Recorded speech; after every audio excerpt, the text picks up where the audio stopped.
the Super Bowl and the inclusion of pink ball day-night fixtures to the reintroduction of forcing-ins points in drawn matches, we are committed to broadening the challenges faced by our players.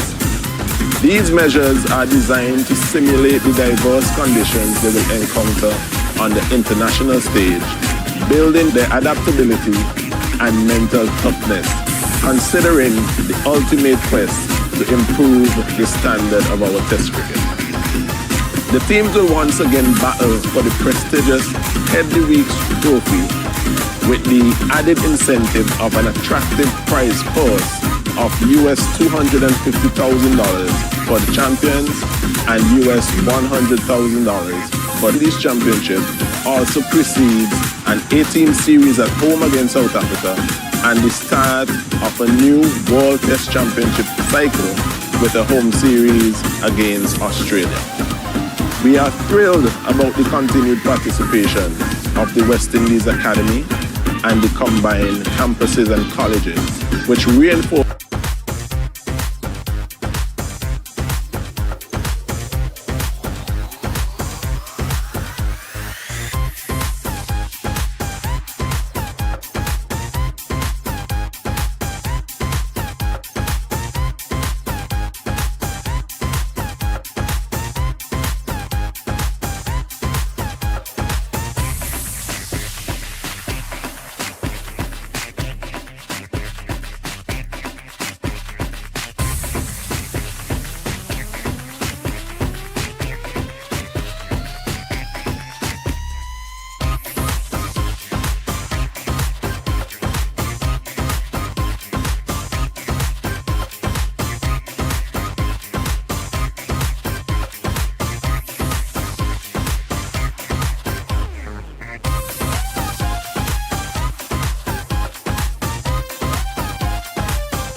Ghana will be concerned at the moment. That one getting some extra bounce as seen on the wicket.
Good morning and welcome to the Coolidge Cricket Ground for this seventh and final round clash between the West Indies Academy and the Windward Islands Volcanoes. Live from Coolidge, as I say, on a rather damp morning here in Antigua and Barbuda. Say good morning to all our listeners and viewers wherever you are around the region and around the world. And we'll go live now to Vernon Springer with the toss.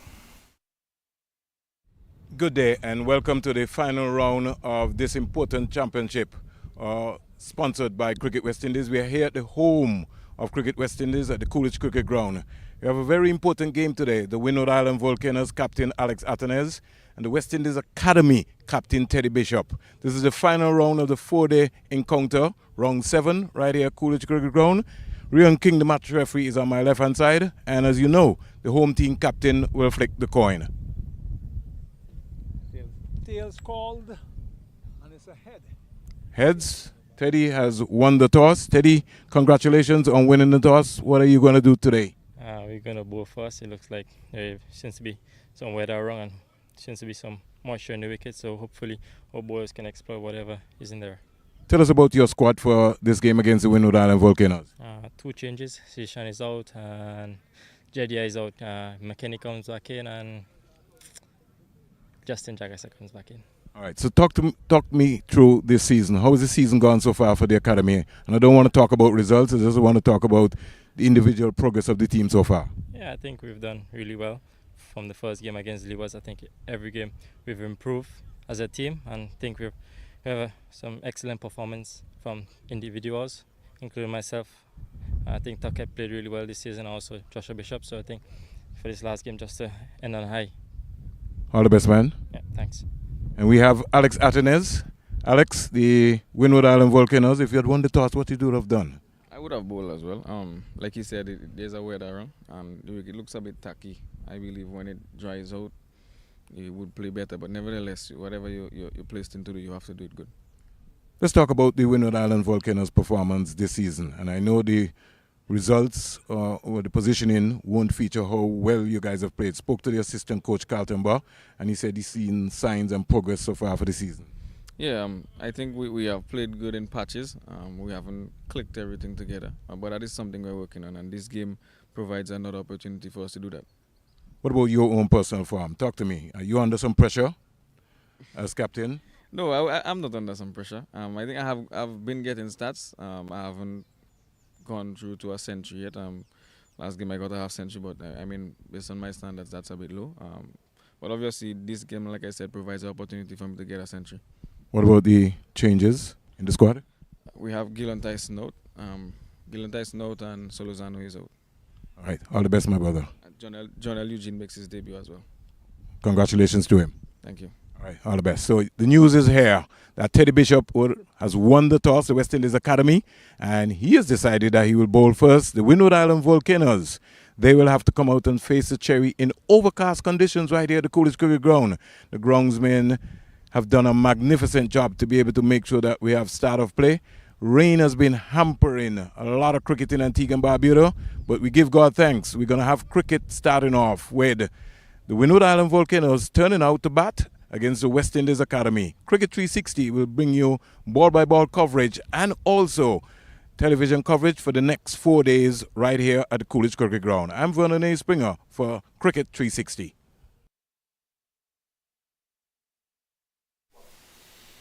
Okay, so as you heard from Vernon Springer, the West Indies Academy have won the toss, and Captain Teddy Bishop has decided to bowl first, send the Windward Islands Volcanoes into bat.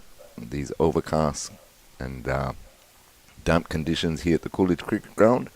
I'll just go through the starting 11s for you. West Indies Academy, Nathan Edward, Rivaldo Clark, Calvin Pittman, Akeem August, McKenny Clark, Teddy Bishop, Johan Lane, Becky Joseph, Colin Bowen Tuckett, Joshua Bishop, and Justin Jagasa.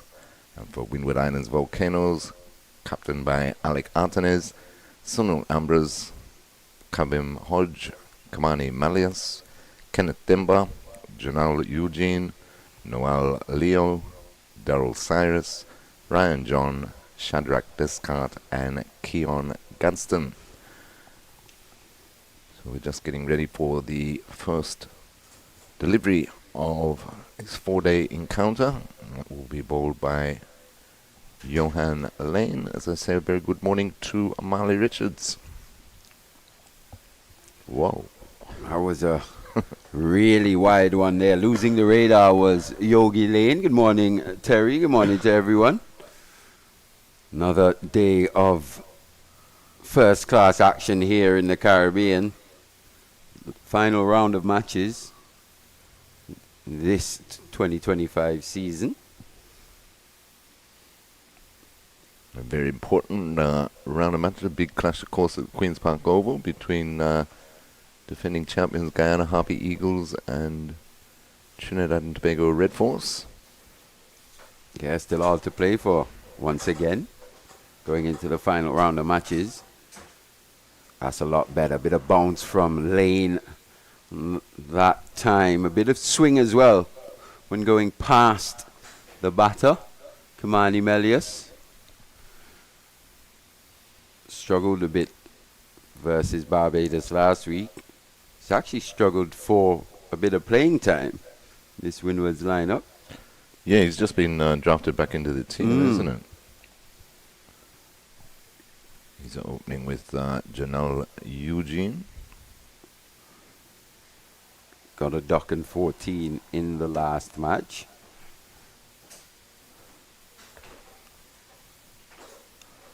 Lane gets a bit of movement outside off stump. Let go by Malleus through to the keeper. He just mentioned left-handed young John L. Eugene, the son of John Eugene. He's very prolific in the age group cricket here in the West Indies. It's good to see him get his opportunity here in this final round.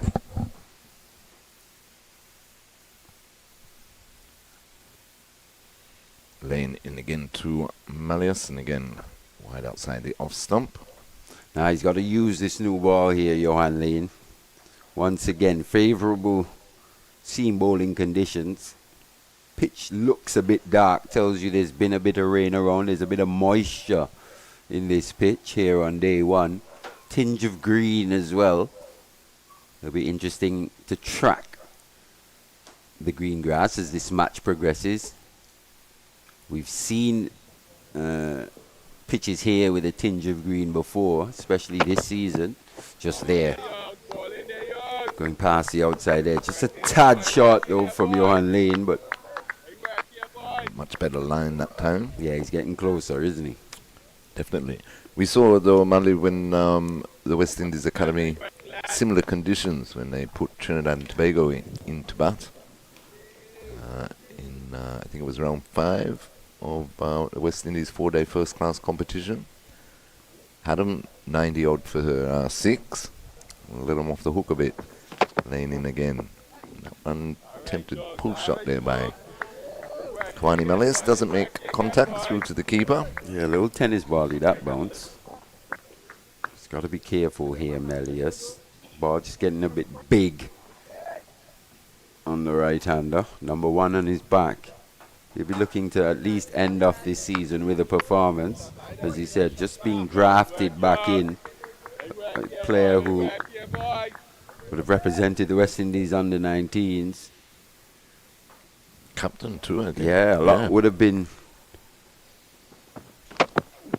expected of this young man. To be fair, gets onto the back foot to that one. Soft hands down to the slip region. End of the first over here at the Coolidge Cricket Ground in round 7 between the Volcanoes and the West Indies Academy. Just one without loss. Lefty. Yeah, big things were expected, Mali, of Kamani Malias. He's made 631 first-class runs at an average of 20.35. Highest score of 192. Just the 103 50s so far in his career. And in fact, a bit of a change at the top here for the Windwards. Young Jean-L Eugene opening Last week it was Jeremy Salazano. The West Indian cricket fans around the world and in the region, if you're a keen follower of the game, that name would ring a bell. Very unlucky, Very unlucky indeed to be selected for a test match and not face a ball. He was actually hit in the head while fielding in the short leg position. It's going to be McKenny Clark with the new ball. Oh, shaky start this from Eugene. Not quite sure whether to play, whether to leave. In the end, did neither. Luckily, that inside edge goes past the stumps. Just there. Maybe a bit of nerves for the young man. And good first up delivery though by McKinney Clark. Yeah, he himself will be looking for a performance, McKenny Clark. Struggled a bit this season, to be fair. Really struggled for wickets. Yeah, he's only taken the 1 wicket this season, 13 overall, an average of 41.30, best of 3 for 26. He runs towards us from the northern end into Malleus. Big drive there, attempted by Malleus, doesn't take the edge through to the keeper. In fact, he's from the Windwards as well. He's played a lot of cricket versus Malleus and Eugene. So two players he'd know very well. Seems to have a little spring in his step here. He's got 3 slips in. Starting with Colin Bowen Tuckett with the gloves. Teddy Bishop at first. Hakeem O'Geese, second slip. Rivaldo Clark at third. Joshua Bishop in that gully position.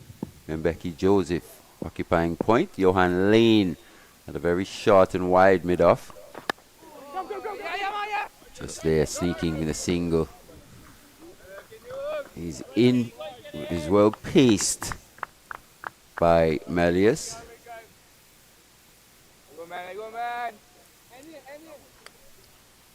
This gets him going. 3 without loss the score.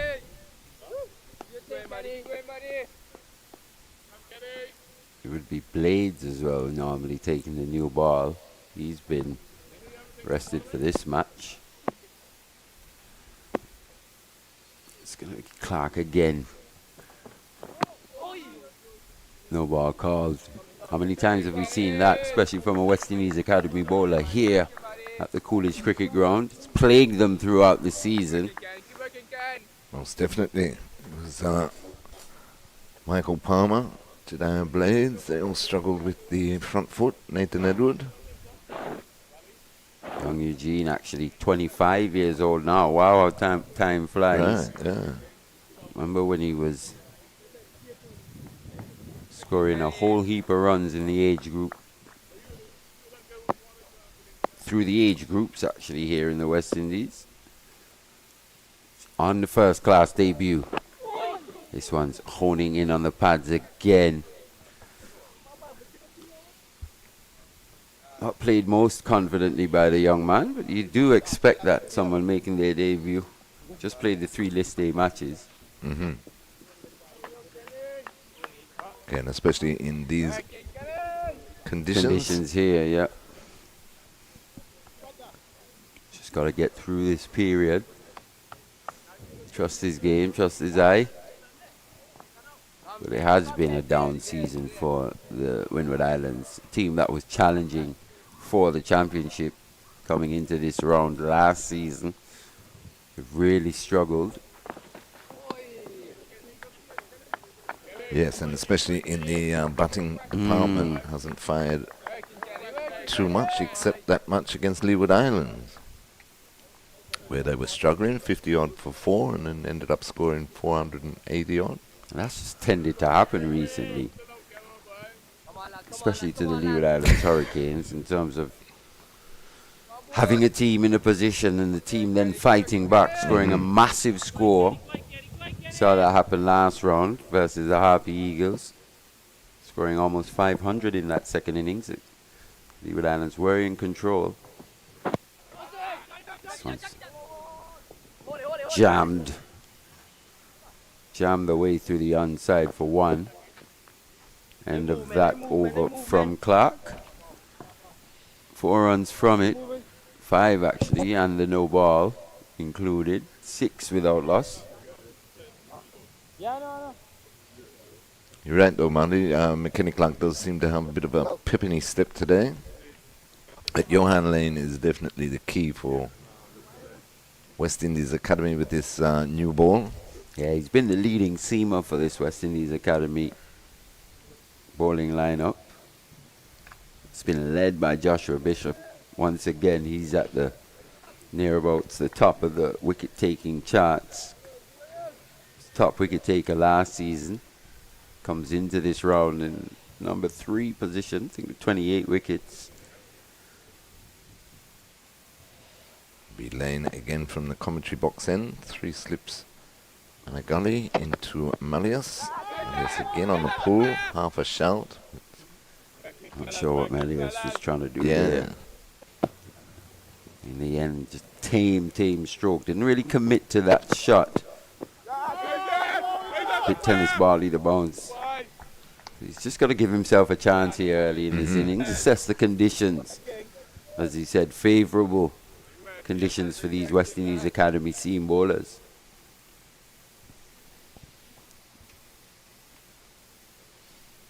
Johan Lane's taken 56 first-class wickets in 16 matches at an average of 22. He is again to Malleus, who shoulders arms. Ball dying on its way through to Colombo and Tuckett. Yeah, that's that moisture we were speaking about. Been raining quite heavily here in Antigua over the past few weeks. April showers, as they say.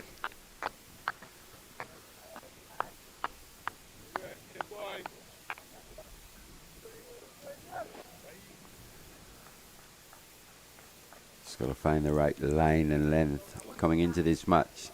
He's taken 20 wickets this season, Johan Lane. His body is held up. Bit of swing there. Well played by Emelius. Just held his shape.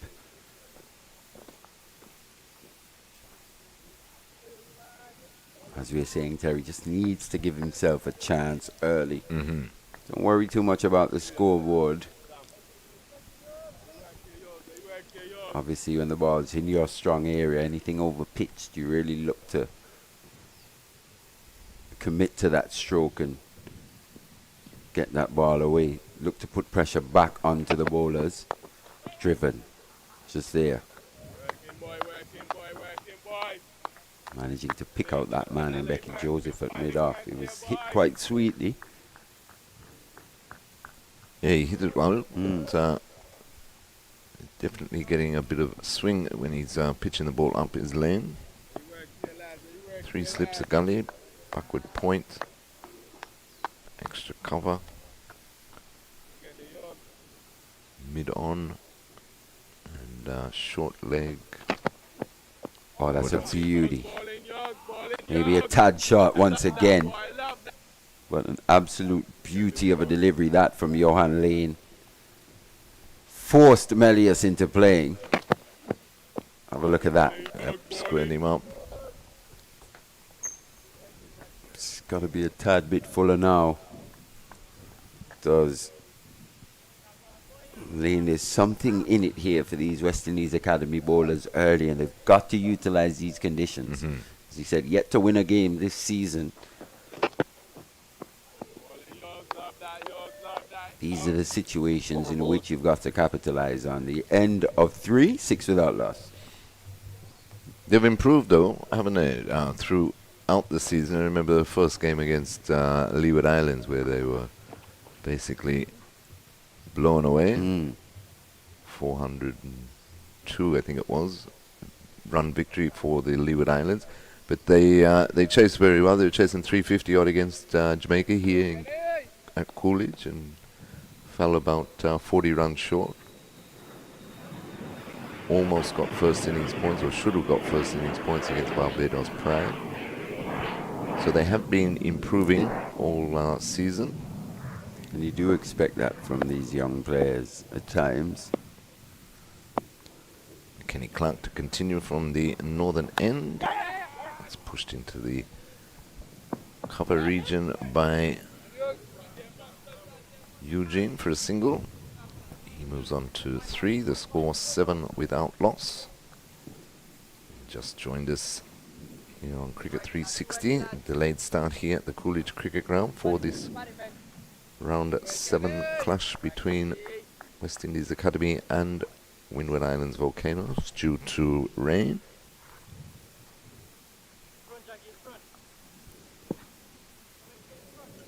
We started about an hour and a quarter late today. Kenny Clark into Malleus.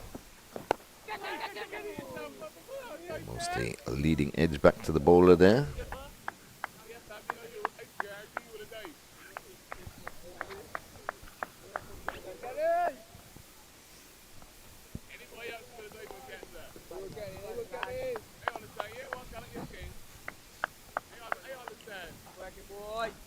Both teams will want to end this season on a positive note.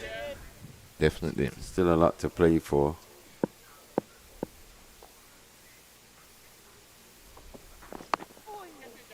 Few academy players maybe pushing for positions going into next season as well. And Becky Joseph, he would have had a positive game in that last match, bringing up another half century. So he'll feel like he's on his way. He'll be looking forward to his knock. Teddy Bishop finding an element of form, and luckily again, another batter this season falling for 99. Yep. And Colin Bourne Tucker has had a good year. Yeah, he's had a good season with the bat as well. Wide down leg side that time by Clark. Yeah, every now and again just losing the radar. Both bowlers actually. Lane started with that absolute, I don't know what to call that one, landed a couple pitches away.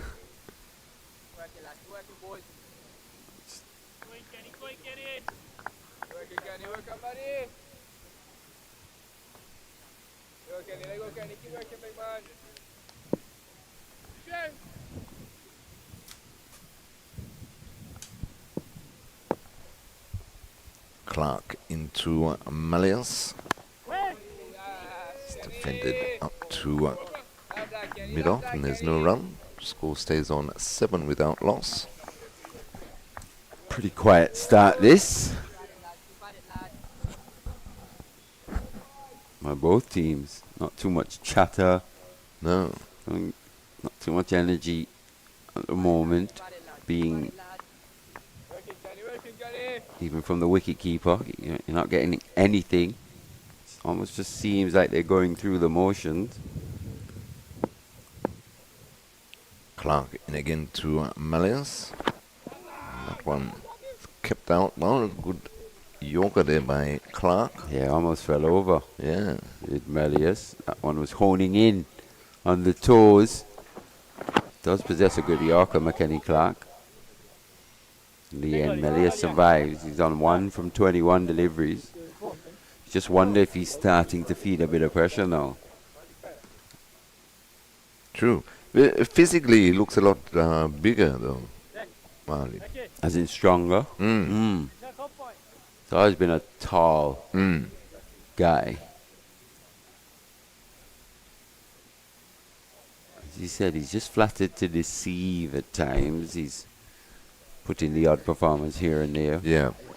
Maybe giving you a glimpse of what he could be at his best. Just a bit to you. He's given another opportunity here. These are the opportunities he's got to take. You're going too far. That's middle. Yeah, from both of them, really, though, isn't it, Marley? From the one he replaced, Stefan Pascal. A lot was expected from both him and Malleus. I actually forgot Pascal for a second. Yeah, he's just into his second season in first-class cricket. Lane Again, wide down the leg side, well taken by Bowen Tuckett. Possesses a sweet cover drive. I think he's probably beginning to learn that as he goes up the levels, the art of batting is a lot more than just possessing a sweet cover drive. Got to be able to go through the gears, got to be able to soak up pressure, recognize when to look to apply it back onto the bowlers. I think he'll be back. I think he's got a good head on his shoulders. The shot again worked away by Eugene. He moves to 4. So he's looking a lot more assured now at the crease. Bit of a nervy start, just faced the 5 deliveries.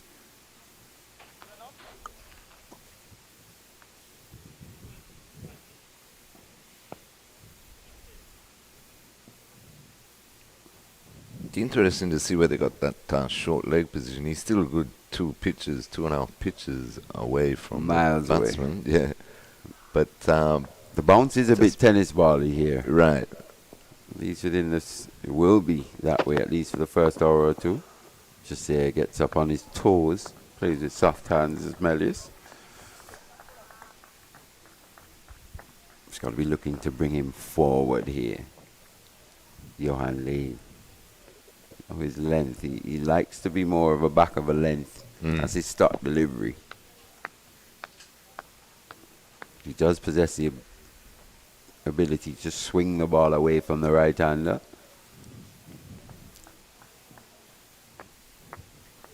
Both swing and seam, which makes him such a good prospect, Johan Lane. And the wicket seaming, he can look to exploit the movement that way. It's got a good wrist. He looks to pitch it. When he pitches it up, it does swing away from the right-hander quite consistently. He just needs to pitch it up a bit more at the moment. Allow that movement away from the right-handed Melius.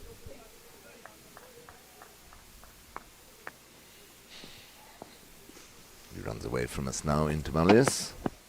Melius is pulling that beautifully backward of square for 4. So the first boundary for the Windward Islands Volcanoes off the bat of Kamani Melius. Another short delivery there by Johan Lane. Well, earlier in his innings, he was giving us that inclination that he was just waiting on anything slightly short. We've seen him look to play that pull and hook stroke on a few occasions. This time gets that one away for 4. Reasonably controlled in the end. He moves on to 5. The score 12 without loss. Lane in again to Melius. And that's pitched up and should have been taken. Becky Joseph, I think that is there at mid-off. Puts it down. So another catch here going down for the West Indies Academy this season. Way to his left. In the end, at this level, you do expect those to be taken. In the end, they came through for 2 runs. Melius gets a life. He goes to 7. A delivery pitched up by Johan Lane. That's the length we were talking about. Looking to bring Melius onto that front foot. Creates the opportunity. Unfortunately for the West Indies Academy, couldn't take it. Not quite 21 wickets for you, Yogi Lane, just yet. Another catch goes down, and this is the thing with a player such as Becky Joseph. Someone who predominantly bats. It's not considered generally an all-rounder. This is where you've got to make those contributions in the field. Can't be a liability per se in the field. It really adds to the pressure on your batting. Got to be able to contribute in a multitude of ways. Just they couldn't quite take that one. Kenny Clark starts a new over from around the wicket into the left-handed Eugene. Yeah, it was like he wasn't expecting it. He sort of mistimed his, or didn't think that it was coming as quickly as it was. But really should have been taken. Both these batters actually, something just have just picked up is when they're not facing, they tend to hold their bat in their bottom hand. Right.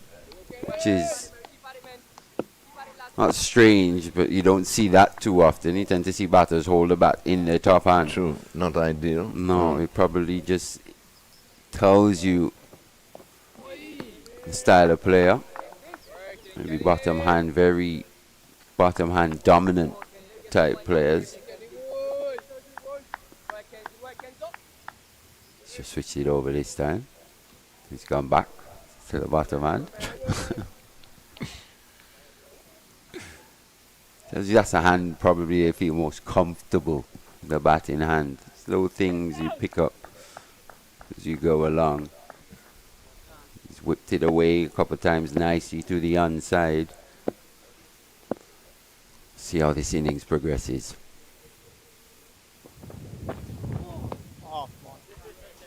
Down the leg side again by Clark. Two standing umpires, Gregory Brathwaite and Corey Black from New Zealand, Wiley. Interesting. Umpire exchange program? Yes. New Zealand umpire exchange. We saw a bit of that in the last couple of weeks down in Jamaica. Michael Holding 2-day competition, I think. They had the exchange program with some US umpires going down to umpire in that local competition. Just there, wide outside the off stump. Another no ball by Clark. It's his second one for the day. Got movement. It was ill directed. Yeah, never really committed to the stroke, did he? The young Eugene.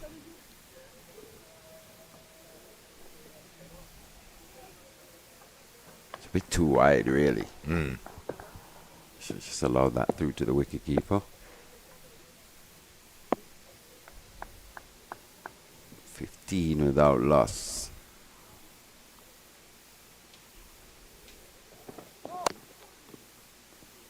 Another no ball. Yeah. But again, Eugene caught in two minds whether to play or leave. Interestingly, that one didn't quite bounce, did it? No. Probably hit around the toe of the left-hander's bat. Once again, another West Indies Academy bowler seemingly struggling from that CIU road end. It was Nathan Edwards a couple weeks ago. Think back to the amount of no balls you would have bowled, especially from that CIU road end. In fact, you probably weren't here. You were up at the stadium. The stadium doing the Leeward Islands in the CCC. Yeah, we really struggled from the CIU road end. Well, a multitude of no balls, sprinkled in with some very good deliveries. Wide of the crease again. Play and miss though by Eugene. He's definitely struggling out there. Nervy stroke. Very nervy shot indeed. At this stage, doesn't look like the offside is his most strong side in terms of where he looks to score. Just a bit late on those deliveries in terms of with that positive intent. Maybe just a bit nervous here to start. Just needs to get through this period. And he can then open up and show us his array of strokes.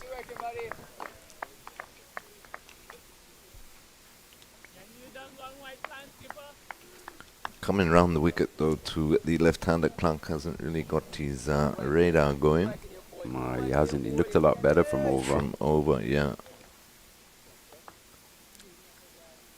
Especially when you could just use the natural angle, favourable conditions, maybe not the quickest pitch.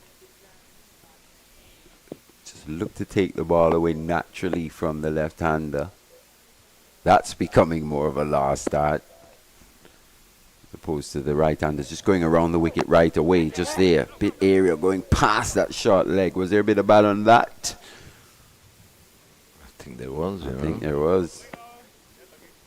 Another no. His third for the over. And it's coming round the wicket.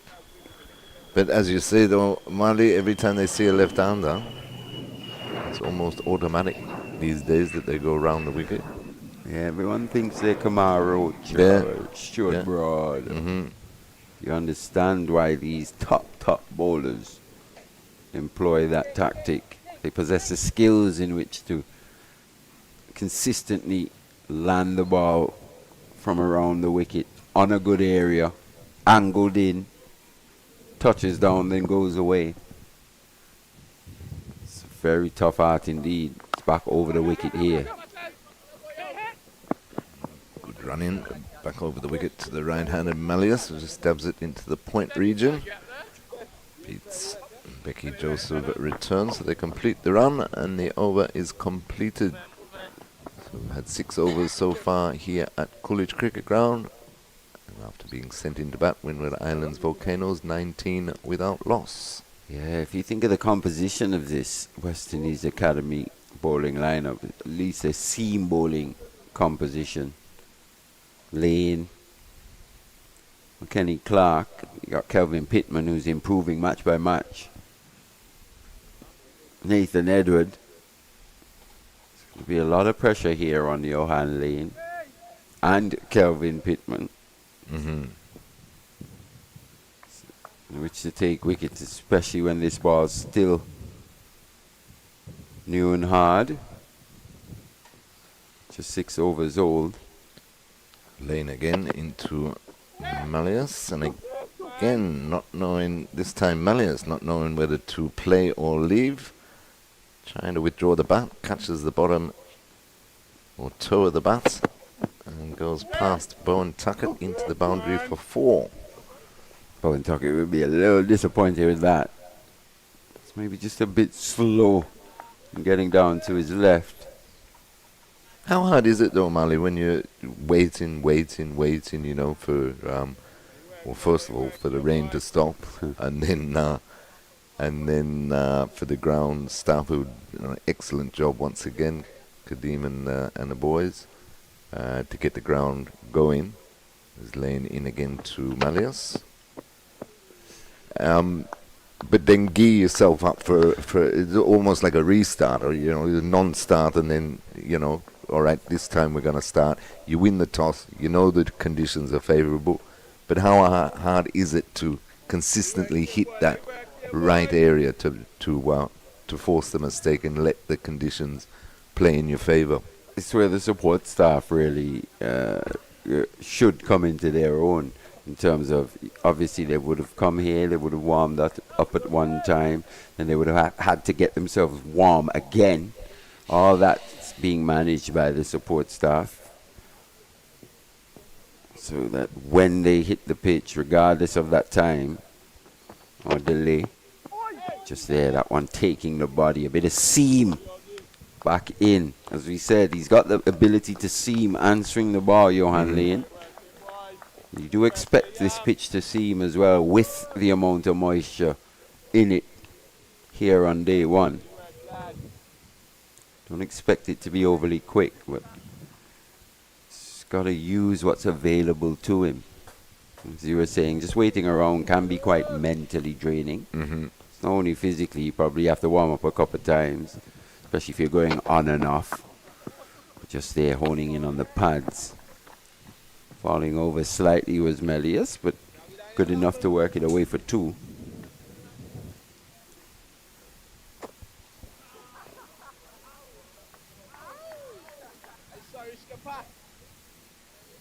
So the ball doing quite a bit under these overcast conditions, but just the one chance offered so far. Yeah, they've just lacked the consistency in replicating deliveries over and over on a good length, just outside that off stump.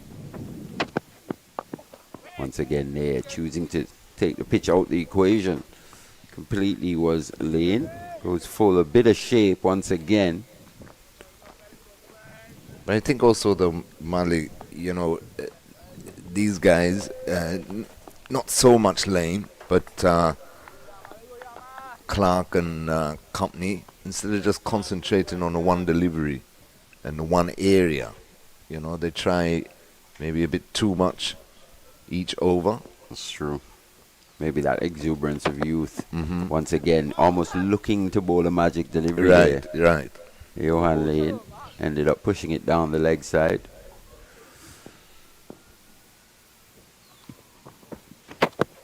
Positioning on the crease once again for me. Just a bit too wide, too consistently. Love to see him get a bit closer to the stumps, to that umpire when delivering. So 25 without loss at the end of that lane over. He's bowled 4 overs, no wicket for 14. Manny Malice is on 14. Jonal Eugene is on 5. That would really help his radar in terms of landing the ball within the stumps more consistently, Johan Lane. It's been a struggle for McKenny Clark, as he said, this season, just the 1 wicket. 2025. Here he is again, once again, around the wicket to the left-handed Eugene, driven sweetly. So we were just saying maybe not the offside is his strongest side, but he's looking to prove us wrong. Could have been a bit of nerves as well. A half volley outside that off stump. Strong top hand. High elbow. And on what should be a pretty slow outfield, that one raced away. Well timed to Eugene. He brings up his first boundary, taking him to 9. That shot should do him the world of confidence here. Just needs to stay in his zone.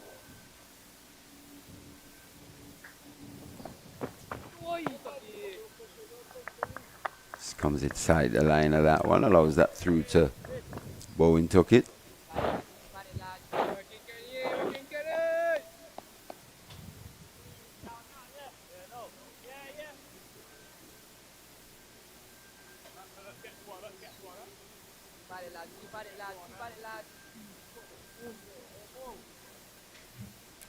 Three slips, gully, point. Looks like Nathan Edward in at mid-off. Johan Lane at mid-on, and Jagasaw with the helmet on. If you want to call that short leg. For me, he's at a short square leg position. Short backward square. They seem to get deeper and deeper. Yeah, getting closer and closer to that umpire. Yeah.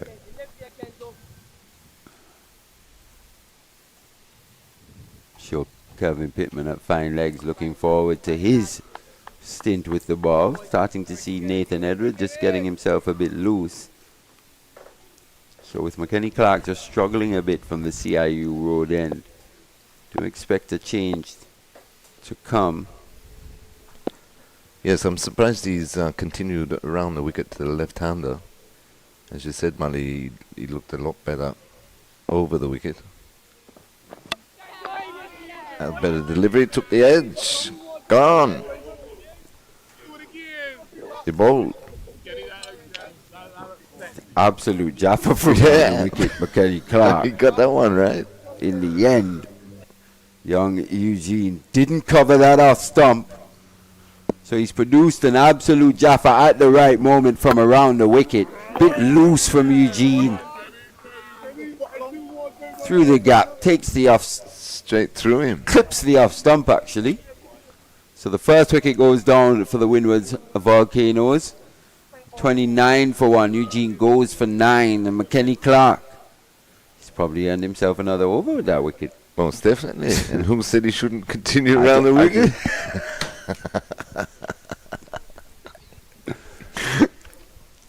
Producing something different. That one just going on with the angle. Breaching the defenses of the young left-hander. So after that sweet extra cover drive, did say he's just got to stay in his zone. That one not quite full enough. But again, he was in two minds whether to defend or whether to go through with the stroke. In the end, that was his downfall. He's going to have to tighten up that game of his, especially if he's going to bat in that position at the top of the order.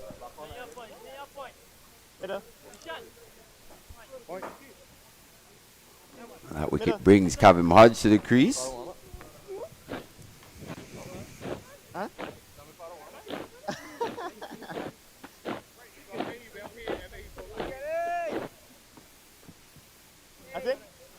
He's coming off a 99 against Barbados. It's another one. Yeah. 3,957 first-class runs at 29.52. 700s, 21 50s, highest score 158 as he faces Clark. Clark holds in on those stumps. They take a quick single to the mid-wicket region. That's Hodge going. Score goes up to 34-1. Yeah, Kevin Margie scored 306 runs with that single now, but coming into that match, 305 runs. Best of 126. Average of 38.13. And he would have played one game less than the majority of the other top players, having come back from that Pakistan tour after round one. Clark into Malleus. That one had him playing at that. Doesn't find the edge though. Completes a successful over there for Clark. Picked up the wicket of Eugene. Windward Islands Volcanoes, after being sent into bat here at Coolidge, are 30 for 1. Malleus is on 14 and Kavem Hodge is on 1. Yeah, they've just been lured into playing a bit wide of that off stump. Both Eugene and Malleus. Eugene prior to his dismissal. Not quite sure what to play, what to leave. We saw that on his first delivery. Malleus as well, also escaping via the inside edge. One going past the stumps. So that indecision on show here. Maybe the ball just swinging around, seaming around, just causing a bit of doubt in the batsman's mind. Johan Lane into Hodge. Shot. Has he picked him out? He has! Yes! Absolute Good stunner by McKenny Clark. Got inside the line of that one, did Kevin Hodge. Chose to go short, did Johan Lane. But what a catch. Stuck out that right hand. Similar to something you'd see maybe in MLB baseball. McKenny Clark, have a look at this again. Stunner. Excellent catch. One-handed grab. Timed his jump to perfection as well. Knew exactly where he was. He was a few paces in from that fine leg boundary. Second wicket goes down. Big wicket. Kevin Hodge, he goes for just one. Lane picks up his first of the day. And once again, the Windward's Volcanoes just under a bit of pressure. Most definitely good cricket all around. You could tell by the way they celebrated that the importance of the wicket of Kevin Hodge, but it looked like a plan there to him to bowl short first up, and he took the bait, connected all right, but an excellent catch there down that fine leg by McKenny Clark. So 30 for 2 brings captain Alec Artenez to the crease. There's a bit of pressure on him now. Yeah, for me, Off this way. the most talented stroke maker in the West Indies at this point in time. But he's just got to work on his batsmanship, the art of building an innings. I think he's just faltered within the last 12 months or so. Maybe just a dip in form. More mental than anything. Let's see how he goes about it here. First delivery into him. Down the leg side. Yep, and straight away, Lane around the wicket to the left-handed Antunes. He's played 4 games this season, actually. Alec Athens, 6 innings, 172 runs. Best of 78. Averaging 28 as well this season for a player of his class. It must be said, a down season for him. Yeah, most definitely, and I think you're right, Mali. The start of the innings, getting himself in, having a look like that rather than trying to play something off every delivery. The alarming thing that I see, though, with our batsmen in the Caribbean is the conversion rates, whether they're senior players already in the test team or ones on the verge or ones that have just made it into the test team. If you have a look, they've got, 20, 30, 50s, but they've got less than 10, sometimes less than 500s to go with that. Here's a perfect example of that this season. Jamal Hamilton. Right, yeah, exactly. He's at the top of the run chart. But yet to score 100 this season. If you think he could have easily had 300 or 400. Definitely. Based on the way he's played. But then on the other hand, you look at Craig Brathwaite. Right. Big double century. Yeah, and then nothing afterwards. Yeah. It's really struggled. So at the end of the day, you do want players who consistently perform. Yeah. Lane in again to Antunes around the wicket. Full pitch delivery, stroke beautifully through the point region, 4 runs. That's what we're talking about in terms of his stroke making. He's definitely as talented as they come. It's just the mental side of his game. Hopefully he has it here today. He's someone I love to watch bat. Just in terms of his game plans, especially against left arm spin. You just want to see him improve. Improve the way he goes about building an innings, because the longer he bats, the better it gets. Definitely. So well played, a bit short from Lane in the end. He adjusts. That's the difference. Maybe a lesser player that would have edged through to the slips or the wicket keeper, but just their fast hands, just adjusting outside that off stump. Good over nonetheless from Johan Lane. Will be a testing period this for the Windward's Volcanoes. Heavy cloud cover here, as you said, delayed start, Terry. Yep. So 34 for 2. Malice is on 14. Antunes is on 4. Johan Lane has bowled 5 overs, 1 for 18. The big wicket of Kabem Hodge.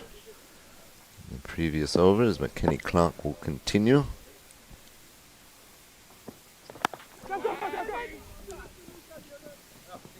It's good batting there by Malice. And almost got an overthrow. Just pushing that into the point region, taking quick single. Moves on to 15, 35 for 2. They were very sloppy the last time we saw them here at the Coolidge Cricket Ground, the West Indies Academy. Gave away quite a few overthrows in that match here versus Trinidad and Tobago.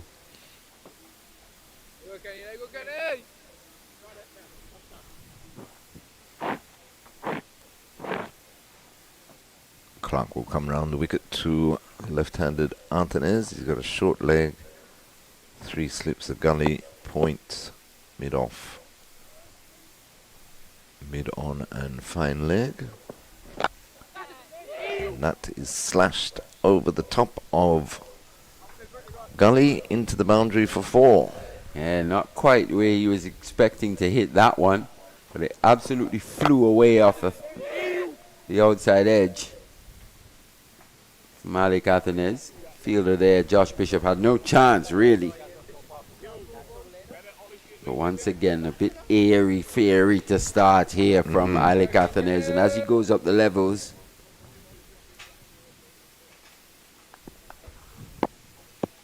that margin for error just becomes smaller and smaller. He's played 13 test matches now.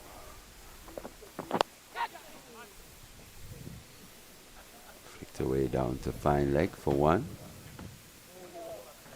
It's very interesting, though, you were talking, Mali, about when he's facing spin, or predominantly left arm spin. But you remember that innings he played against South Africa, and he used the sweep shot. I think he made 90 odd, and he used the sweep shot to perfection, both the orthodox one and unorthodox, or whatever you want to call it. Yeah, but since then he sort of he's put it away. He doesn't use it as often, and you think to yourself, you know, what goes through these guys' minds is something works for you so well, why you would then put it away.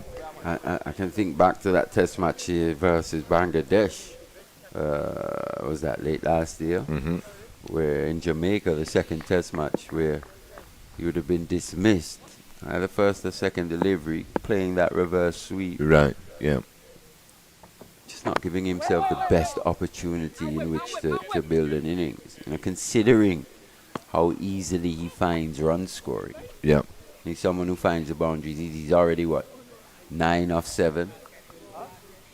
But it's an interesting period for West Indies cricket. I'm talking at the Test level, because if you look at it, I mean, over the last decade, right? The only one with somewhat of a decent average is a Craig Brathwaite. Now, okay, bowlers around the world have, sussed him out of where to bowl to him. Where he struggles is Clark. He's in again, and another waft outside off stump by Malleus through to the keeper, no run. But he hasn't had the opportunity to work on his game because he doesn't play enough cricket. So you got him in that position, right? And then you got the others that follow, who, as you say, just haven't had that consistency. And if you think about it, this should be his prime.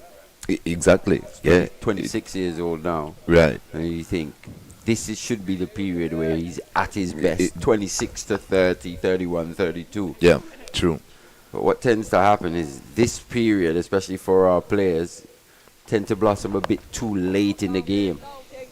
Well fielded on the boundary by Pittman.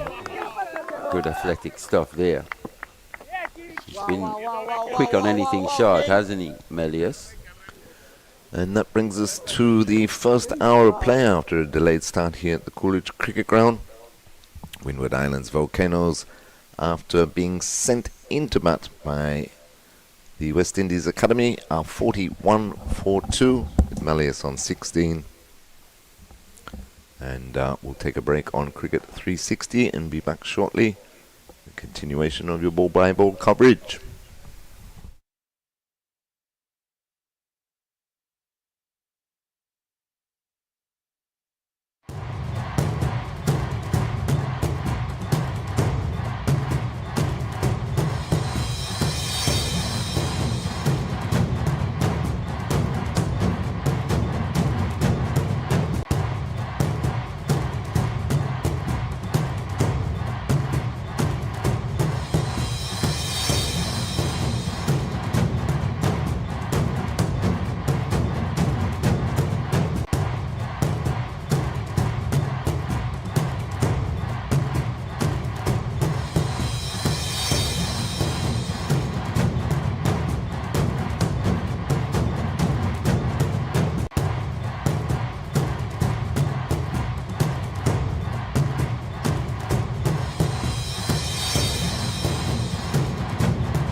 Welcome to a lovely day of cricket here at the Coolidge Cricket Ground, the home of Cricket West Indies. Cricket 360 is pleased to be having a wonderful conversation. Somebody who I'd have known from under 19 level. Boy, it's quite amazing. Let me just say good day to this young man, Carlton Bar Jr. from Jamaica. now established himself as one of the top coaches in the region. He's now with the Windward Island Volcanoes as the assistant coach and also the batting coach. Good day, sir. How are you? Good day. I'm good. I'm doing pretty well. Enjoying the moment. Enjoying the weather. How have you found your new role, switching from playing to coaching? Well, I mean, the transition wasn't too bad. It's just that you're on the other side of the rope now, and just trying to get the knowledge across to the younger players. Now, I know you were originally born in Jamaica. When the opportunity came up to go to the Windward Island Volcanoes, who grabbed your attention? What happened? Well, actually, there was an application available. So when I put in my application, to get the post, and I was assigned. So it's about just me coming in, trying to, make changes regarding how the batsmen go about, their dealings. How has the season gone so far for you? Your first season with the Windward Island Volcanoes?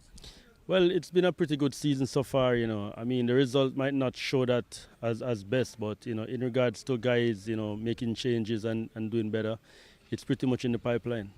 From Jamaica to the Windwards, talk to me about the culture. What are you enjoying? Well, I mean, it's similar culture, Caribbean style. I pretty much enjoy St. Vincent very much. It's home friendly, so try to make every effort to know the island and stuff like that. Now, your simple message. All right, let's play. Welcome back to the first hour break here at the Coolidge Cricket Ground. I'm joined by Terry, and we start with Kelvin Pittman from the media centre end. That's down the onside. A bit wide, well taken there by Bowen Tuckett. 41 for 2, Windward Islands Volcanoes after being sent in to bat. Kamani Mellis is on 16, Alec Artenis is on 9. Still very overcast conditions here at the Coolidge Cricket Ground. The good thing about it is that it is dry. After a delayed start here, started about an hour and a quarter late. Pittman in again to Melius. Slashed and slashed high over the slips into the boundary, 4 runs. So, wide delivery from Kelvin Pittman, and Melius just getting his right foot across and throwing the hands at it. They normally tell you when you go hard. Score in the meantime goes up to 45 for 2. Alex Artenis is on 9. I think Kevin Hart will be very disappointed in the way he got out. Came into this game with 305 runs, 526 balls faced. High score of 126, 1 half century and 1 century. By his standards, you feel very below par. Again, big slash there. Is it taking the edge? Pittman's convinced and he's been given. Caught behind. Wide delivery. Slashed at it once again as he did the previous one. At this time, and straight to keeper Bowen Tuckett. Windward Islands Volcanoes lose their third. Kamani Melius gone. The score on 45, so 45 for 3. Pittman picking up his 11th wicket of the season so far. Came into this game 76.4 overs, 13 maidens, 308 runs. With a best of 4 for 48. And has picked up his 11th wicket so far. And really curtains there. Very low shot there by Kamali Melius. And again, Terry, right after the water break. Yeah, right after the water break. The first over from Kelvin Pittman. And he strikes, but trying to pitch the ball up. Allow for the swing movement. Given the overcast conditions, Melius would have known that. That was very wide. He still went after it and paid the ultimate price. So Colin Bowen Tuckett, whose glove work has been excellent so far in this 4-day championship, picks up his 18th catch of the season. And to go with that, 1 stumping from the West Indies Academy. So he's been having a good outing, and Kelvin Pittman picking up his 11th wicket so far. Windward Island Volcanoes, they're 45 for 3. And Sonny Lambris walks out. Ambris this season. That's middle. 307 runs, 413 balls faced, a high score of 110. Right arm over. also 1 century and 1 half century. So by his caliber again and his class, the Windward Island Volcanoes batters, they've been having a very torrid time this season. But two of the most experienced batsmen now at the crease. That's Pittman into Ambrose. Short, pulled back of the square into the boundary, 4 runs. That's a very poor delivery there by Kelvin Pittman. Couldn't understand him. I just thought that he lost his rhythm and still continued. And he would have been seeing the ball being banged in already before and realize that there's no pace here. I know they feel that they maybe want to try and, bounce out Sonny Lambriss, but you just got a wicket to the ball pitched up. No need for you to be trying a short ball at the time. 49 for 3, some 7 boundaries so far. And Pittman has got to be thinking about this game and thinking on his feet very quickly. Yes, Amber's highest score this season, over 110, came in the last match against Barbados Pride as he faces Pittman again. That one short again and steered past the gully out towards the boundary, but cut off just inside the rope, and they will complete 2. I think there could have been a bigger effort there from Joshua Bishop. Look as if he wrong-footed himself. The ball went onto his right side, really. Parried it off. Got to be as tight as possible. Everything, they got to be on the money. The Academy, 50 comes up for the Windward Island Volcanoes, 51 for 3. And there are just moments in the game, Terry, when they just allow the opposition to creep back in during this series of matches so far. Pittman in again to Ambrose. And that's beaten him. Peel. Umpire says not out. I think they might have hit him outside the line of the off stump, but let's look at that sure it was very outside. quickly. Did he come back? Ooh, back leg, but still outside. I think that's a very good shout, Terry. Not too sure about that there, but we'll get Jason the Wiz to be able to break it down again. And Becky Joseph coming back onto the field, dropped a sitter. Seems like a long time ago. Don't know if he would have injured himself. Overcast conditions here, Terry. Yeah, very overcast. Good for swing, outside the line. Just, but outside the line. Well, I think where he ended up, outside the line in the off stump. Yeah, but I think the ball was still doing something. It was doing something, but doing too much. I think the umpire got it right. All right, umpire Terry.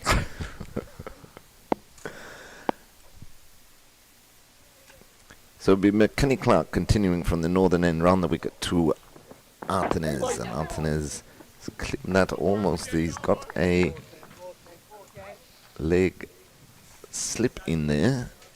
Who's moved from the short leg position. Artenez just able to play that one in front of that fielder. McKenny Clark playing before this game, Terry. Three matches before this. Only had 1 wicket, and he would have been somebody that the Academy been around the system for some time. One of the things that I really don't understand, Terry, is not try to come over the wicket to the left-hander. Still baffled by that. Round the wicket again to Artenez. Artenez guides this beautifully backward of square into the boundary. 4 runs. Full pitch delivery on the legs. Played nicely by Artenez.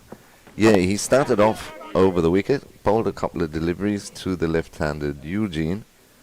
And since then he's been around the wicket. He did have the success with picking up Eugene. But I'm in agreement with you, Vernon. I'd like to see him maintain that over the wicket line to the left-handers. Score goes up to 55 for 3. Artenez is on 13. Last wicket to fall was Kamani Malias for 20. The left-hander is always going to be a worry for him. Having to be looking through his weakest eye. That's driven beautifully through the covers by Artenez. Full pitch delivery once again, wide of off stump into the boundary. 4 runs, so back-to-back boundaries for Alec Artenez. Now, there are two sides here for McKinney Clark. And one can't understand the line that they're trying to bowl. They have a leg slip, and they have I would have to say, a deep short leg, because he's really not in a position to catch the ball, really, there. And what I think McKinney Clark should be thinking about trying to do is to bowl the ball on the line of the off stump and just be patient. They're just trying too many things. It's not a one-day game. You've got to set the batsman up. Yeah, most definitely. Vernon was saying to Marley earlier that all these young academy bowlers seem to be trying to bowl a different delivery each time. 59 for 3. Arthanes has moved on to 17 as he faces Clark. And again, full wide down the leg side, well taken by Bowen Tuckett. There's a reason why this is 4-day cricket, Terry. So your skill set, it's difficult for Teddy Bishop to be having to move fielders around. You have to be patient, and you got to bowl the ball in the right area. So you can't bowl half volleys and then you bowl down the onside. He's now still trying to have a discussion with McKinney Clark, having a discussion with Bishop now. He wants that quickly. Man was under the bat pad now to go to deep backward square. Don't understand this flaw here at all. That's chipped through the mid-wicket region. Just be the single. Wow, Jaggy Jag.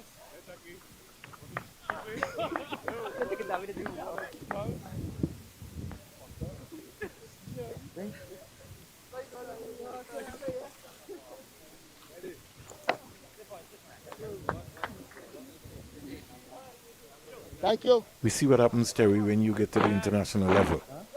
When the bowlers keep honing in at the stumps. This is a new ball. This is only the 12th over of this new ball. You outside the off stump, you're down the onside. You've got to be looking to attack the stump. There are overcast conditions here, which means that the ball is nipping around.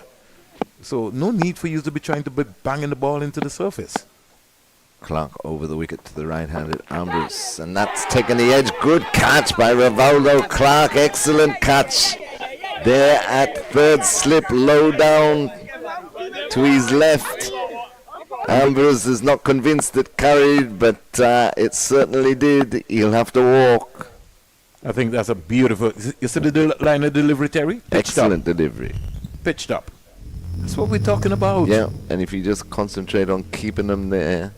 He's been a little all over the shop today as Clark, but the 2 wickets that he's got have been spot on. So Windward Islands Volcanoes lose their 4th, so Noel Ambrose goes for 6, and it's 60 for 4. Gotta be patient in this game. It's cricket. And they have to be, that is supposed to be drilled and instilled in them. You have to bowl in partnerships. So no need trying something different and easing the pressure up. Got to be consistent. Bowl the ball in the right areas and be patient. Expecting to get a wicket every over. Yeah. Every ball. And you're dead right though, Vernon, especially in these conditions that are very favorable for seam bowling. Just need to be consistent in those good areas. So Clark picks up his 2nd at 60 for 4. It brings Shadrach Descartes to the crease. He joins his captain Alec Arthanes, who's on 18. Be Calvin Pittman to continue the attack for the West Indies Academy. And really very happy for this young man, Terry, because he would have played a lot of cricket in Antigua and Barbuda. Your club first started down at Rising Suns. Yes, he did, yeah. Really come through in leaps and bounds this season. So far, Descartes, 338 runs. We'll come back to that, Wild Terry. Yes, 308 runs, sorry. 512 balls, high score of 119. Also 1 century and 1/2 century, so it's really been a mixture. But he's been in the runs and has really dedicated his life. Lived in St. Martin for a while as well too, played some cricket there. So he's been around the globe. He really worked hard at his game. Artenes goes for that and he's caught behind. That's a poor shot by the captain, Alex Artenes. Magnificent catch by Colin Boyne Tuckett, and Kelvin Pittman strikes. Windward Islands Volcanoes falling apart here with the departure of their captain. Short and wide down leg side. He didn't get hold of it. Bowen Tuckett took the catch. Strangled down the leg side more or less. Artenes has to go. He follows in quick succession to Sunil Ambers, and all of a sudden, after being sent in these overcast, trying conditions, Windward Islands Volcanoes 60 for 5. But let's look back at the delivery, Terry, because it really didn't have any pace. It was outside the line here for Artenes. And because it lack of pace, you could see he was into the shot a lot more earlier. But great glove work by Colin Boyne Tuckett. Artenes walks back very, very, very, very disappointed. And the pressure is on. 60 for 5 here. Calvin Pittman picking up his second in just his second over. Windward Islands Volcanoes under the pump. Midline off. Noel Leo making his debut, Terry. Yes, he comes out to join Shadrach Descartes. Right arm over. Descartes with the 100, high score of 119. That was against the Leeward Islands Hurricanes. Jason just told me that somebody's making the debut, Jason. So Leo playing in his second game. Pittman into the left-handed Leo. Down the leg side again. Taken well by Bowen Tuckett. Nobody wants to leave anything here, Terry. No, not at all. That's been the story of the morning so far. Pittman staying over the wicket to the left-handed Leo. Yeah, Leo has had the one match, 47 runs at 23.50. He played against Barbados, scored 27 and 20. So his debut game here at the Coolidge Cricket Ground, he'll be looking to really try and get some runs under his belt. Team in trouble. 3 slips and a galley weight. And that's well left. Better delivery there by Pittman.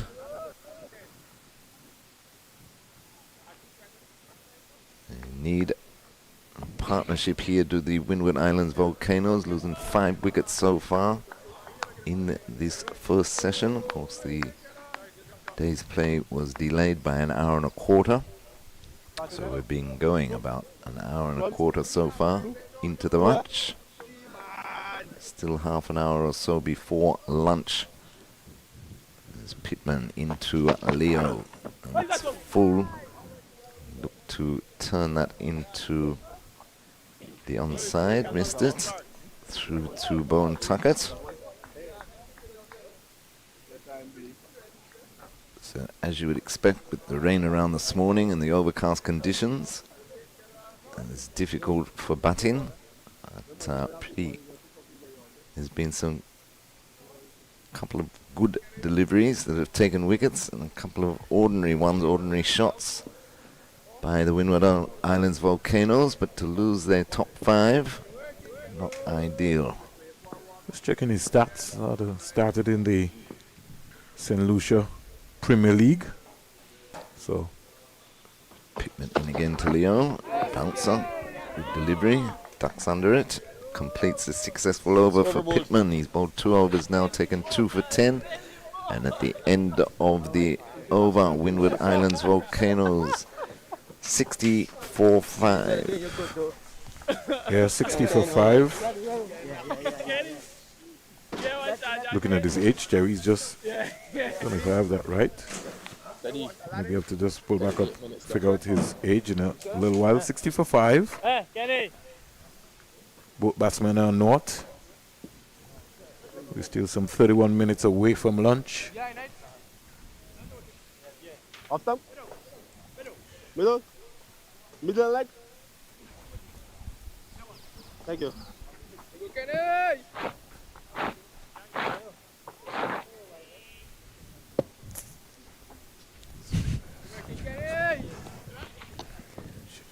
It's going to be McKinney Clark to continue from the northern end, coming round the wicket to the left-handed Descartes. Two left-handers at the crease for the Windwards at the moment. This delivery rising outside off stump. Bit of line there by Clark, but left alone by Descartes. Ball into three slips, a gully, point, mid-off. Shortish mid-on. A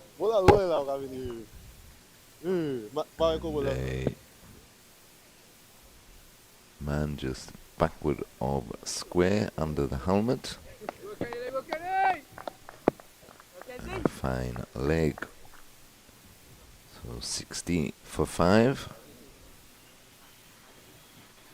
Descartes is on naught, faces Clark. Pitch delivery. Let's get something on that. Like a leg by, they've gone through 4.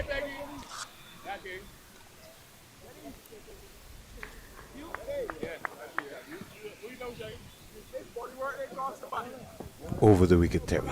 It would be such a bother, especially for Descartes to start slowly, especially to both these two left-handers. The ball nipping around, coming through on your blind side.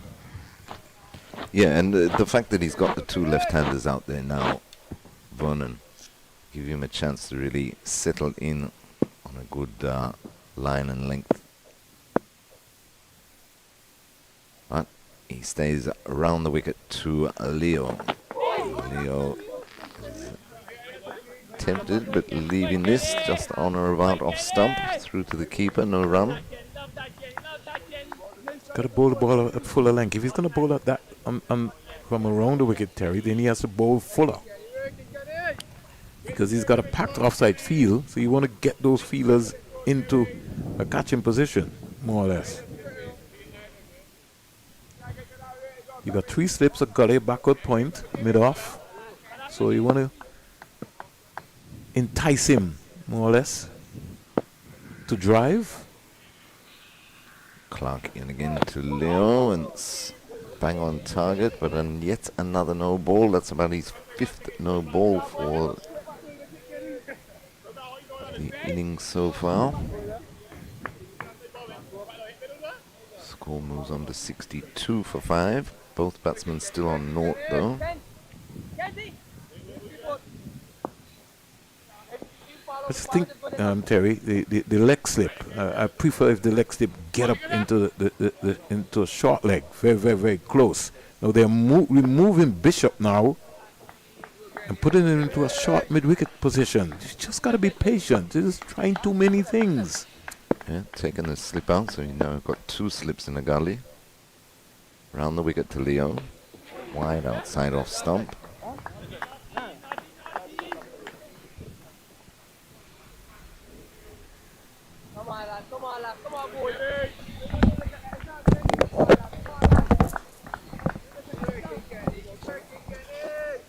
Kenny Clark's into his 7th over. He's picked up the 2 wickets, 2 for 32.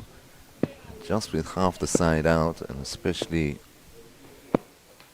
the big guns in Hodge, Artenez and Ambrose amongst those 5. There's Clark into Leo again. And Leo's turning this, evading the leg slip, but yet another no ball. So he's definitely having troubles with those no balls, being 5 down. Might be time for another spell from West Indies Academy's main seamer in Johan Lane to take over from Clark from that northern end.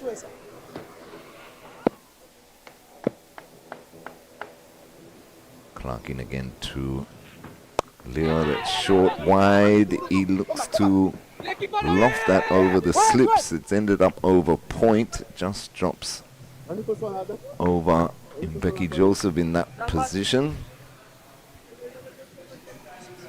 And he gets one. Just those ones. So short and wide again, but the batsman going after it, trying to glance that over the infield. Even though Becky Joseph is rather deep there at point. Just cleared him. So Leo moves on to one. Discard on strike. He's on 0. At delivery. Wide again by Clark outside the off stump. Almost rolls through to Bowen Tucker to complete the over. So at the end of the over, Windward Islands Volcanoes struggling on 64 for 5. So some 14 overs been bowled so far. McKinney Clark 2 for 34, Kelvin Pittman 2 for 10 from 2, and Johan Lane 1 for 18. Those have been the wicket takers so far for the West Indies Academy. Pittman with a very massive number on the back, number 9.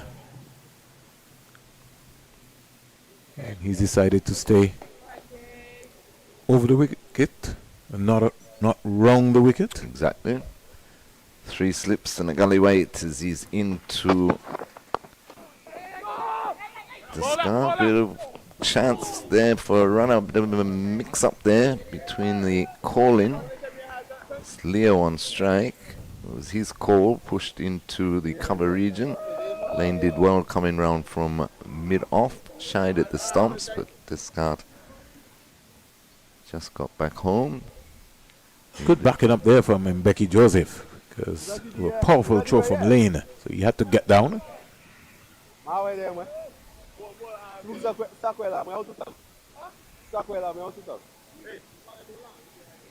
Academy on top here.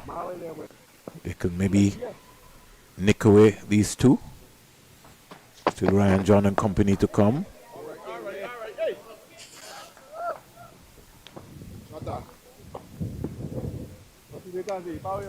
Yes, I was just saying, one, I wouldn't mind seeing Johan Lane come back into the attack from that northern end. Just at least a couple of overs before the luncheon interval. See if they can prize out, as you say, 1 or 2 more. Maybe even a Nathan Edwards. He's in this lineup. Short by Pittman, pulled nicely by Leo. Backward square into the boundary, 4 runs. Just set up nicely for him. And he picked that up well. That's the wasted delivery. You know, he's been trying to bowl a bumper all day. There's no need for it. He's just got to settle down, and I think that's what Lane is trying to say to him. Don't get carried away because you see a tinge of grass on the track here. These tracks get quicker from day 2, day 3. On day 1, because of the morning showers. Now he's changed now to... He's coming around. It's poor delivery. Leo moves on to 5, 68 for 5. Pittman around the wicket down to Leo. Full pitch delivery. Hit straight back to the bowler though. He didn't pick that one up as cleanly as he wanted there, Leo.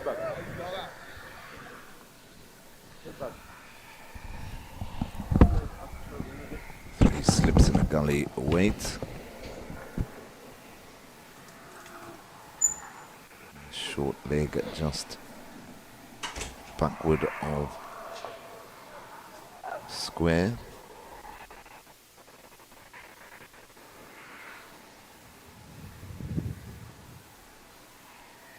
Pittman around the wicket to a left-handed Leo. Much better delivery, defended into the offside, no run.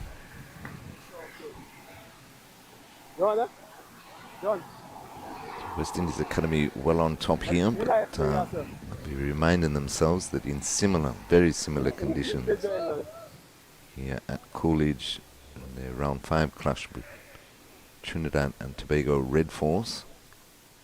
They had the Red Force in trouble in their first innings at 90 odd for 6. Before Red Force got away from them. Last 4 batsmen scoring over 200 runs to give them over 300 in first innings. We'll be mindful of that as Pittman completes his over.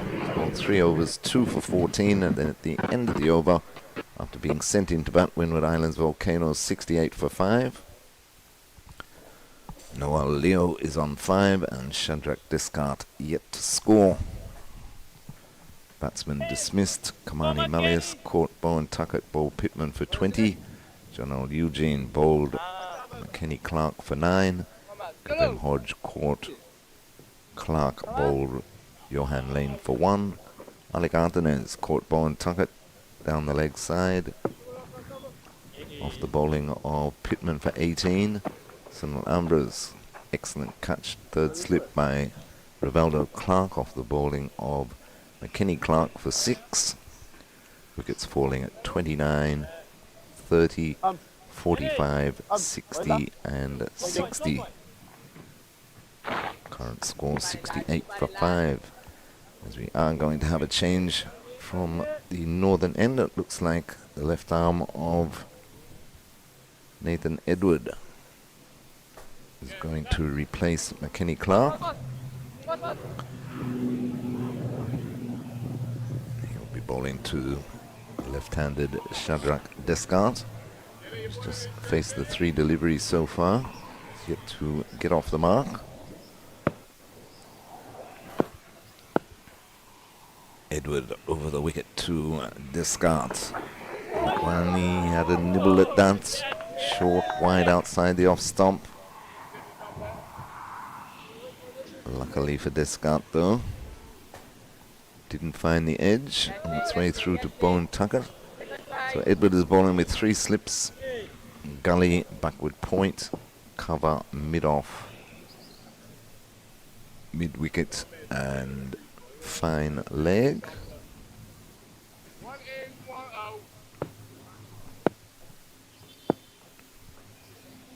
Runs towards us now into Descartes. And that one, Descartes just pulling through the mid-wicket area. They're coming back for the second. And that's good running.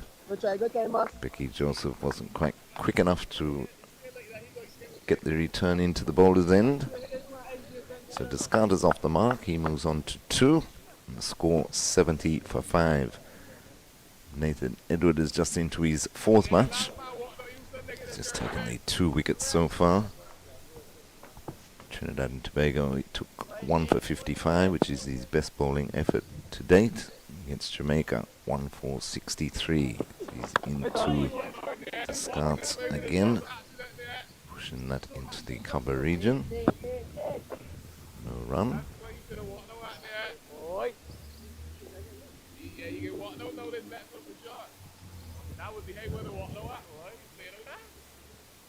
So after the delayed start here at Coolidge due to rain this morning, we started about an hour and a quarter late. Lunch will be at 1 o'clock, which is in about 17 minutes time here. Edward into Descartes. Again, it's defended onto the offside. Remains on 2, the score 70 for 5. I ask you after.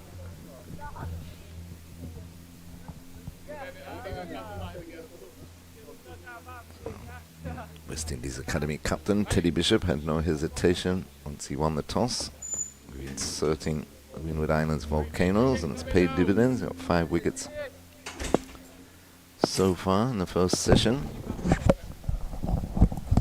It's Edward again into Descartes, and Descartes moving round in his crease. He's tried to come out to meet that ball. Almost got the edge. And here is someone like a Nathan Edwards is very, very tricky to deal with, Terry, because he gets the ball to nip back. And Descartes is on the move. He's going to have to make that slight adjustment.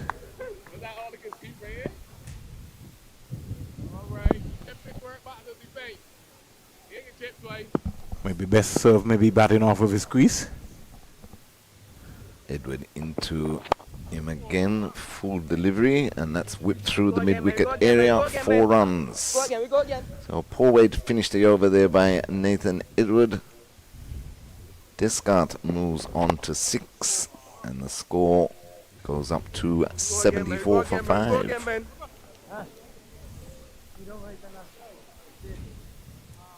So some 16 overs bowled.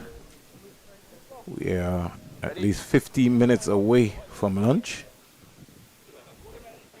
Let's be ready, gentlemen. Let's be ready. Huh? Yeah. What time are you on? Good. No, not going over. Good.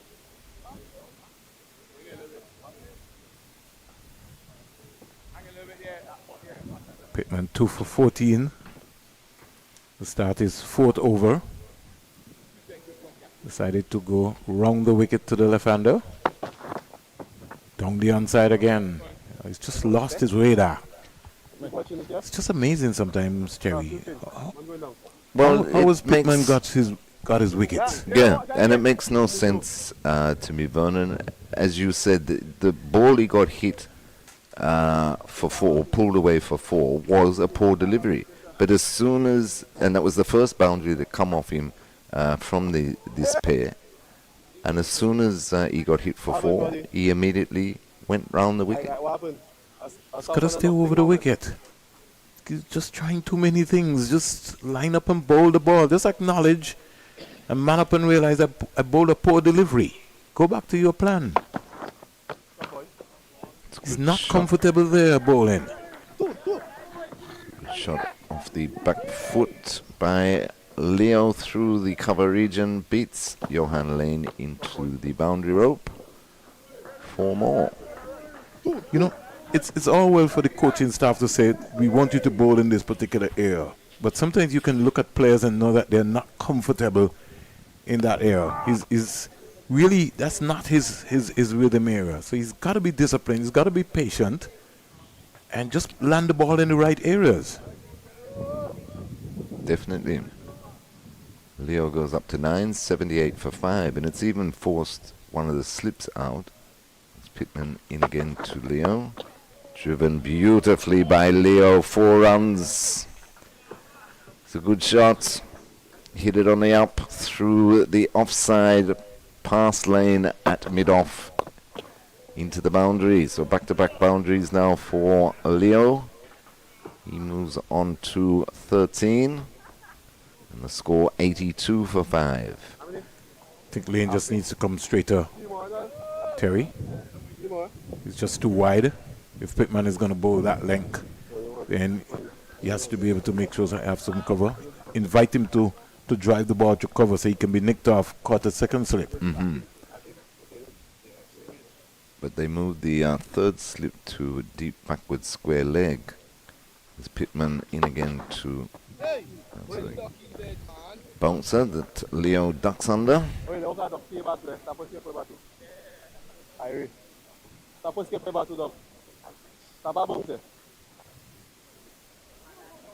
But although they picked up the 5 wickets in this first session, Vernon, you're quite right what you're saying.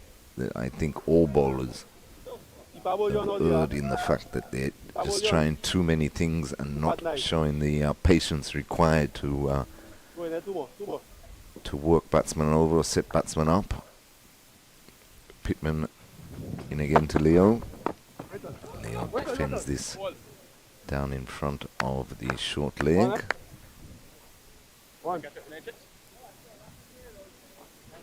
Better delivery that by Pittman into the rib cage of Leo. But I don't really, if he's going to bowl on body line, then the man under the helmet is just too far. Far too far.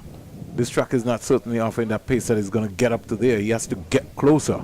He's 3 pitches away. Don't know if there's an insurance policy or something which indicates that you can't get too close, or we're looking at under 15 cricket, because that's what it seems to me. Another bouncer, tucked under by Pittman. I don't understand the ploy here. No. Bowen Tuckett throws his arms up in the air and says, what are you doing? pitch it up. End of the over. Windward Islands Volcanoes, 82 for 5. Leo is on 13 and Descartes is on 6.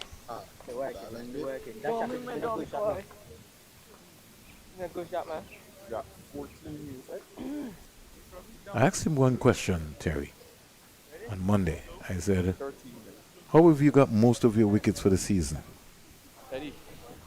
What did he say? I don't know, Mr. Springer. I haven't watched the replay. No, but so then, so just forget about that. If you're going to bowl a bumper, it has to be a good bumper. It has to be a good short ball. Yeah. It was just that one poor delivery that threw him off. And he should have, in my opinion, stayed over the wicket. Anyway, Nathan Edward over the wicket, 2, and loses his run-up. Guess you get Athens with a ball outside the line of his body, you know, which he could have hit anywhere. You know, come on, you stick to the basics. Put the ball in the right area. Overcast, they're supposed to be thinking that they can be able to bowl this Windward Island Volcano team out at least under 125. That has to be the objective. 82 for 5. They have to believe. Edward into Descartes, short. Descartes tries to pull it, catches the under edge of the bat, falls to Becky Joseph at mid-wicket, and there's no run. Yes, and as I was saying before, they should have first and foremost in their mind what happened with Trinidad and Tobago, where they had them in a similar position. Trinidad and Tobago ended up scoring 300 in similar conditions. So. But to me, they just need to, as you say, Vernon, keep it basic, but also just keep attacking.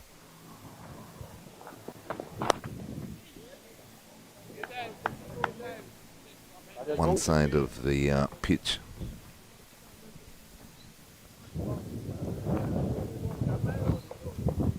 So 3 slips at gully, backward point, cover, mid-off, mid-wicket, and fine leg for Descartes, who's on 6. Don't know if Ricardo Clark sending a message to the captain that he feels that he can come and roll his arm over.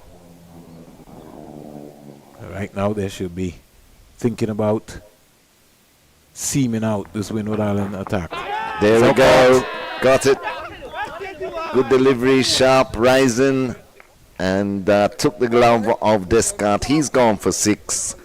West Indies Academy pick up their 6th. Windward Islands Volcanoes in further trouble, 82 for 6. The first for Nathan Edwards. Look at it, Terry.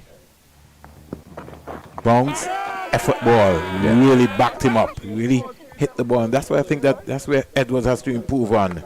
He really hit the deck there with that delivery. Wasn't a float up. Really landed into the right area. And Descartes goes back. So further worries here for the Windward Island Volcanoes just before lunch. Yes, most definitely. 6 down now. Good effort ball, as you said, Vernon. Took the glove. He couldn't get his hands down quickly enough. Descartes. So 82 for 6. While Leo remains on 13. We've got about 6 minutes before the luncheon break. As Ryan John comes out, 291 runs. No, I keep mixing the bowling up with the batting, Terry. Sorry about that, to Ryan.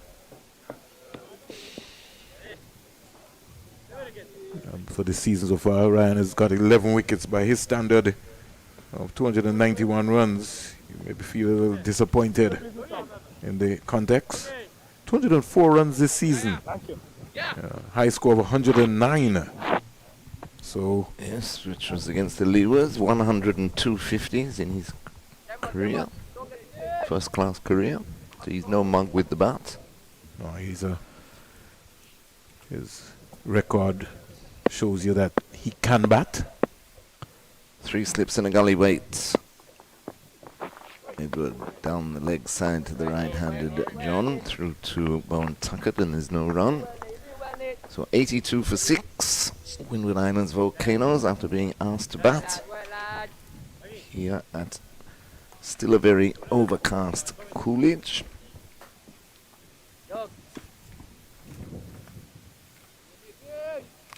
Approaching lunch on this first day after we lost an hour and a quarter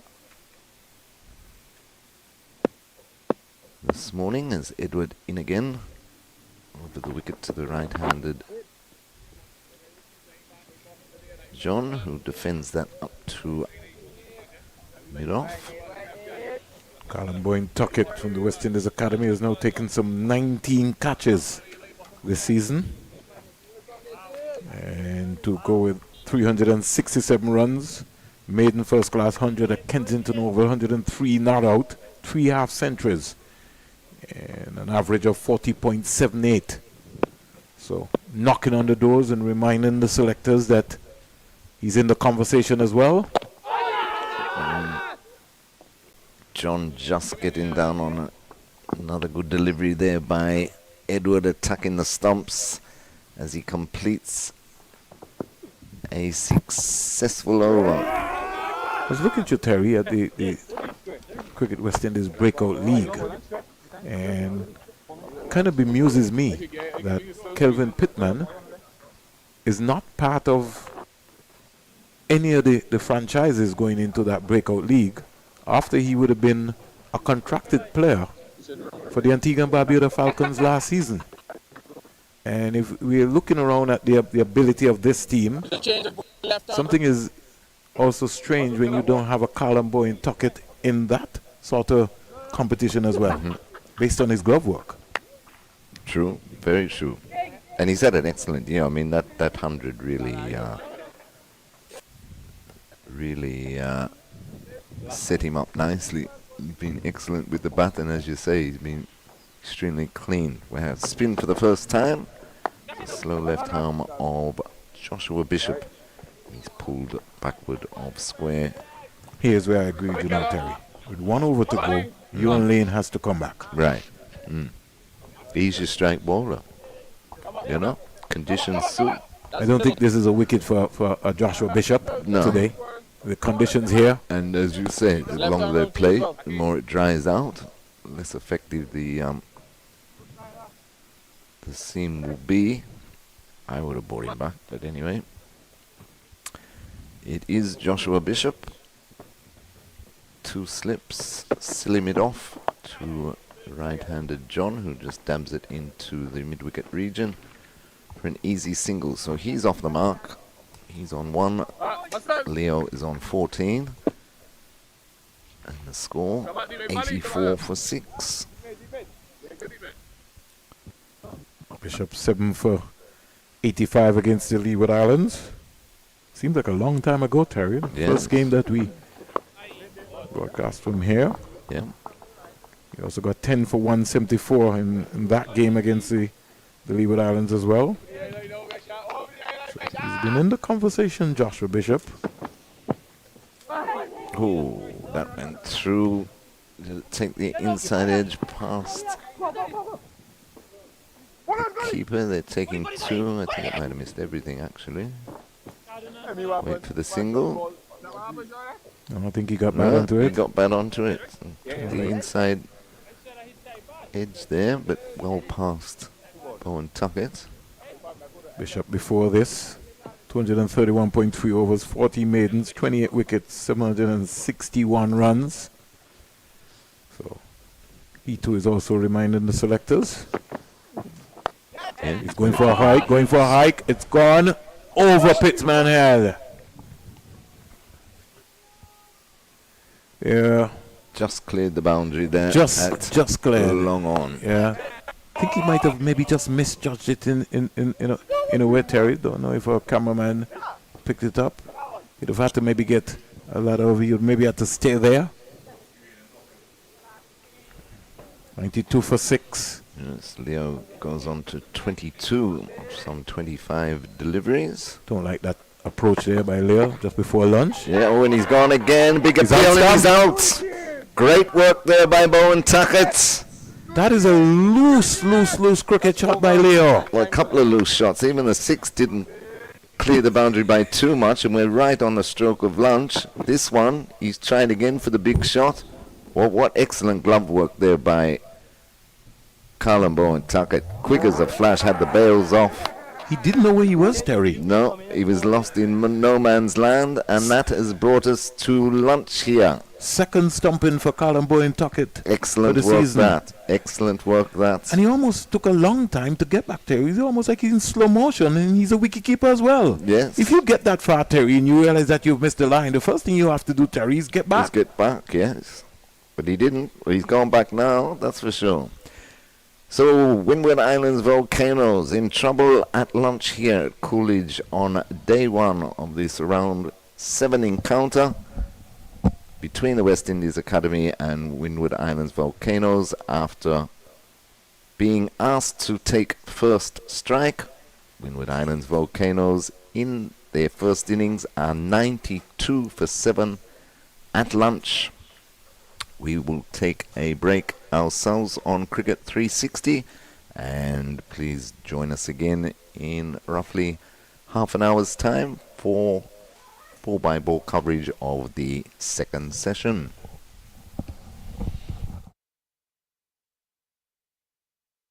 He knows what the people have been saying about him, and he has really silenced everyone with that. Age is truly just a number. This has been a flawless knock from Jason Mohammed.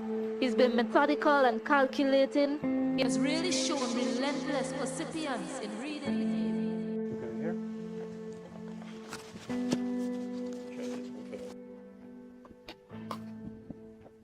Over the last 5 to 6 years, I think I've really worked hard in terms of my fitness and batting, so to speak, in the nets.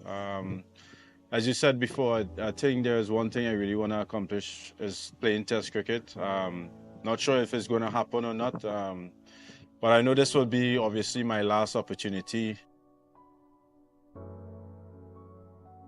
I think in the past, knowing I wanted to play Test cricket so much, even at a younger age, just wanted to play for West Indies. I think I put a little bit too much pressure on myself of thinking about the outcome and what is going to happen after the season and if I'm going to be on a West Indies Test team or not, rather than now knowing that, hey, this is your last opportunity, just go out there, enjoy yourself, express yourself. Although there's a lot of talk with around about my age and stuff, I think as a sportsman, as a cricketer, I think once you are fit and once you are performing, I think that's the main asset of playing cricket and playing international cricket for West Indies. So I think just having a clear mind and just trying to enjoy my cricket and just working on the things that I need to work on in order to produce the runs. Obviously looking to score at the end of the day is most important. That's something now I've changed a little bit more this year in the 4-day tournament. I think I'm looking to score rather than just bat time as well. So I think that's something has really helped me, and it's working really well this far.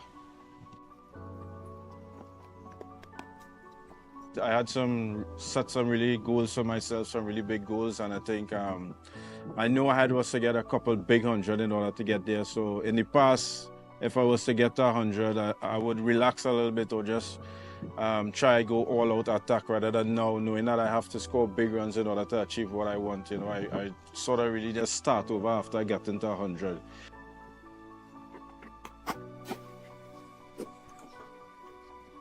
Myself, I just want to be remembered for someone who has really worked hard. Obviously, I've gone through a lot of difficult times in first-class cricket and in my career, but you know, I've never given up. Some people might have, and then with everything else happening with age and everything, I know a lot of people would have walked away. So I just want to be remembered for someone who was strong mentally and always had the love and the passion for the game and always worked hard to achieve whatever I think I wanted to achieve in this game.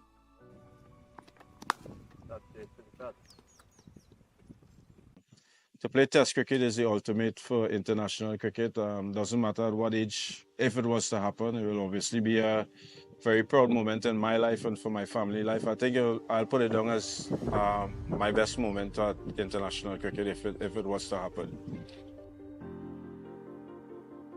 as I said before, this game demands so much from you, and you feel a lot more than you perform, especially as a batsman. I think at certain periods of time, when things wasn't going my way, even self when I was doing well and wasn't being selected for certain times at West Indies cricket, I think I would have walked away, but I'm grateful that I have a very strong family background, especially for my parents who have supported me from day one. And being married 10 or 11 years now, my wife has really been a strong part in my career as well. You know, she's someone who has always motivated me and said, hey, let's look forward and look forward for doing great things. And I think they are the main reason why I'm still here and while I'm still performing. And now is my time sort of much to give back to them, to say, hey, I'm grateful and thankful for the support that you guys have given me over the last couple of years.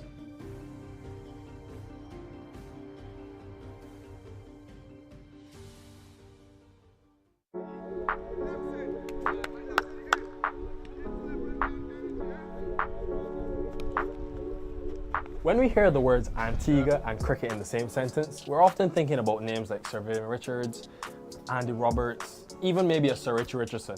Maybe one day we could be thinking about Jewel Andrew. Great to have you. Congrats again on all that's happening this year. We are in Antigua, where it's all started for you. Tell me, first of all, how does it feel to be in a West Indies camp? It feels great, to be honest. You know, playing around the old guys makes me feel even better about myself, and just the support I've been getting so far is something that I want forever. It's well documented that families played a big part in your journey. If you had to describe the role that they play, how would you put that into words? If I try, I'll be here a long time. My mom very neat, you know. She's just my backbone, I should say. I mean, she's more confident than me. You know, just seeing her in the stands, you know, gives me that extra push. And you know, she's just joyful and a good person to be around, and someone that you should have in your corner. Joel started to play at a young age with big men, so he doesn't play name cricket. You bowl to him, and once you bowl to him in whatever loose ball, he just put it away. So he's fearless.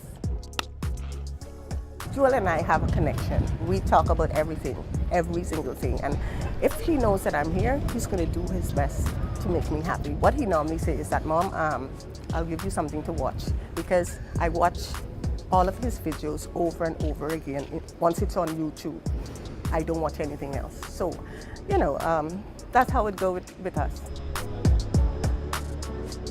If you had to put into words, who is Jewel Andrew, what would you tell them? So a confident young man, you know, fearless, as Viv would say, never die sort of guy. So it's just someone I want to be forever. Let's talk about the Under-19 World Cup, where this unbelievable year began, where you scored the most runs for the West Indies and you were well talked about. Did you feel any pressure now that there are eyes on you and there's a certain expectation tagged with your name? At that time, I was feeling extra pressured because everyone expects me to, you know, score every game, and that's not realistic, but that's what I try to do. I just try not to think about it as much, because at this level, expectations will be high. So just for me to just stick out what I'm doing and just learn as much as I can at this level. I think a month after that World Cup, you made your first-class debut for Leewards. How have the guys in the Leeward Islands shaped your journey and helped you along this process? I mean, they push me more than I push myself, especially fitness tests and those things, you know. Aiden is the one that really pushed me to, you know, do an extra one, even when I'm not feeling it, because it will benefit me in the long run, and it did. I really, you know, see him as a little brother, and I really try to encourage him in, you know, doing the right things to stay at the highest level. So, you know, the only thing I can do is just give him my knowledge and, you know, encourage him a little harder. He just reminds me of myself when I was a kid, you know, just always laughing. Sometimes you'll see him sleeping on a chair. So, you know, he's just, at the end of the day, he's just a kid, and, you know, I really, you know, love having him around. And what about Casey? He's more, you know, my idol off the field more than on the field, because I like the way he carries himself off the field. So what about on the field? What's wrong with that? Nothing is wrong with that, but I just... You think you could bat better than him? Yeah. So much has happened for you in this year. So you get that first class experience, went to Ireland with the West Indies Academy. Whilst all these things are happening, what is keeping you grounded to remembering sort of where you've come from? I actually look at old Snapchat videos that my sister sent me when I just started playing. I'm like, look at this to now, you know. It feels like a big achievement, but I just feel it's just the beginning for me. June 2024, CPL draft is around, and Joel Andrew gets picked. Not only does he get picked, he's going to play for the Antigua Falcons. Playing for your home is always something you love to do. And I know it's a franchise team, but it feels more like home to me. Receiving, you know, that call was something that I always wanted to just be in a part of the CPL, because, you know, this is the biggest part in sport, so I always wanted to experience it for myself.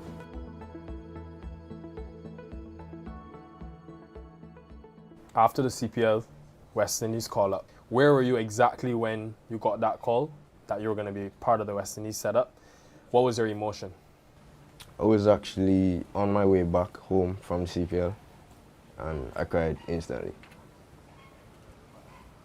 Because, you know, just receiving that from the coach, that I would be a part of the team, it made me feel good about myself, and it's something I always wanted. That squad was captained by Shea Hope, who you've always said is your biggest idol. Why Shea Hope? I mean, he's just cut above the rest in my eyes. Averaging 15 ODIs is never an easy task. So that's something that I want for myself. So if I see it in someone else, you know, I could just always emulate it, try to bring it into my game. So third ODI comes around, getting your cap from Azari, who is obviously working his way to be one of the great Antiguan cricketers. What did that moment feel like? I mean, he's more of a brother to me than a teammate. We go way back in terms of Antigua and club cricket. So receiving my cap from him was a special moment that, you know, I would cherish forever. If you are to play in Antigua, to hear the rally around the West Indies, to be part of cricket with Antiguans all around you, what would that mean to you? I mean, every time I hear that anthem, I get emotional, because, you know, that's something that stands out and it's something that means a lot to everyone in the region. If I get the opportunity, I want to score my first 50 in front of the home crowd. That will make me feel good. And just still learn as much as I can, because I'm still here to learn. 17 years old, we could be hearing Joel Andrew for the next 10 to 15 years. The guy makes me feel old, but brother, I hope you enjoy this. This is an invaluable experience that you will get on this series, and we can't wait to see what the limit will be for you. So all the best. Thanks.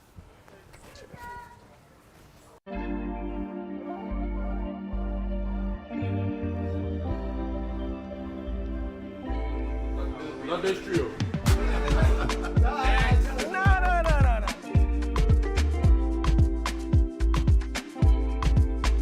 Between the three of you, who is the funniest? Between you and Jaden. Yeah, funny at all. Yeah. Between Andy and I for sure. Yeah. And who take the longest to get ready? Me.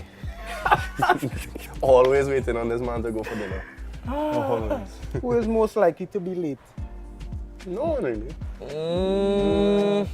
Me. Important things. Important things, nobody late. But like if it's dinner, casual, I think me, for sure. For sure. Cuts it yes. Who lifts the most in the gym? Then between Andy and I. Oh no, you look strong too. Yes, my legs. Where's your squat? 3. You win. Yeah. I think it's 3 I was 285 or something. I was 275.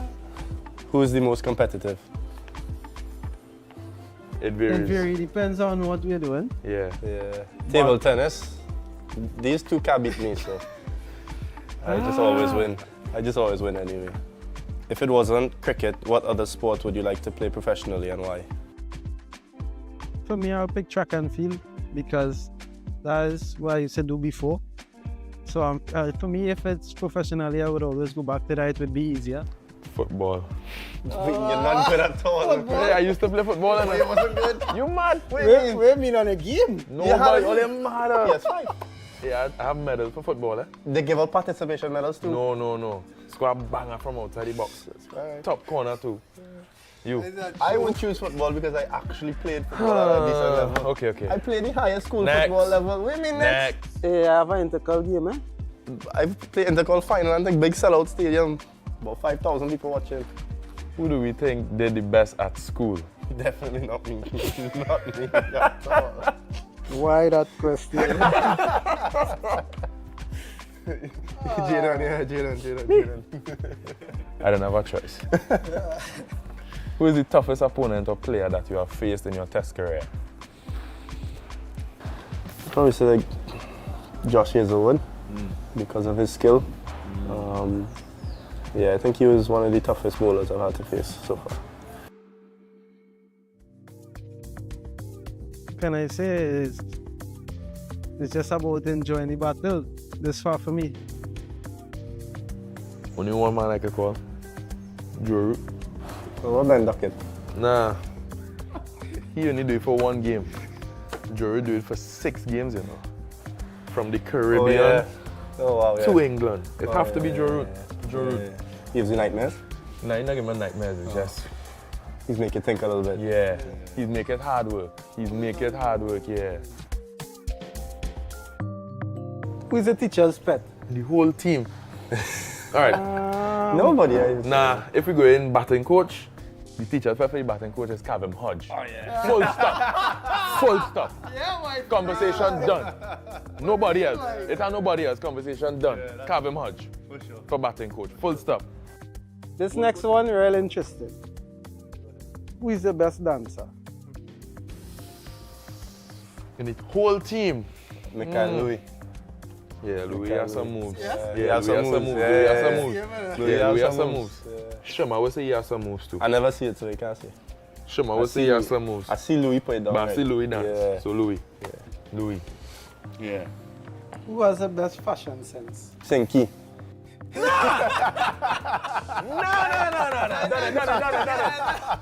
Next. Scott. Nah, you're doing that for spite.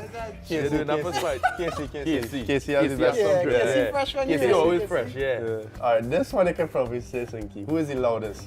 We don't need to answer Senki. Nice man. Kevin Sinclair. Kevin Sinclair. Come on, man.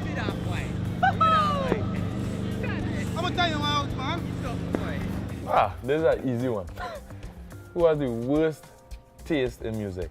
Don't say me, eh? If you only say me. So who are we gonna call again? I don't know, it's not me. You are the worst taste. You listen to country music, bro. What's wrong with country music? Everything wrong with country music. I listen to soca, I listen to dancehall, I listen to country, I listen to Afrobeats, reggae, you name it, I listen to everything. When? All the time. Who would you call in an emergency? Anyone out of you two? Yeah, anybody there. Anyone out of these two? Yeah, Anybody there? definitely. Yeah. Anyone. And who deals the best with pressure?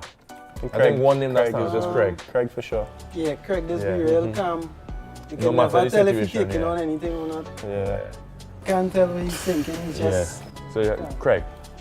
Easily Craig. What has been the most memorable moment in your test career so far?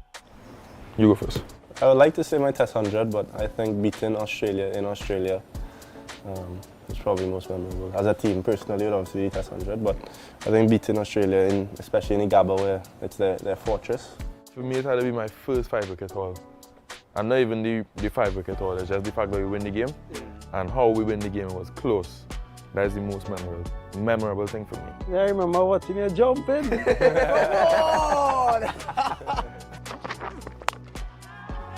To become the youngest West Indian fast bowler to get 5 wickets, and he does so. For me, it's my first test wicket. It came off my second ball of my first over. So that is something I cherish as well. And we have a picture with that one. Yeah. Hands up. Who is the most naturally talented cricketer? In the team, Alec boy. Yeah. Alec Gifted. just look the part all the time. Discuss the friendship that we have with each other on and off the field. Well, I can speak from when I started, because I didn't know any of them personally when I now started. I started playing cricket with Josh at probably 19, 20 years old, and we just created that bond when we played together for Trinidad in the first class setup, and then we all came together with West Indies, and the friendship just grew and grew, and we went on tours together, and every time we had to go for lunch, breakfast or dinner, we moved together, and we sit near each other on the bus as well. Yeah, I agree. It was something just natural. It was just natural from the beginning. You know, we fight, how I could say, we go to war together, so we always just lean on each other when it's that time. But it's something that's come natural. We know each other, so like on the field, I would know Jaden bowl a bad over or something. I'd try and cheer him up a little bit. I'd know Andy's emotions when they're not going his way. Yeah, it's a nice feeling to have two of your best friends on the team at the same time. So.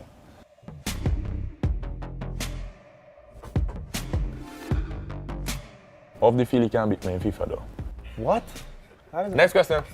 Next question. We have to do a video of us playing FIFA and see how much. The other night we played, I scored 20 goals. I scored 19 with Haaland. Next question. What is your favorite thing about playing for West Indies? I get goosebumps, yes. Everything.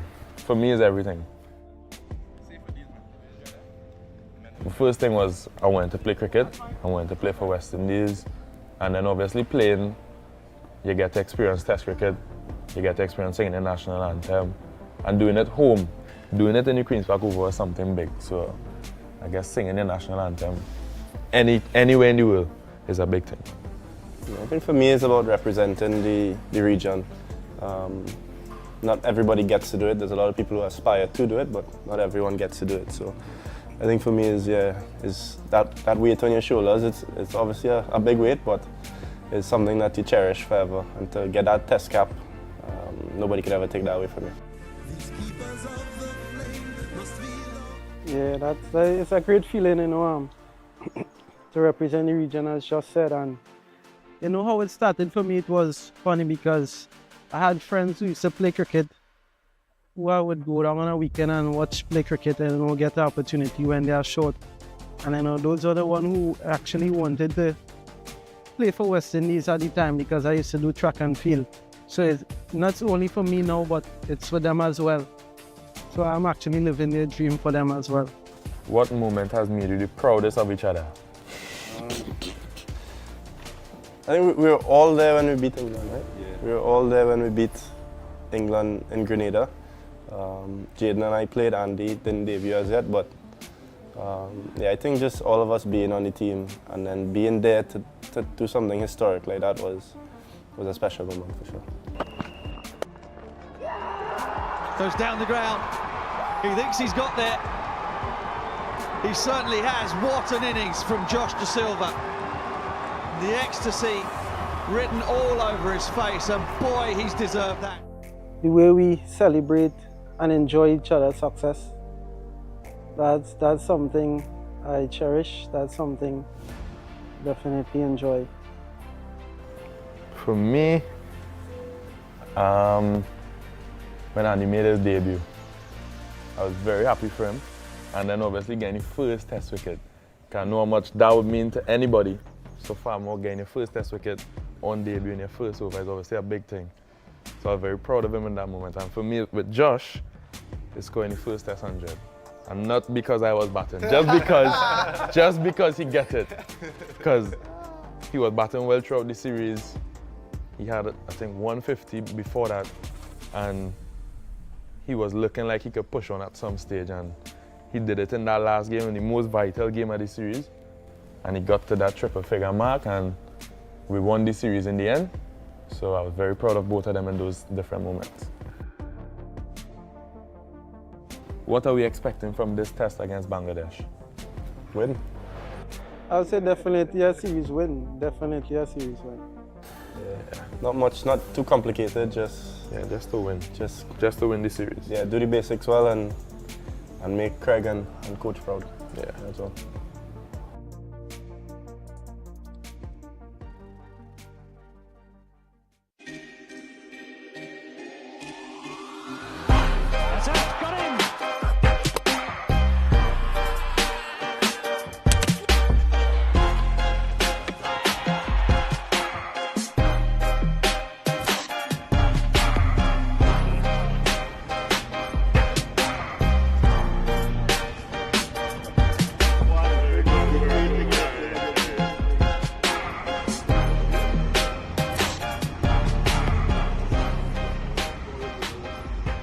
Two West Indian great fast bowlers. Two men that sit in the top 5 West Indian leading test match wicket takers. Courtney Walsh, we sit in his end here at Sabina Park.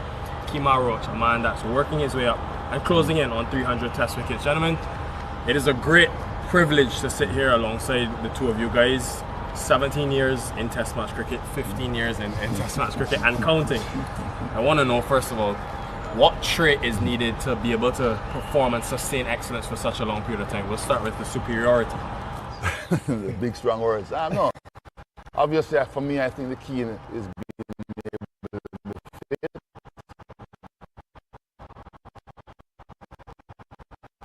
have good health, work out what you want to do, and be fit.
And welcome back to the second session here, post-lunch session on day one of this CWI 4-day regional encounter between the Windward's Volcanoes and the West Indies Academy.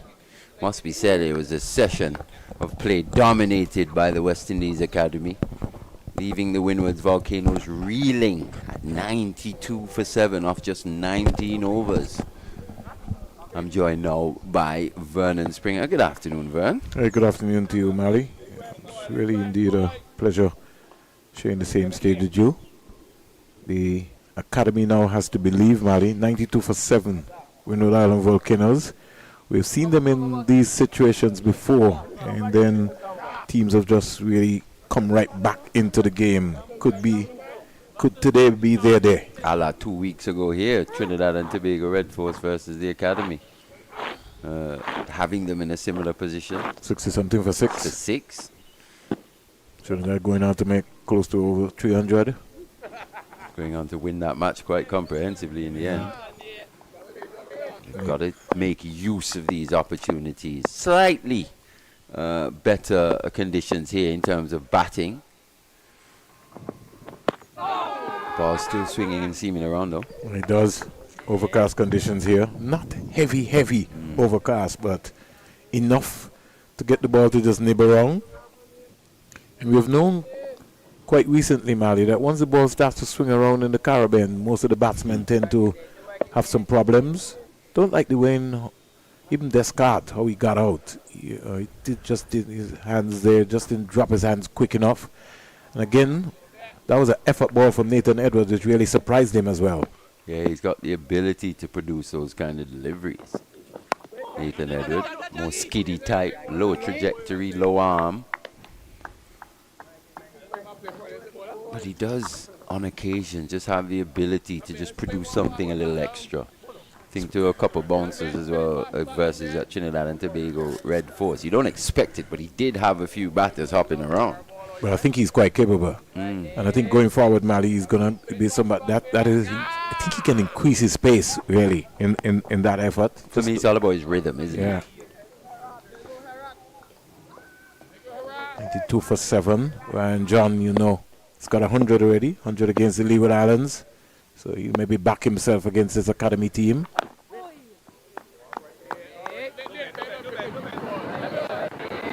Saying Nathan Edward, he has struggled in terms of that run-up of his, especially from the CIU road end, but here in this match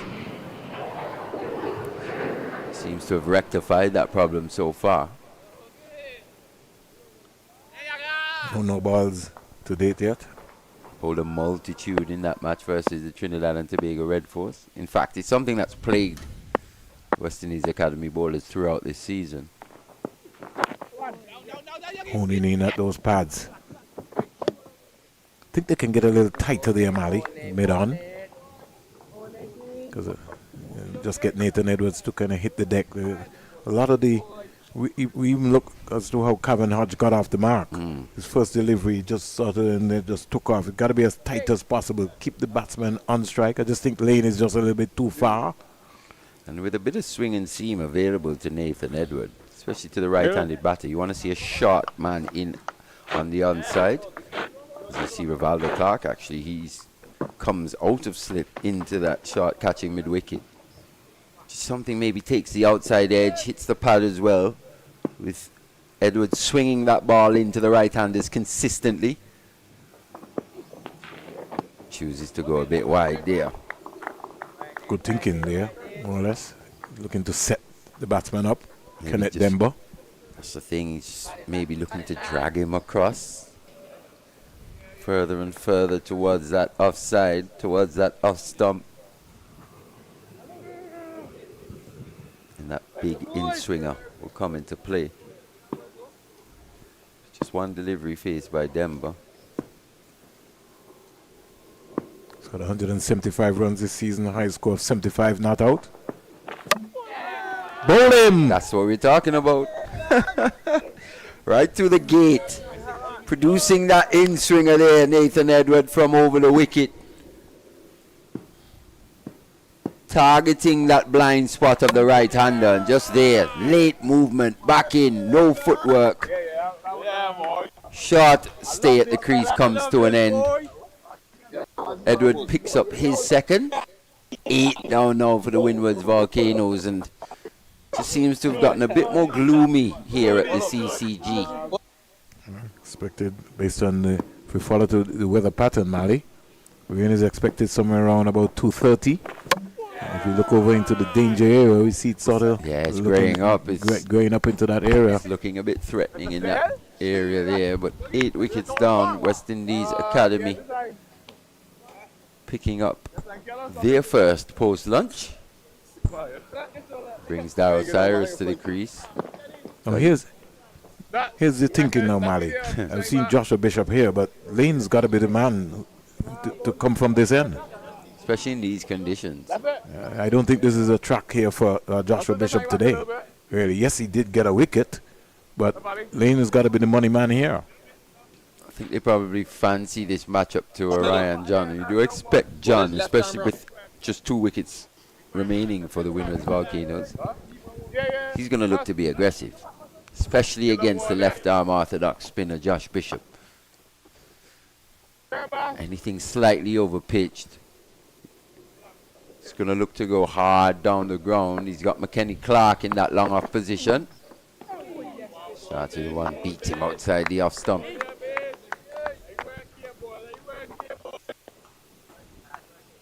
So this day one moisture can be used by the left-arm orthodox spinner. He's just got to get his pace right.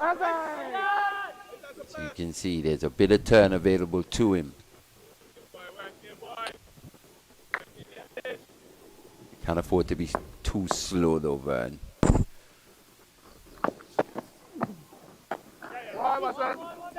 It's too easy. Just as Mali said, hustling back there to get the strike. Should never have been 2 runs once again, and Becky Joseph in that position to save the boundary. He should be thinking he's got to get off of the boundary a lot more quicker to get Cyrus on strike. Dropped that chance earlier this morning as well. Flying away to his left. Melius dropped earlier today off Johan Lane. At this level, you have to take those.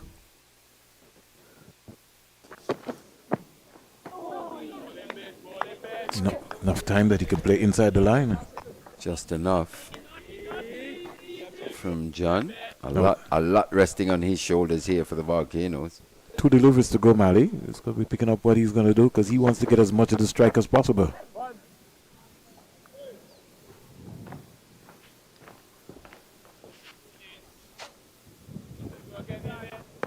That's overboard. And he's relieved, gets a strike. In fact, at the risk of giving away a boundary, you probably want to bring that man up, put a bit of pressure on John. You can keep that long off in the long off position, but that extra cover or that cover man patrolling the boundary there, it's just a bit too easy in giving the Volcanoes runs, but 96 for 8 nonetheless. Bishop 1 for 13 from 2 overs. But it's been an all-round team bowling performance so far, hasn't it? The wickets have been spread around. Despite the drop catch, they're still within the conversation. Definitely. It's just that the Windward Island Volcanoes have just not batted well. Each bowler has picked up at least one. Looking to use the crease. An advance there was John. That one died on the way through to wicketkeeper Bowen Tuckett. So we don't expect this pitch to be at its quickest, especially not here on day one, considering the amount of rain that we would have had prior. You can tell it's very dark in its color. Tells you that there's a bit of moisture in this pitch. It will last 4 days.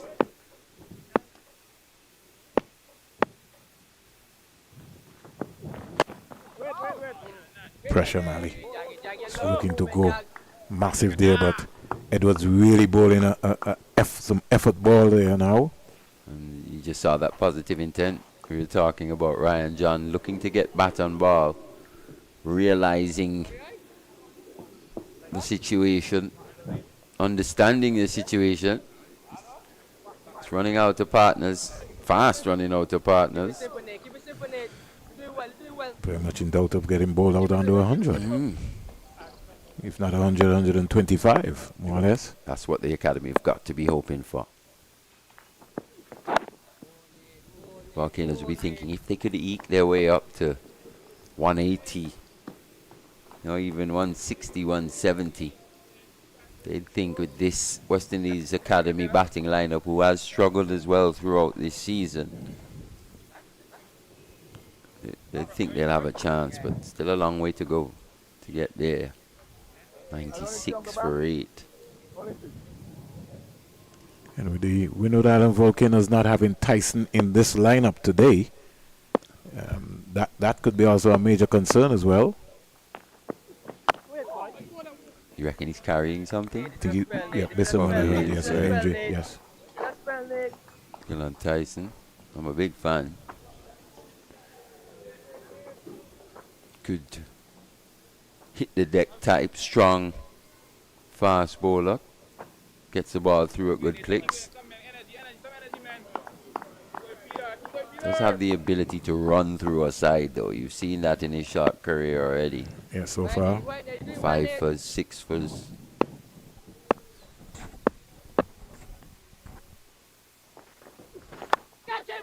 Aerial. Big drive outside the off stump, but Clark, who was moved from that third slip position into that short mid-wicket,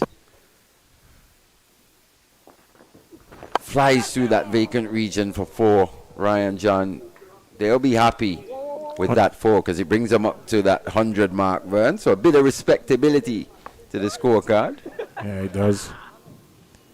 But again, as you were talking about, Mali, the patience level, you're down to number 8. You got to be attacking. Overcast conditions, you got to got 3 slips of gully. Got to find a fielder somewhere, but you keep that you keep that attacking spirit there. That would have gone straight down to slip hands. It would have. And if you think maybe you could possibly look to bring the mid on out if you want to keep that third slip in, that's where you'd bring in, maybe make Rivaldo Clark go a bit straighter. Wide mid on, short wide mid on. That way you still have the catcher. For a young skipper like Teddy Bishop, these are things that you have to learn on the job. And at the same time, understand that you're on top. So you can't afford to just release the pressure and allow that. Also, you got to be patient as well. Do is name of the game. Patience. Bat and ball. Batting in partnerships, bowling in partnerships. Middle. Maybe if the attacking bowler is bowling from the other end, your role is just to play that holding role. Yeah. Not try to give away anything. It's all about just recognizing the situation, playing the match situation as best as you could or as you can. But for me today, the Windwards just haven't been good enough with the bat. That's another wicket. Oh. The end of Cyrus. He goes for a duck. Played down the wrong line. Another stumping, sharp work that from Carlin Bowen Tuckett. So 9 wickets down now for the Windwards Volcanoes. That's his 3rd for the season. Sharp stumping, no chance that for Cyrus. His short stay comes to an end. Just 22.2 overs bowled, Vern. Yeah, looks like an early day. Very sorry scorecard indeed for the Windwards Volcanoes. 100 for 9. Played right around the delivery, Mali. Yeah, completely outfoxed by that one. It's a bit of drift as well on that delivery. So I did make an error earlier, Mali. Keon Gaston is making his debut in this game. He played last. Yeah, he did. Yeah. Against Barbados. Yeah. Got 5 for the last match. So another debut here at the academy, at the Coolidge Cricket Ground. They're all coming out. Yeah, and he's coming out to face the Archbishop of Coolidge and Joshua Bishop. Man that's made this ground his a happy hunting ground indeed, not just with the ball but with the bat. 30 wickets so far for the season. First class 100 as well. Yeah, so he's in the conversation all the time, just reminding the selectors that he's still a candidate. Tell you what, someone who's really graduated from this program and has gone from strength to strength is Kevlon Anderson. Yeah, he certainly has. He's now knocking on the test door, or at least even to be around the squad. Definitely, more or less. I just worry for him though, you know. Going too early. Yes. Yeah. Not enough A tours and get some and cricket under his belt. Develop these young players. I agree, Jamal. Especially with Australia coming to the Caribbean. That's going to be up. We're going to be up against arguably the #1 seam bowling attack in the world. And the lines that the Australian bowl as well too. That's the worry. They're going to be at your stumps all the time, so you're going to have to be on your A game. Your defense is going to have to be as tight as possible. Good tight defense being exhibited by Gaston on that occasion. 23 overs in the books. 100 for 9. Windward's Volcanoes limping along here. The Coolidge Cricket Ground. Yeah, it's getting a lot heavier here in terms of the overcast. It is. I was wondering if it was my sunglasses, but I think I'll take them off because it just seems like it's just darkening by the minute. Plays expected. You should have a minimum of some 87 overs today. So based on the scoreboard, it looks like about 66. Mr. Back and his crew holding down the fort. Don't know if we'll get close there. But I know for sure that we'll have an early start tomorrow at some point in time. Maybe at least even a 15 minutes earlier start tomorrow. Yeah, at least the scorers, they have a bit of respite from the sun. Oh, certainly. They could still do with a shelter because they'll be wet possibly at some time today. Yeah, they've taken a beating in that area there. That's something that I think that we have to work out. We have to look after the scorers. And this is something we've seen on a few occasions now. Whenever the ball's hammered into this pitch, it just stops. Yeah, it just dies on its way through to the wicketkeeper. No pace in this pitch so far. And there's still something wrong, Mally, with this. Still 2 slips. I know if John gets the ball, once he's pitched up, he's going to go hard. And if that's the case, just bring Bishop into third. Plug that gap. He's not going to take the single here, though. No, he's not interested. A bit of cat and mouse game going on here right now as well too. And he being the senior pro, he's going to factor who he's going to take on. Yeah, he's stuck between a rock and a hard place. Doesn't know whether to stick or twist, turning down singles and 100 for 9. Every run crucial at this stage. But he has to trust Gaston as well. He does, but he's got to weigh it up. It's a really tough situation for him. Not ideal. 100 for 9. Over number 24.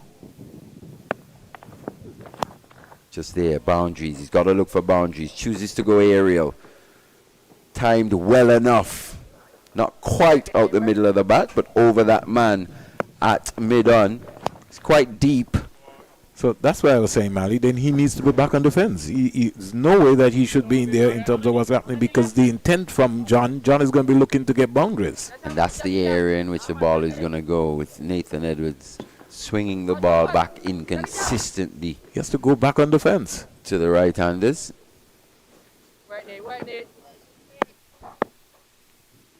Length key here for Edward. Chooses to go short. Once again, John chooses to turn that single down.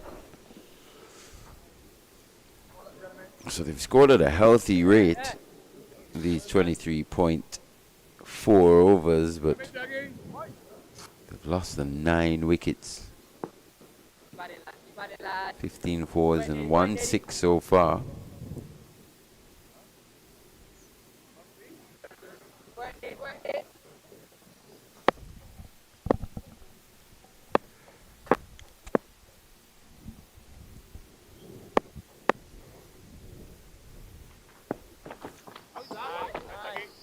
Big swing and a miss. So they've got that man in Johan Lane in that short mid-off position.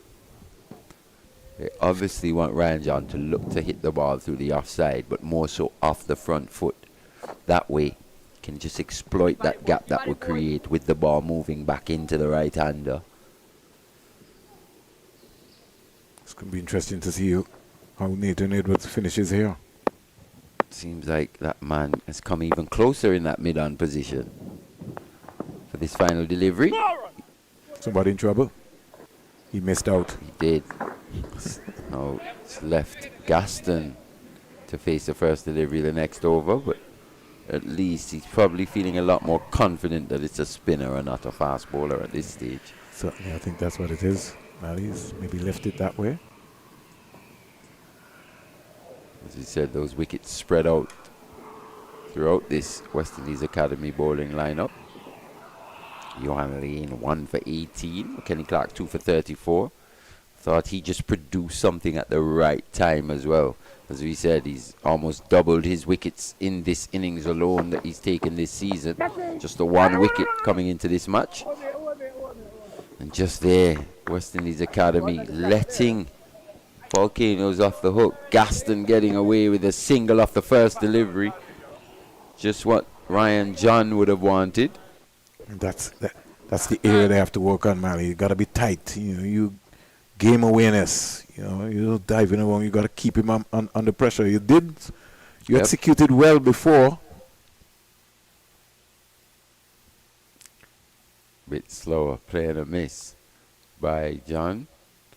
At least he didn't try to catch up to that one. That bat stayed pretty close to that front pad. Think I've seen the groundsman getting into position, Malley. There we are. It's just maybe a little flurry of activity here. We maybe can't see behind the clouds.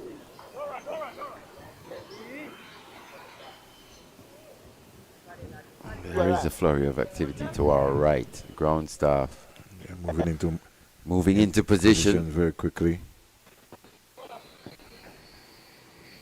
Ryan John also just having a little look over to his right, over his shoulder.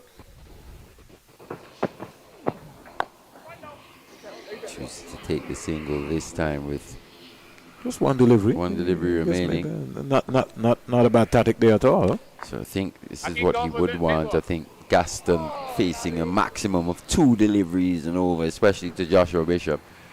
Doesn't fancy him too much to the fast stuff, but versus Bishop, a bit more confidence being showed in the young man this time. He's out stump. Colin Bowen-Tuckett was celebrating and moving away down. The umpire gave him out. Stumped in a flash. So Bishop runs through the tail here. Another stumping, maybe just dragging that back foot, maybe in the air. However, the Windward's Volcanoes are bowled out for 106. Very, very good performances with the ball by the West Indies Academy.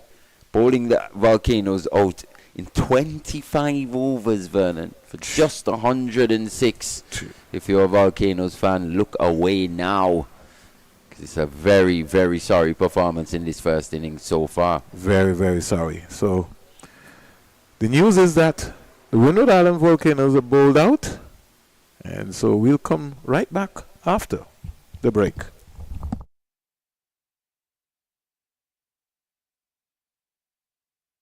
"60 Coaches Corner." Today we are pleased to be speaking to Ryan Griffith, one of the top cricket coaches in the region. He's been around from the under-19 level right up to the West Indies level, and very good friend of mine as well too.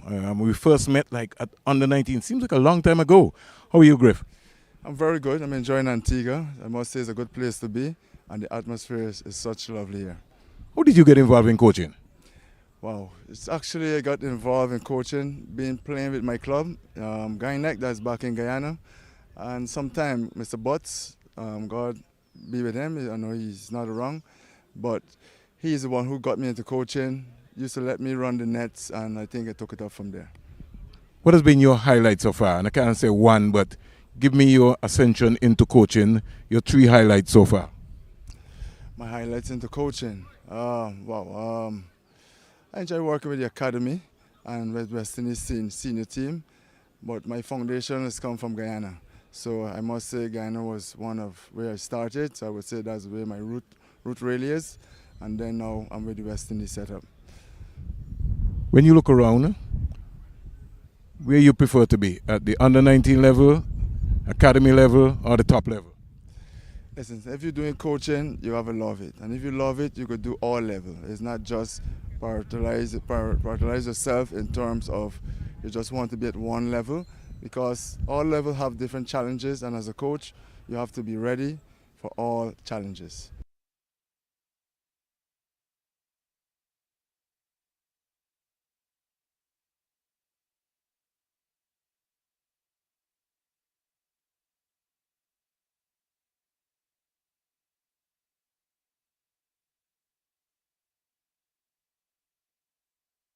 To anybody else who's listening to this conversation,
And welcome back to the Coolidge Cricket Ground.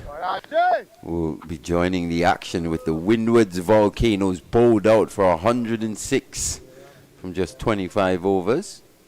Wickets spread around the West Indies Academy bowling lineup. Joshua Bishop 3 for 15 from just 4 overs.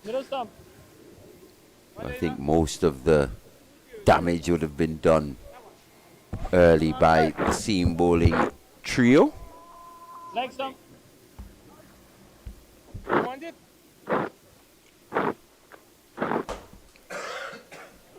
So now can the Volcanoes, what can they do in these conditions? We saw quite seam friendly conditions, even though the orthodox left arm spinner managed to pick up 3 for 15. But they've got to forget about that performance with the bats. They've got ball in hand. Looks like Aki Mogis and Justin Jagasar, the opening pair for the West Indies Academy. It's going to be Ryan John with the new ball, number 74, running in from the CIU road end. He was left not out, Ryan John. Ran out of partners, but here he is, ball in hand. Starts with a loosener. I'm joined now by Terry Laraji. Good afternoon, Terry. Good afternoon, Manny, and good afternoon to viewers and listeners, wherever you may be. Still an overcast day here at the Coolidge Cricket Ground, but good effort by the West Indies Academy. The ball, Windward Islands out for 106. Let's see what they can do with the bat in reply.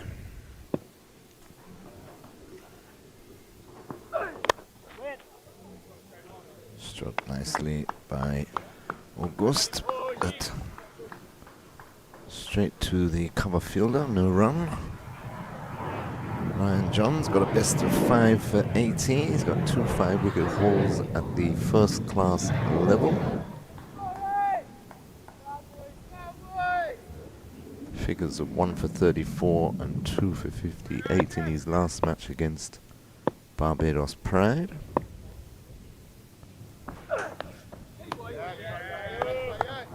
I believe the Trinidad and Tobago Red Force 100 for 5 against Guyana Harbour Eagles.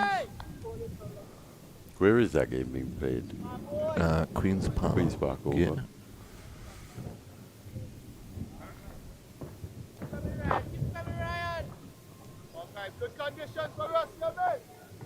Leeward Islands Hurricanes 43 for 1 against Barbados Pride. Of course, that's a day-night match at Warner Park in St Kitts.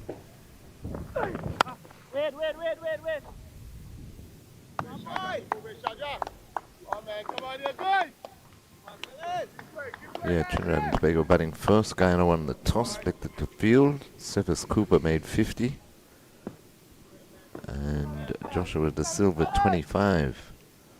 Rest all single figures, so 101 for 5.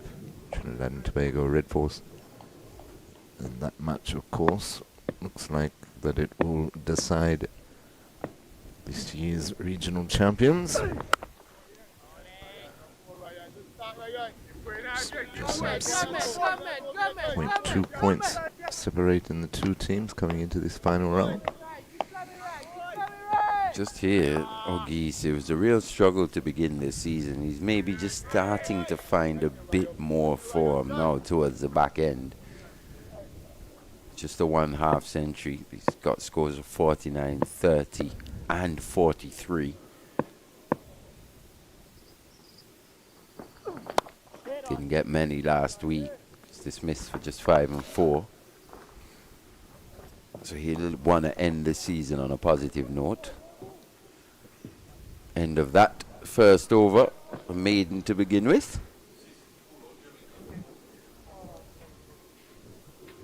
Word coming in, CCC has just bowled out the Jamaica Scorpions for 133. So quite a few low scores here on day 1 in round 7. Not quite sure what the say overhead conditions are. But well, you think it's because it's the last game of the of the year. Possibly.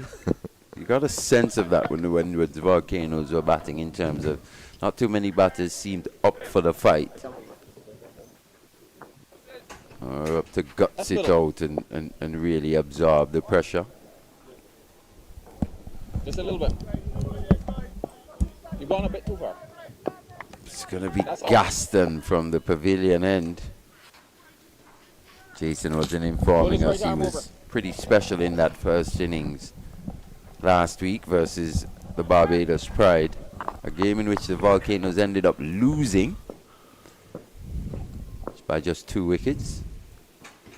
And just there, a bit of swing.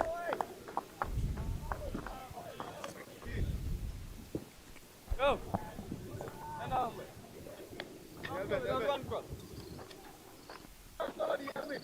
6 for 52 were his figures in the first innings, bowling out the Barbados Pride for 198. So he'll be looking to replicate a performance such as that. Number 30 on his back.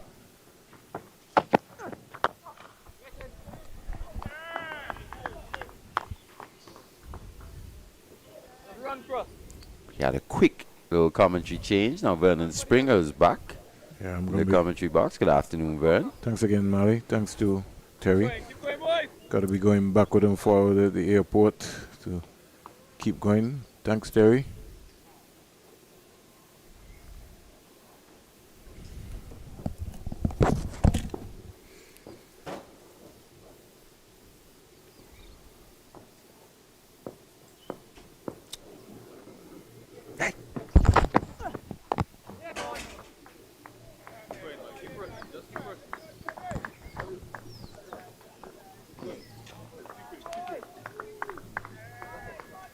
Been a struggle for young Justin Jagassar as well this season.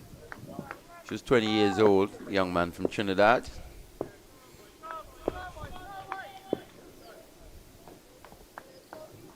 Best score of 26 for him this season.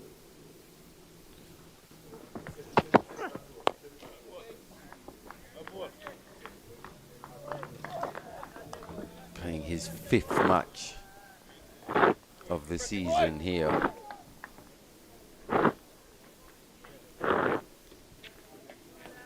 He'll want to at least get a score, try and feel like he belongs at this level.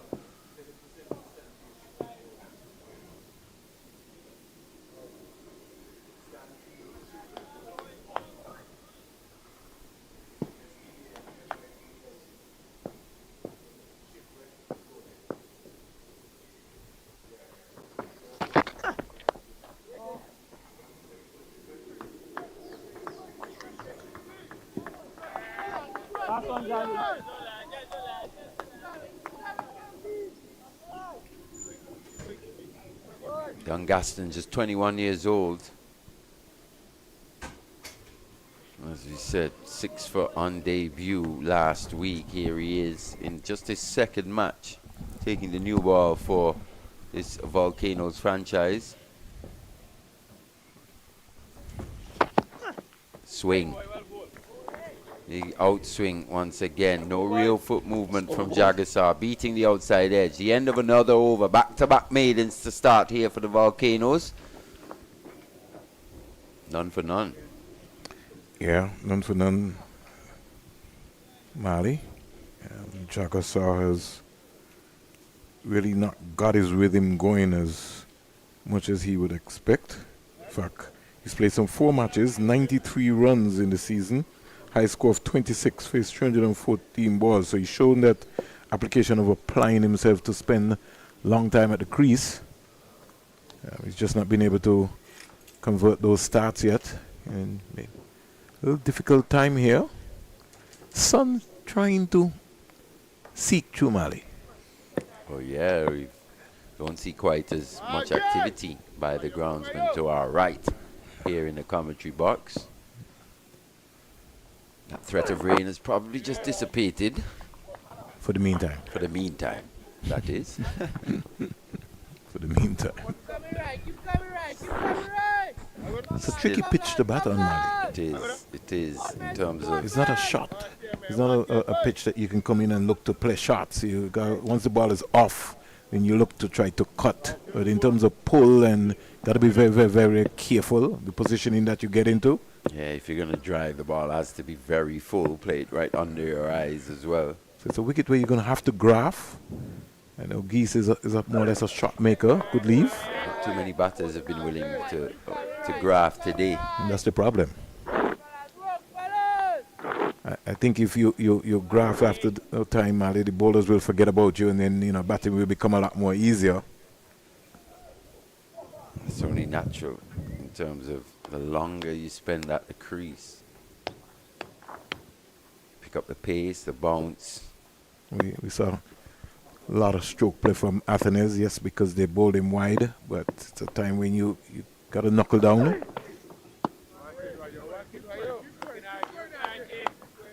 Really think about it. When was the last time you can say Alec Athenes was dismissed by an unplayable delivery or a real master stroke of bowling? More often than not, he tends to contribute to his own downfall. And he did admit Just got to find the balance. He did admit at the toss, Mali, that by his standards he was way below par this season. So he's conscious of that. And that's the start. Got to be aware, got to be honest as well. You have to be accountable to yourself as well. I think he's got all the shots that you could think about. He maybe just needs to go back now and figure out now, listen, how am I going to readjust my game by spending some time at the crease, forgetting certain shots. We have to stress this period now of his career, 26 to 31, 32, has to be his prime period. That's the breaking ground. This is when we should be getting the most out of Alec Athenes. Especially at the regional level, because you want to dominate here. You want to be 500, you get that under your belt. So if you score 500 runs, 500-600 runs at this level, take this young team, because this is your team. He's building his own dynasty here in the Windward Island Volcanoes. And to make that happen, you have to lead with the bat. You got to score runs and get them motivated.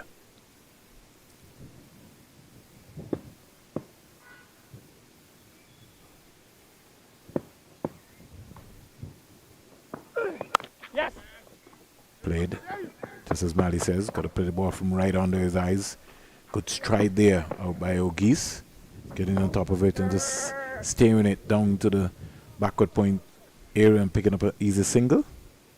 Jackasaw remains on naught. O'Geese goes to 2 at the end of 3 overs. The West Indies Academy quietly going about their business. When you really analyze it, if you were to analyze 2 players, as we spoke about earlier, Kevlin Anderson, who's really taken to first-class cricket. You compare the records. Athenes has played 52 games, so he's played substantially more. He's just got the 220 half-centuries, whereas Kevlin Anderson, he's got 4 first-class hundreds already, just the 3 half-centuries. So that conversion rate bodes well. He averages almost 50. In first-class cricket, 40 in the high 40s, 45, 46, I think.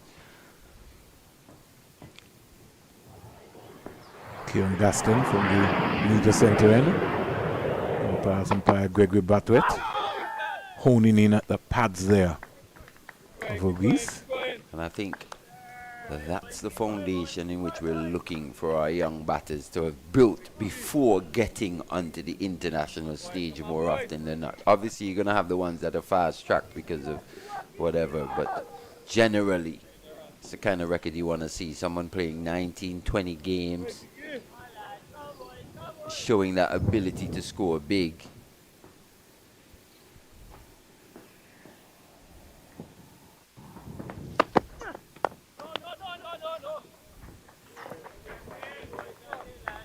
That's something that really can't be sniffed at, to be honest. We talk about Alec Athenes and the strokes that he plays. But that's something that we mentioned about Kevlin Anderson as well. He's quite unassuming. Not the most flashy type. But just consistently churning out runs. See, there's a sort of little slightly Richie Richardson about him as well too, right? It's mannerism, where he just goes about his business, conserves his energy, as you rightly said, Marley.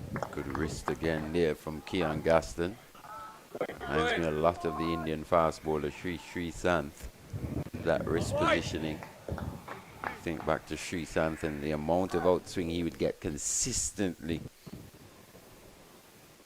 Almost seems like a floppy wrist, but it's quite strong behind the ball and upright, repeatable. Like what I see from this young man so far. Just there again. Good area, taking the inner half of Ogie's spot. If we match up that, Mali, to even a Kevin Hodge, who's played some 77 first-class games, 3,955 runs, you know, within his period of time, 11 test matches so far, so he's really almost like a late starter, as you would say. But has shown, got the temperament to, you know, he wants to bat. Didn't have a good season at all, just a 1.5 century as well, down the onside. And for me, it's not an either or. I'm not saying Anderson has to come in at the expense of a no. Atenez or anything like that. We're just comparing the records of these young players. You think Kevin Anderson, one that would have really just stood out in terms of his record as a young player. And to support your point, Mali, Kevin Hodge has got 7 first-class hundreds and 21.5 centuries. And that's what you were talking about, high score of 158. You'd really want to bump up his average as well to 29.52. Wide delivery. Not interested. Maiden over here by Gaston. Yeah, just tried to sucker the left-handed Ogies into playing at one a bit wide. It's just being warned by umpire Reefer. Yeah, getting close. Brathwaite, sorry. Getting close on the area there. It's in that danger area. Conrad Black, it was, the umpire from New Zealand. Corey Black, sorry. Yeah. Just looking at Kevin Hodge's season so far, 6-99 against Barbados, 17-40 against Guyana, 9 against the Leewards, 0 against the combined campuses and cottages, Trinidad and Tobago 126-8, and today he got about 1. Yep. Yeah. Made his debut for the West Indies against Australia in 2024. His last test match was in 2025. Our time has flown quickly, Mali. He's already got 11 tests under his belt. This is what I'm saying. You think a young John L. Eugene opening the innings for the Windward's Volcanoes, finally getting his opportunity. 25 years old already now. You know, it was just the other day he was prolific in the under-15s, under-17s, under-19s age group cricket. Time does fly.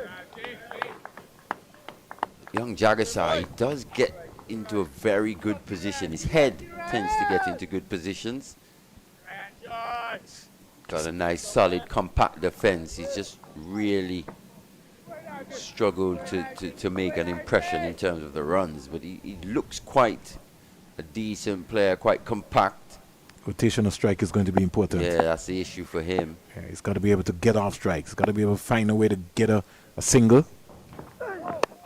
No ball. So the no ball bug continues from the CIU road end. No ballitis, as we call it.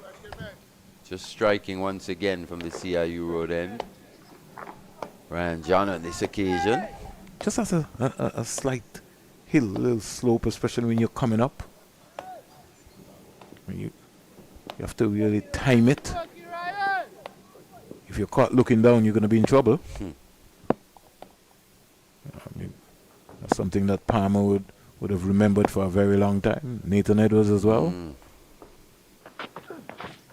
Oh, that's a beauty. I want to load him into that. Yes.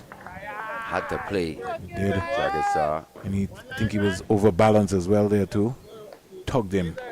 Saw it and he says, hey, this was a nice shot to stroke to cover. Yeah, he's just got to get a comfortable stride on that front foot. No one's saying it necessarily has to be the biggest, but got to work out a comfortable stride in which he can transfer that weight onto that front foot positively.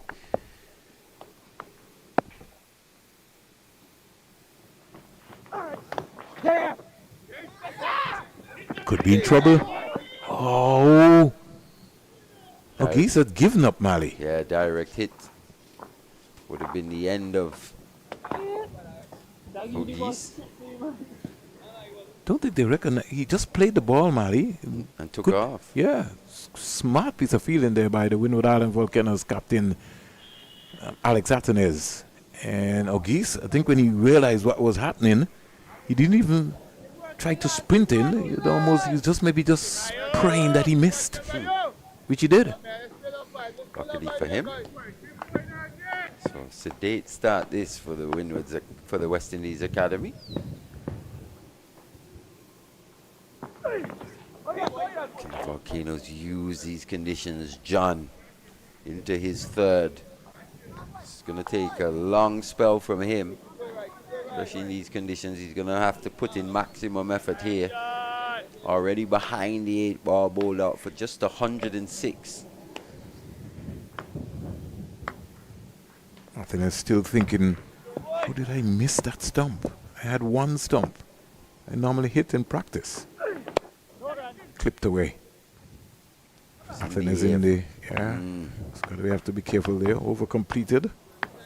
No ball and a single. Jagasaw is finally off the mark. Dicey single. Yeah, face some 20 deliveries.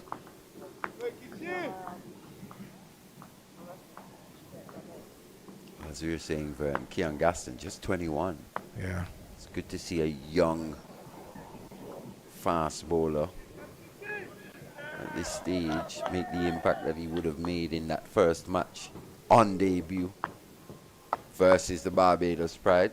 Coach Kenway Peters maybe might be smiling.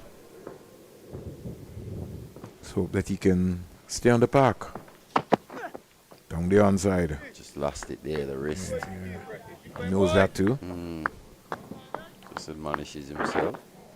He has to be kind of careful, Mali, because there's an easterly breeze that comes across into the stadium. Not like when you're at the Sir Vivian Richards Stadium, which pushes you more or less. It's not quite as open here at yes. Coolidge as it is up at the Sir Vivian Richards Stadium.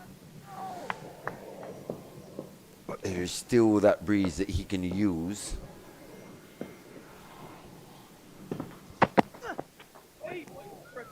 Ken. Just having it there. And I think what would have also happened to now, Mal, is it's more or less in his mind now. He was already warned or just spoken to by Gregory Brathwaite. He's getting into the danger area. So he's also mindful about that. Maybe just not quite following through the same way. Pulling out of that delivery a bit too soon. Causing him to push the ball more or less and not firm enough behind the ball. Beautiful delivery. Yeah. Tailoring in. Choosing to go Yorker length. Good thing about it there, it was well played by Jagasaw. And you always talk about his head position, man. He's always looking to push, look to come forward. He needs some runs behind his belt. Definitely. And you could see it. He's trying hard. You could see him. He wants to get some runs. They persisted with him throughout the season, haven't they? Yeah. Played 5 matches now. I think he maybe has something. It's a good lead, picking up the line of that one quite early, allowing that to go through. One thing for sure, based on his stats and his games that he's played so far, he's occupied the crease. It's just a matter now of how does he transfer that concentration of the amount of balls now into runs. There's a rotation of strike, especially as an opening batsman. Ogis is a sort of stroke player, so he needs to face balls so that he can flow. So Jagasaw has to find a way in rotation of the strike. Just a loose stroke. Sorry, the off stump, that one didn't quite bounce as well. Last one, A few occasions we've seen that here on day one. I thought Ogis played quite beautifully versus Trinidad when we were here. He Should have got 100. He should have. He looked in Yeah, he complete looked control against a pretty good attack as well. Yeah. Anderson Phillip, Jaden Seals, Gary Peer. Sort of just like he just ran out of gas after batting for such a, over an hour. Something that he will have to work on in terms of his mindset. Now he prepares himself. Sweet. Along the ground. And that will give Jagasaw some confidence. His first boundary and the first boundary for the academy in this innings. Yeah, the good thing about that is he played that really late, didn't he? Did Jagasaw allow that one to swing? In the end, just opened the face, running down to third man for 4. So that give him an element of confidence in terms of watching the ball all the way onto the bat. From Trinidad and Tobago, Mali. So when you see a sort of height and stature, it sort of reminds you of Adrian Barrett. Doesn't have the same flamboyance like Adrian Barrett, but in stature. John, round the wicket now. So it's changed from over to round. Maybe trying to see if he can unsettle Ogies. Slightly round arm, slingy delivery. I'd just like him to maybe bowl more balls, get Ogies to play more shots. Ogies is somebody who's a shot maker. He likes to feel the ball onto his bat. So if I was John, I would be getting him to look to play. Put the mid on and the mid off back and give him something to think about. Especially when you've been bowled out for 106, you've got to make use of the conditions overhead as well. Maybe not quite as overcast as we saw earlier today, but still quite seam bowler-friendly conditions. He seemed to have switched, Mary, because he's not comfortable there. And that's the difference. He's a pro in this team, and certainly he already picked up that, hey, the line there is just off. So I've got to switch around. Especially with his mechanics. As we said, that low arm from around the wicket. Here he can just use the natural angle a bit more. Yeah, but he's got to bowl him straighter. Force him to play. Let him feel bat onto ball. Let him feel as if like, hey, I'm going to take him on. Ogies is quite comfortable if that's the line he's going to be bowling. He could leave alone all day. It's a small score. You want to get early wickets, especially with this new ball. Just looking at this, both these teams in their batting lineups, Akeem Ogies hailing from the Windward Islands as well, St. Lucia to be exact. He's just struggled for players at the top of the innings. Maybe the natural progression for him, maybe in the next season or two. Maybe to get into this Volcanoes team.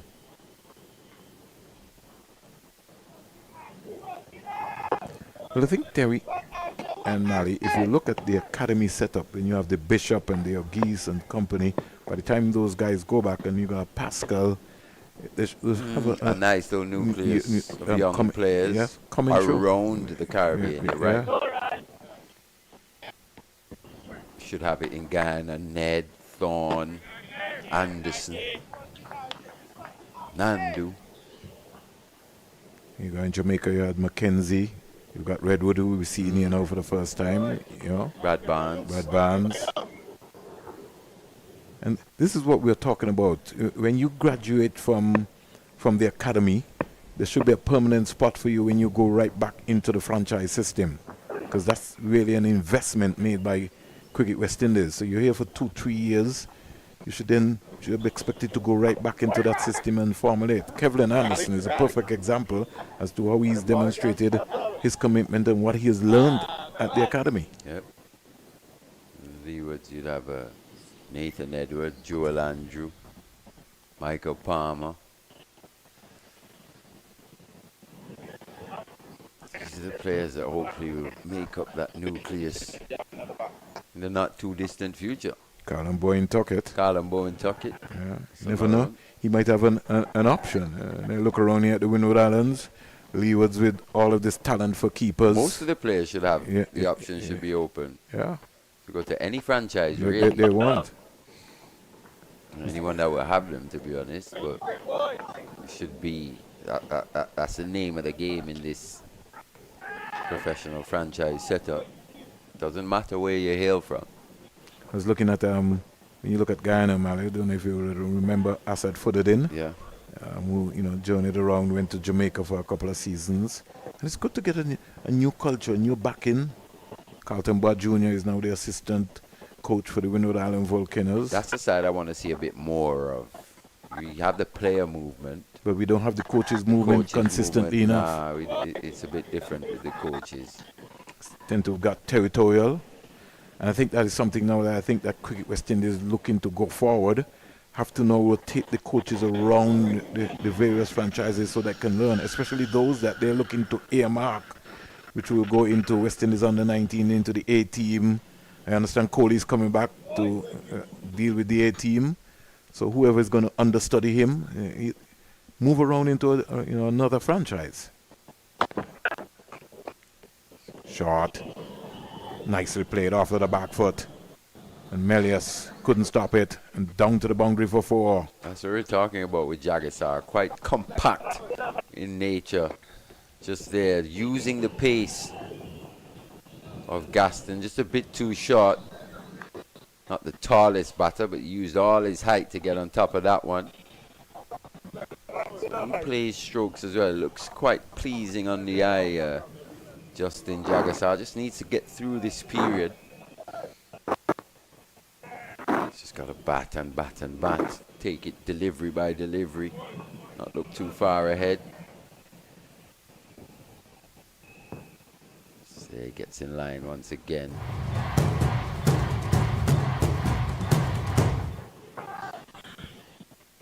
Lovely sound coming off of the bat there. I'll give him some confidence. And Windward Islands Volcanoes down a bowler. In the context, not having a Tyson, Jordan Tyson.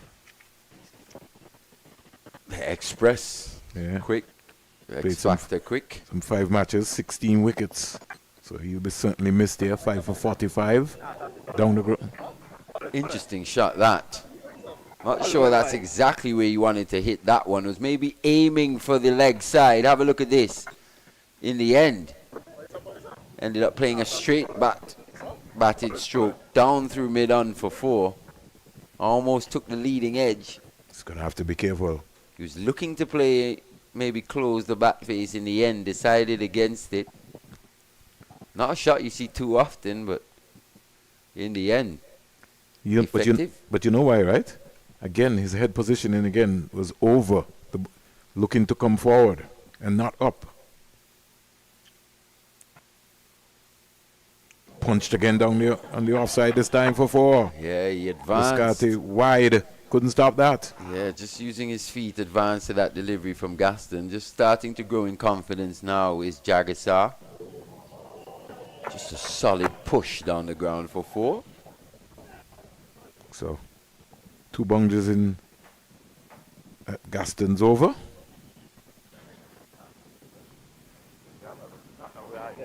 Don't get it twisted. It's Kean Gaston. He playing back after. Not for 16 from his 4 so far. 19 without loss, and Jagisar is growing in confidence. He's 17 from 23. Yeah, he has. He's just starting to feel a lot more comfortable at the crease. As we said, he hasn't done anything spectacular. He's just taken what the bowlers have given him.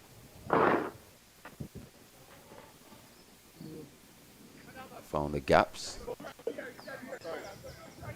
Descartes now coming from the CIE road end, replacing Ryan John. So maybe John might come from this end, because he's going to have to put in the donkey work. And with the amount of rain that we've had, to be fair, this outfield is still quite quick. It's easily one of the fastest drying grounds in the Caribbean, from the days when it was built by Sir Alan Stanford. I think Dr. Sir Andy Roberts would have also had an input with the tracks here in the original days.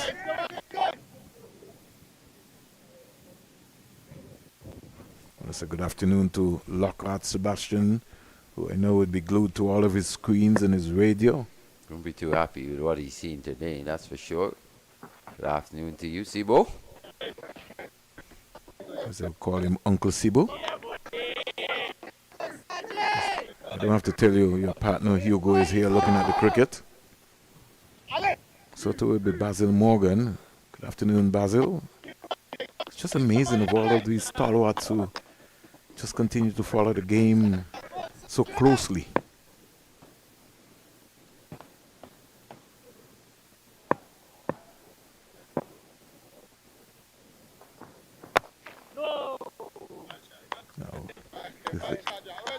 What is going to have to happen here, Mali? Ogis has already faced some 28 deliveries. It's not a pitch where the ball is coming on and they're bowling him very negatively. He now has to begin to switch on and keep batting, keep focused. Don't lose his concentration. Someone they know very well.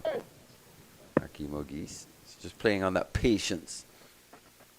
Inside that off stump. This gets a bit closer this time, but this is an opportunity for the West Indies Academy. Just having a look at this Windward's Volcanoes lineup, you stressed it. No Gillon, Tyson, the X factor, that bowler with the extra pace.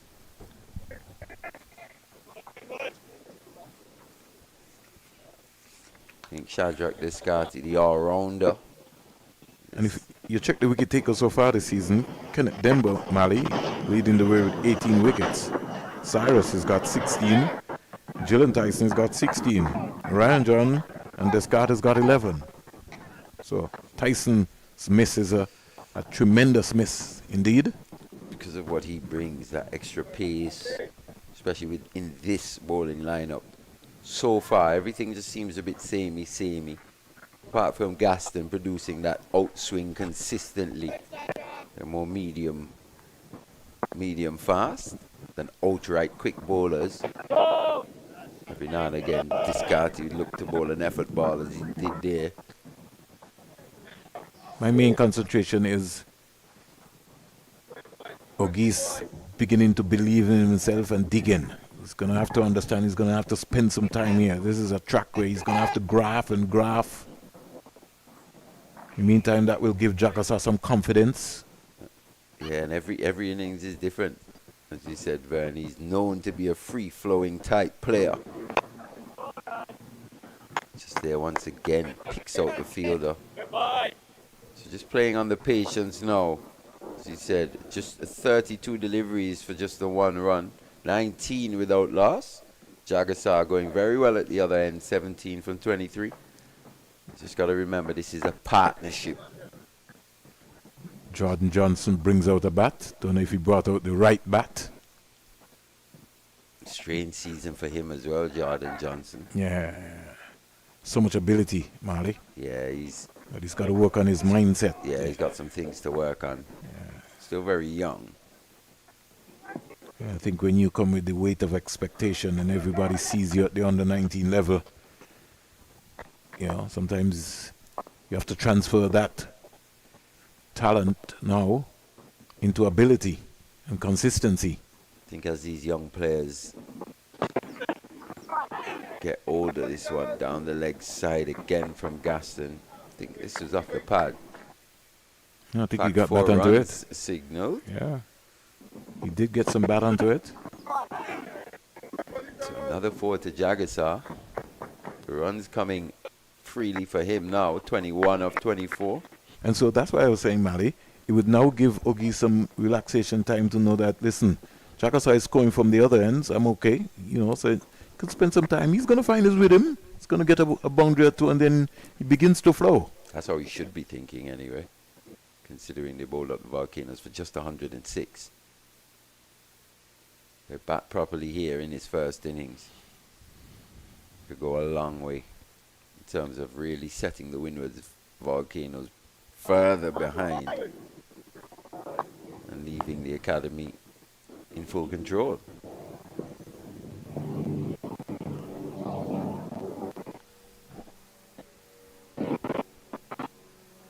Volcanoes will be hoping for one.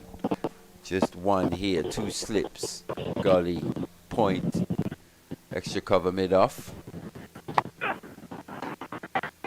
Timed nicely past the short mid-wicket fielder.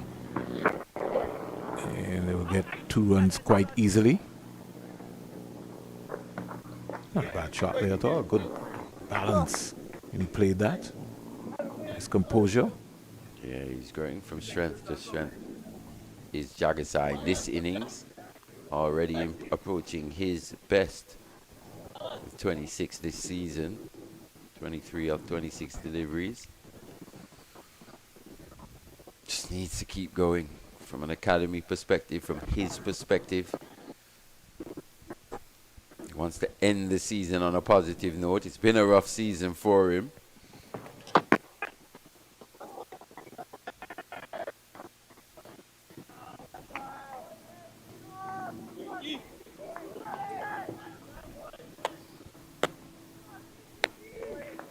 At first slip, just practicing his rehearsals. He might have to do some bowling sooner rather than later.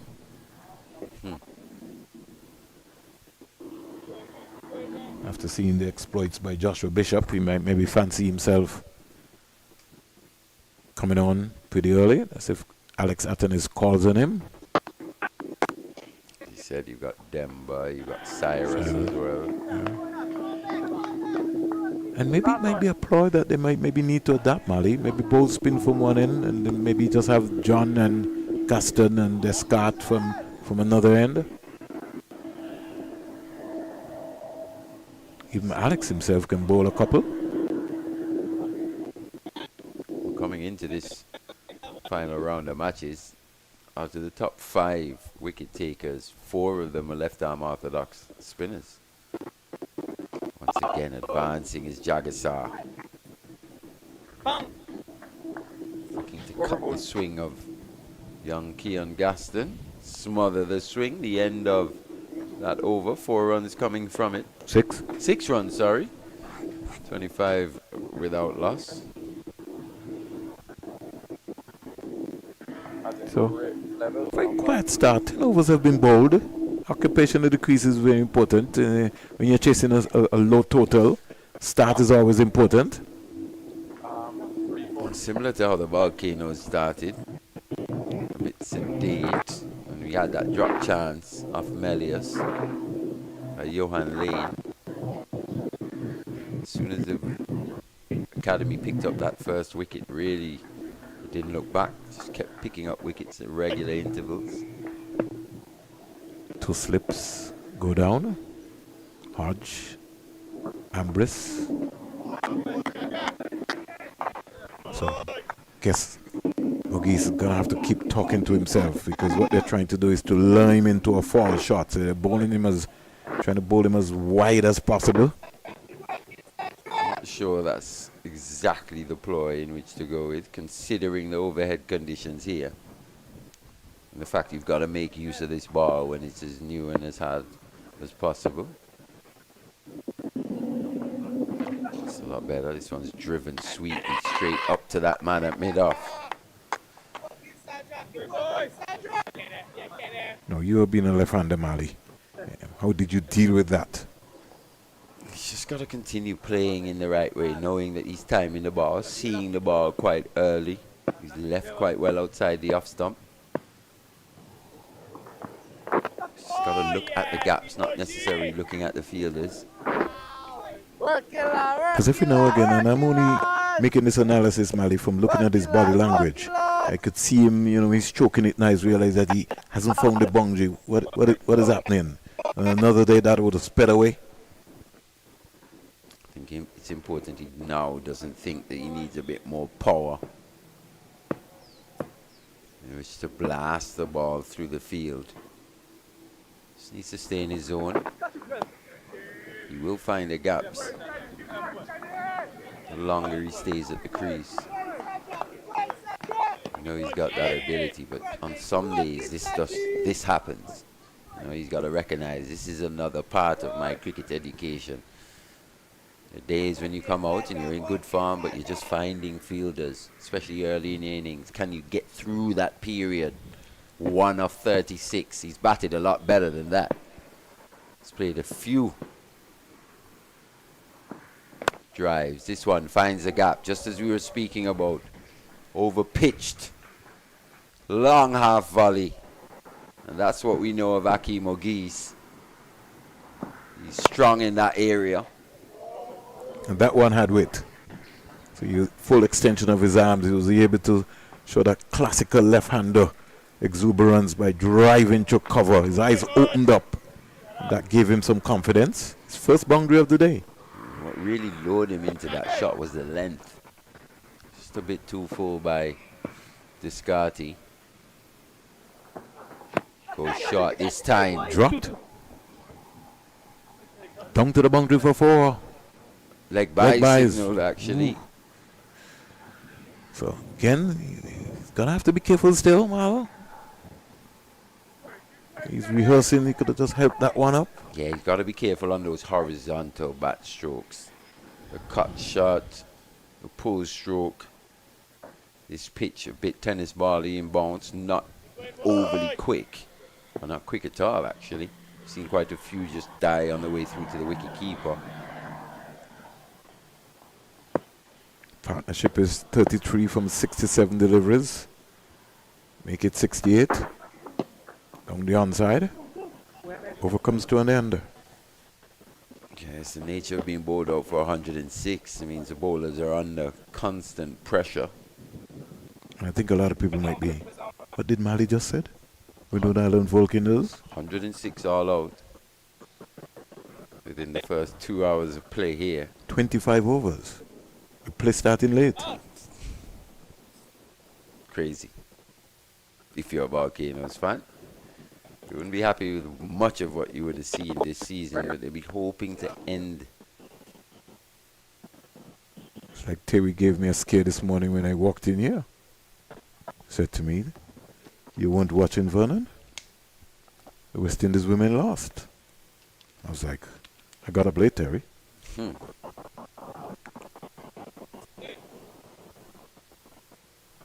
Congratulations to Haley Matthew getting another 100. Got somebody else, a couple of other people going to have to step up.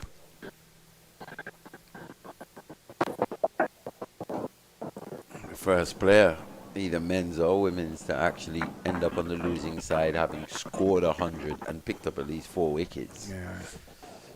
So it just really shows the importance of a Haley Matthews to that West Indies lineup, more so. And the conditions down there. Yeah, and you would think as well, with Dottin being back, Stefani Taylor. Dottin is out at this door. Oh yeah, she's not there. Yeah, she's injured. I think that is going to be a big miss as well there too. With Stefani Taylor, you probably expect a bit more from her. Well, she's just coming back from injury as well to Mali. So again, she's not been on the park long enough. Those injuries have been now plaguing her for some time now. Didn't play a lot of matches in the just concluded West Indies Super 50, which was held in St. Kitts and Nevis. If you look at the resumes of some of the other players, if you're not expecting too much from Stefani Taylor at this stage, what can we expect from some of the others? Just a little bit to you. So she's there, she's wearing the maroon. If she's out on the park, we give her kudos, maybe still carrying something, but she's got to put in performances. She's got to find a way to try and help relieve that load off of Haley Matthews. Yeah. And it is a load. It is indeed a load. And I think most of the teams have already worked that out. I think the West Indies have worked that out as well. It goes as well as Haley Matthews goes at this stage.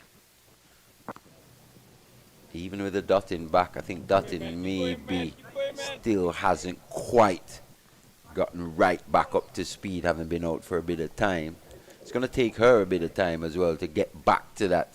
Especially when you're coming off of not playing for national duty for some time. Exactly. Because franchise cricket is completely different to national cricket. And if you think as well, she probably wouldn't have played as much franchise cricket as she was hoping to play in that period as well. Because she did miss the IPL.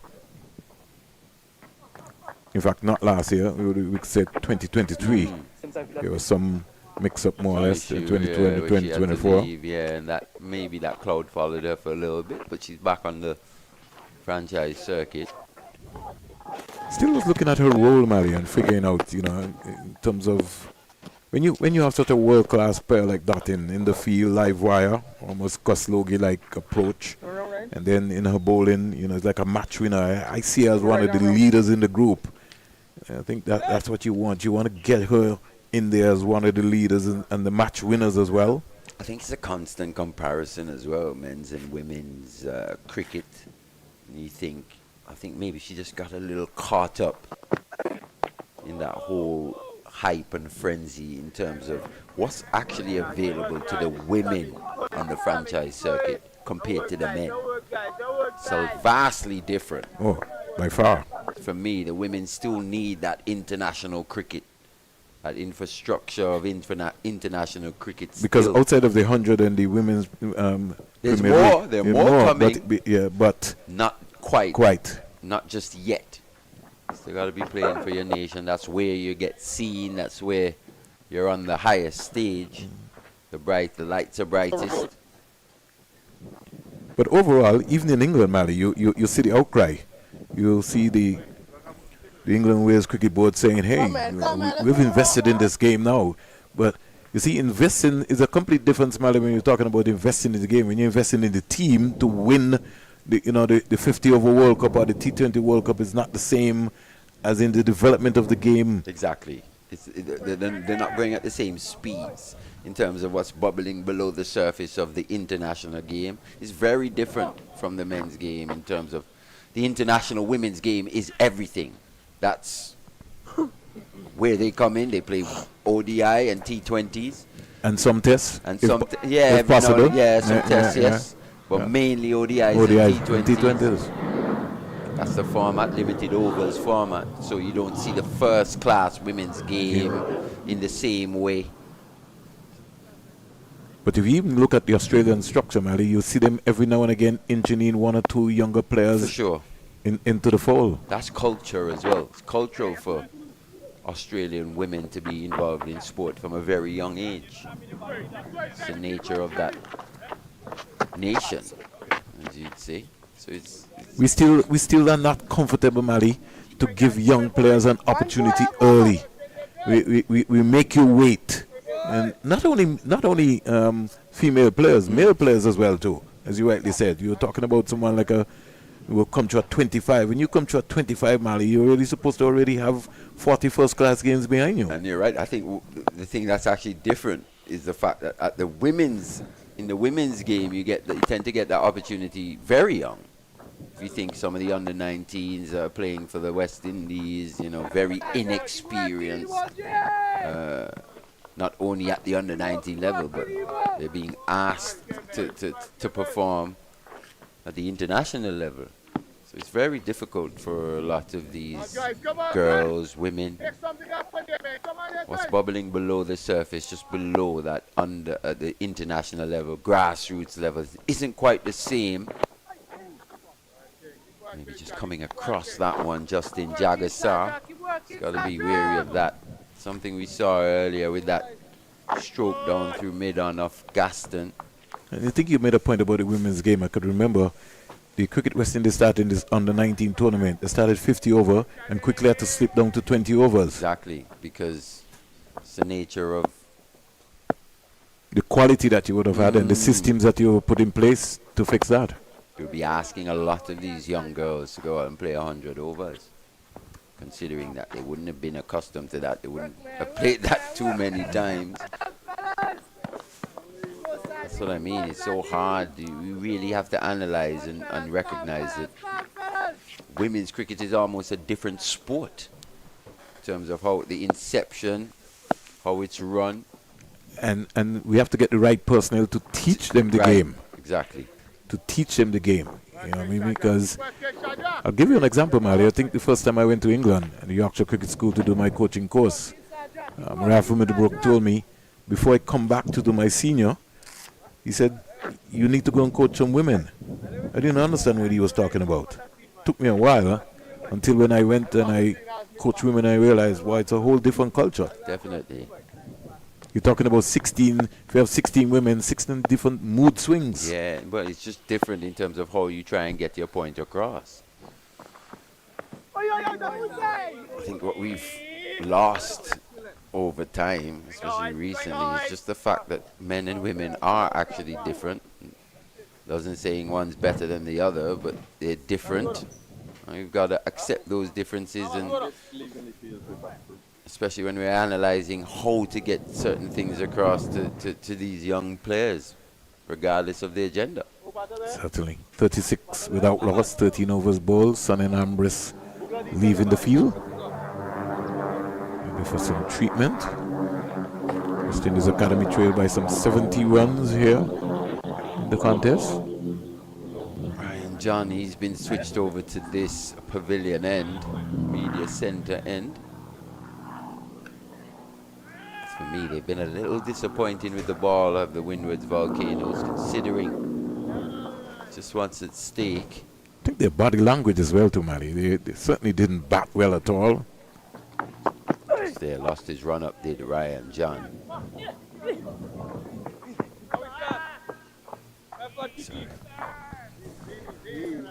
In swing.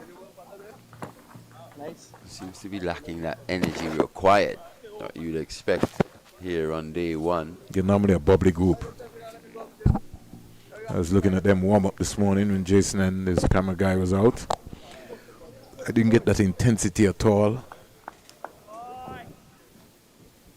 Quite a short run-up for big guy, Ryan John. Yeah, just maybe conservative. Think he missed. Did he miss a game through injury?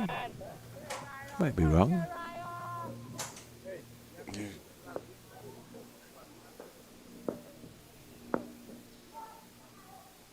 He's turned up as one of the senior pros. He's putting it there or thereabout.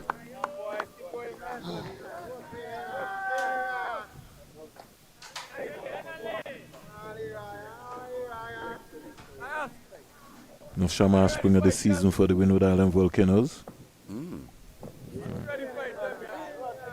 And he too was a both with bat and ball last season.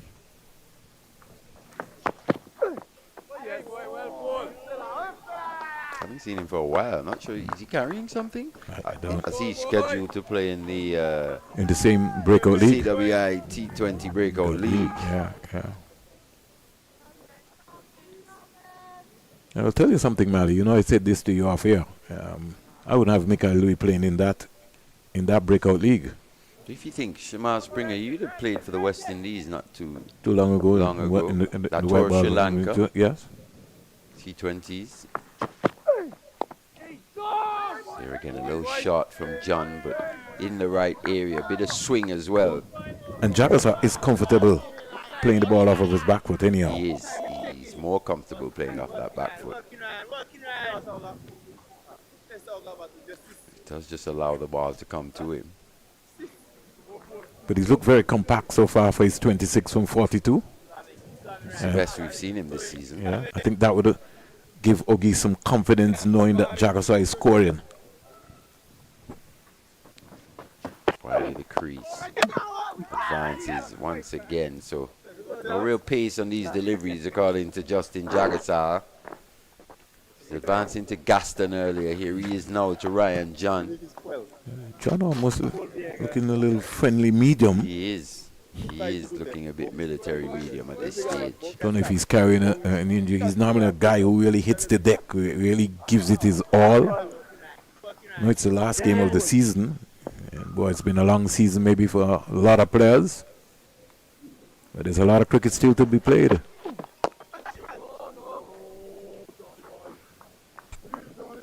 Overboard. Punch down to mid-on, over completed. 14 overs bowled, West Indies Academy 37 without loss.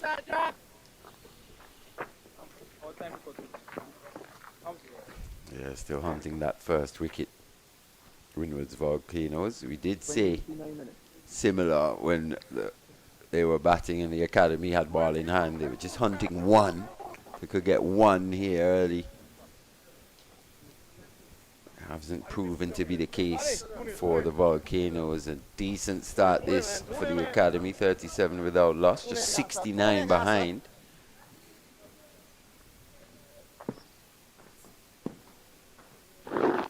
It's gotten a bit more overcast here. Yeah. That sun's just hidden away behind the clouds. Heavy cloud cover here at the Coolidge Cricket Ground. Forecast for the day that we're going to have some overcast conditions. In fact, we're scheduled for rain throughout the most of the day, so good to have some cricket action through Bowling. the gate. Once again, Ogie's just searching for something not quite there. Just needed to stay in the zone, but Shadrach Descartes, he produces the delivery. Wide of the crease, inside edge. Not quite full enough for the drive. And Ogie's goes. So the discipline of Descartes has played into the Volcanoes' favor. The first wicket goes down, 37 for 1. That's what we were talking about, Mali. I was looking at his body language and it seemed getting impatient. Because he's a stroke player, he likes to feel the ball on the bat. But sometimes on the match situation awareness, you have to be able to readapt, forget about certain shots, just keep batting. That to me, rather than trying to go forcing, just look to defend, just be tight. For the meantime, know that tee's just around the corner. Yeah, he didn't allow that one to come under his eyes. Just got a bit ahead of himself. Those hands got away from him. Produced that gap in the end. Inside edge taken. First wicket for the Volcanoes. Descartes, the man to produce the delivery. Just here, brings another left-hander on strike, and Becky Joseph. 65 and 14 in the previous round versus the combined colleges and campuses.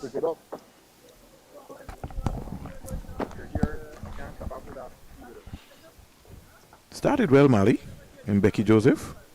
Got 2 half-centuries so far under his belt. Couple 40s as well. So, as we were saying earlier, he's just maybe starting to feel like he belongs at this level. 3 matches, 152 runs, high score of 65. So he's some 265 balls. He's a shot maker, but this track is not a shot maker track. It isn't. He likes the ball coming onto the bat. He's just going to have to wait that split second. He's got to give himself a chance here early. Analyze the conditions. Different pitch. This is his home ground, but quite a bit of moisture here. Starts well. Nice solid block. Descartes not doing anything special, what he's doing special is just being very accurate, isn't he? And he's landing the ball in the correct areas. As we were talking about having to bowl.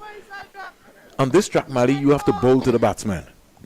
The batsmen have to make a mistake, lure them into that mistake. And that's why you were talking about the lines that they were bowling. You attack the stumps. It gets a bit straighter. Descartes, he's got to be careful with that one, Joseph. He'll be looking to present a full face. The kind of bowler that can just lull you into a loose stroke. Shadrach Descartes. Not overly quick. As we said, very accurate. Bowls a lot of cutters. And he will just settle into his own rhythm here. It'll frustrate you as well too, because it'll be pace off. This one's flicked away. Aerial by Joseph. So he's away with a boundary. Full ball on the leg stump. Chooses to go aerial. He's got quick hands. He's exhibited that on quite a few occasions here at the Coolidge Cricket Ground. He's bottom hand. He's got a strong bottom hand as well too, Mali. Anything between middle and leg, he picks it up very quickly. He likes to pull, likes to cut as well. Trinidad and Tobago's played in some T20s. I think I saw him make a couple of tours as well too, the T10. Got to be looking to bring him forward here. Similar to Yogi's dismissal. Tried to drag him wide there. Failed in the attempt. So the man who has delivered so far for the Windward Island Volcanoes has been Descartes. 1 for 10 so far into his 4th over. Captain Alex Athens, he'll need more wickets.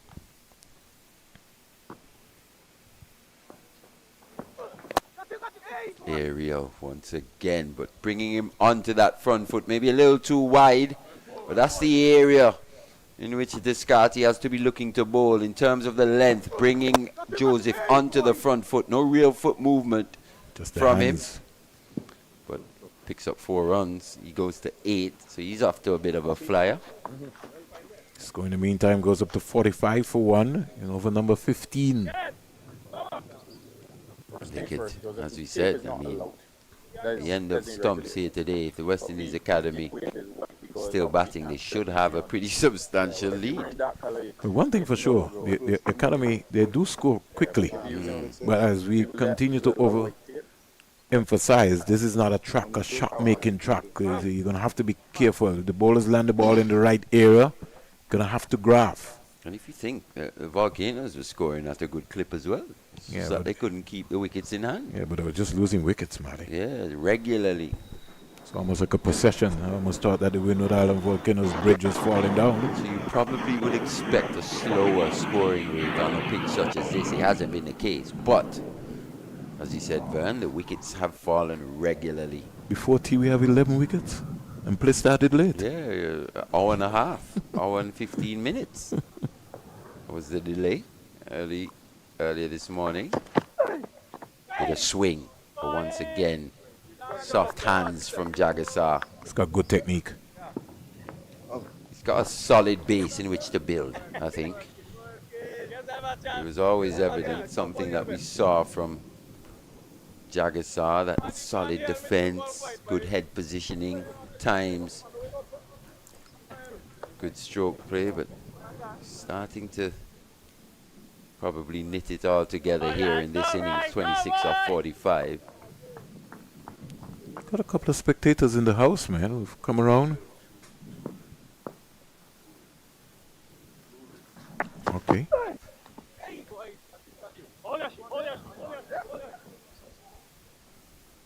It's good that they've come out to support West Indies cricket. Yeah, it seems like we have quite a few tourists who have come in to check out the game here today. They've been in and out as this match has progressed here on day one. When I was coming in, there was a little bus load of them that just came out and just taking in the cricket here at the Coolidge Cricket Ground.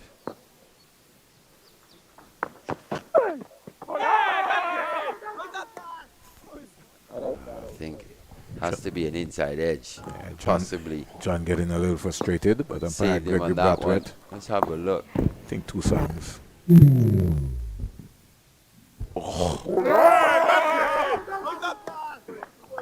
But he sort of went halfway, Mali. He didn't really, as if There he was was no sure. real enthusiasm by the team, considering how close that was. Yeah. It was hit on the back foot. They're just like, they weren't quite sure. Of course, Gregory Brathwaite is going to respond. If you put him under some pressure, you just never know. As you can see, Jagasar just remarking his guard there. He got a bit too far across his stumps. In the end, the issue for me was whether that was hitting off stump or was hit outside the line. Just there again. Late decision from Jagasar to allow that through to the wicketkeeper. But this has been an interesting over so far, Mali, by John, because he's now making Jagasar think by taking the ball away from him. And as you said, he doesn't have a big stride coming out to the deliveries. And on that delivery, maybe that it didn't swing quite as much as Jagasar anticipated. Just there, back into him with a seam movement this time. Height, definitely an issue on that one.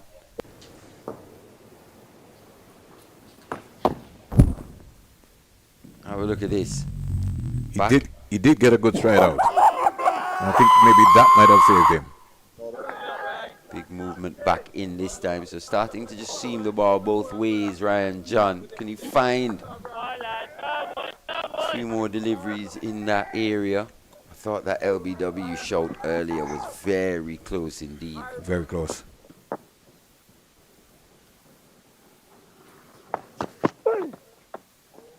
One started swinging a bit too early outside that off stump. Well, picked up by Jagasar. And continued. So 16 overs bowled, 45 for 1, West Indies Academy. After the Windward Island Volcanoes were dismissed for 106 in 25 overs, their final rung for action. He's having a conversation now, Mali, with Gregory Brathwaite. And maybe Brathwaite is saying to him that maybe just missed outside. And you really didn't put me under much pressure. Yeah, there was a bit of a conversation there. That was very, very close indeed. If I was bowling, I'd be very disappointed not to see that finger go up. Right?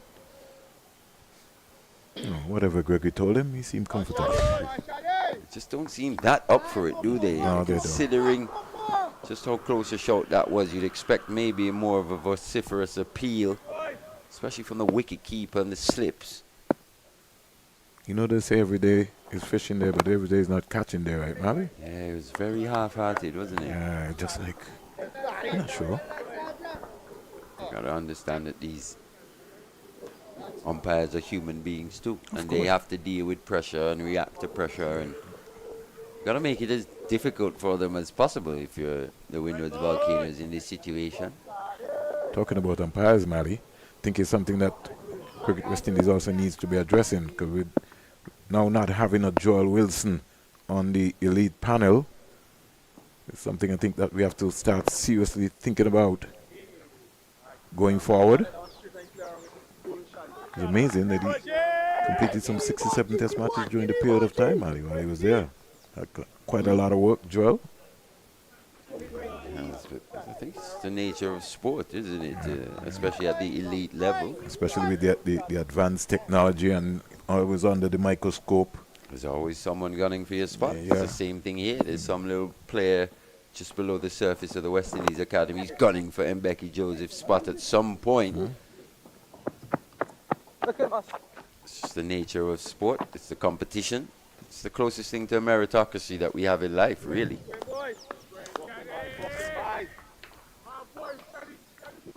And as individuals, got to be able to make sure that you hold yourself even accountable. Got to start to look into the mirror and you get up at morning time. That's where it starts. Yeah, you don't talk to Mally, you look into the mirror and you say, hey, it's a wonderful morning, thanks for being alive, but hey, where do I go from here?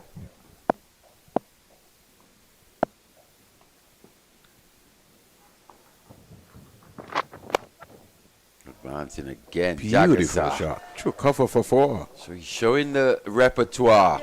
We haven't seen too much of this from him this season. But once again, no real pace to trouble him. Advancing, smothering the swing of this Scotty, allowing him to free the hands through that extra cover region for 4 more. He's into the 30s now. His best first-class score. Oh, a beautiful shot by the young man. Wearing a big number 98.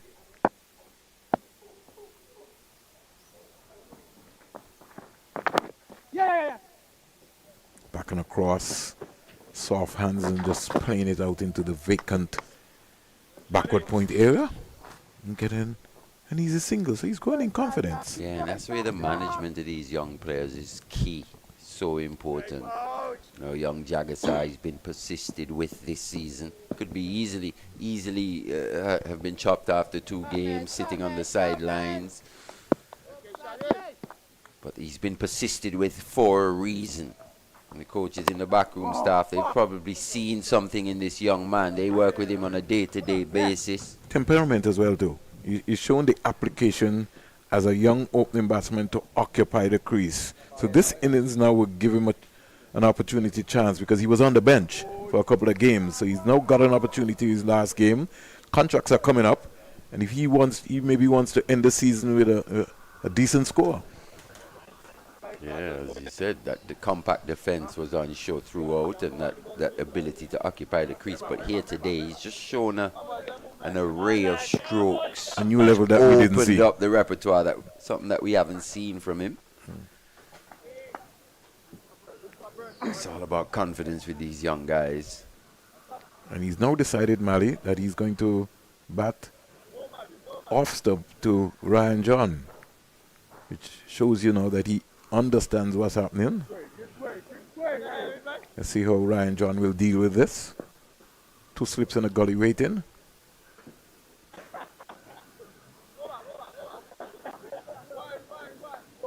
John doesn't look like he wants to bowl. He wants the gully fielder to go back.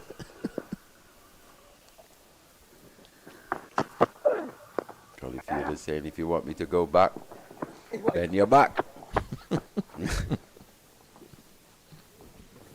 Good one in there by Jagasaw. Just playing it with nice soft hands. And the Windward Island Volcanoes feel as caught on their heels. And everything can't be harmonious. Maybe at this stage someone really needs to start winding up Orion John. Maybe starting to get him a bit angry. Try and find something extra here. This way. That's 2 legs. Maybe that's what the gully man was trying to do. He's trying to tell him, bruh, you're bowling a rat pace. There's no need for me to go back. He's only got 11 wickets, best figures of 4 for 42. So he's not got a fifer yet for this season. And you would have to consider him to be the senior pro. Yeah, he looks down on energy. Not as penetrative as Right arm over. we've seen him.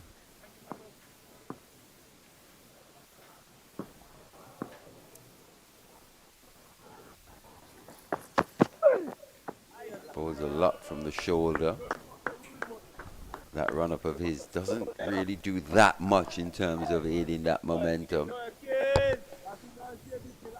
Strong guy, but someone who definitely has a couple yards in the tank. Yeah, but he's being held back here for whatever reason we don't quite know as yet, but we'll soon find out.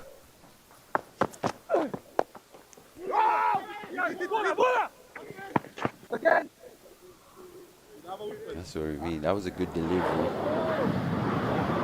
Starting up just outside that off stump or on off. Swinging back into the left-hander. With a bit more oomph behind those deliveries. Makes that ball a lot more difficult in which to play. Jamaica Scorpions, Mali bowler for 133 and 36.2 overs. Combined campuses and colleges, 55 for 2. Trinidad and Tobago, 146 for 5. Sweet, lovely drive down the ground. Actually produced somewhat of a shock result in the previous round, didn't they? The Scorpions. Yeah, they did. Managing to sting the Red Force. But you always, knowing very well, Mali, that during a tournament, you're going to have as they would say, a bad game. You just don't want it to land at a point in time, but you know it's somewhere around the corner. But from the Red Force perspective, it came at the absolute wrong time for them. It certainly did. In the penultimate round. Just when they would have had ambitions of looking to win their first championship. Yeah, in a few years. Yeah, a lot of years, Mali. Not just a few years.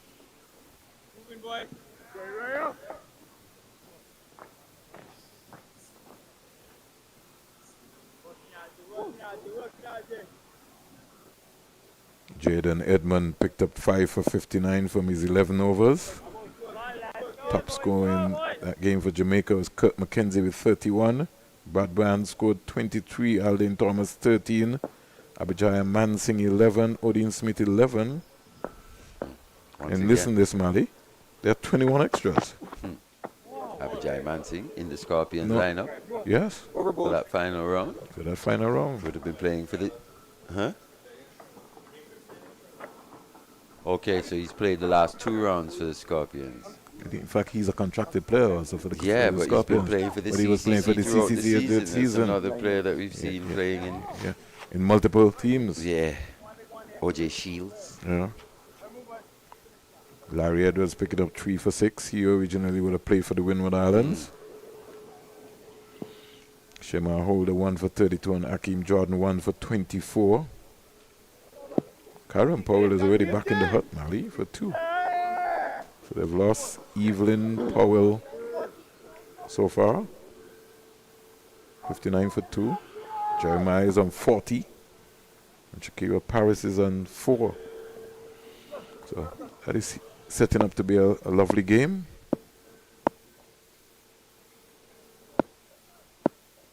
Gaston switched from the media center end to the CIU road end. And Becky Joseph, I hope he doesn't get bored here. He's a new bowler. He's going to present opportunities, that's for sure. That's what we know about him in his young career so far. He's going to look to be positive, but in being positive, he's going to make a few rash decisions. Can he minimize those as he grows into his career?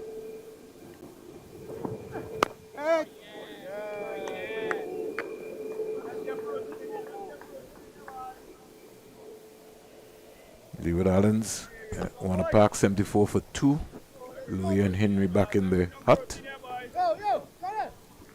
Go and Carty at the crease. Wicket takers have been Warwickon and Ford.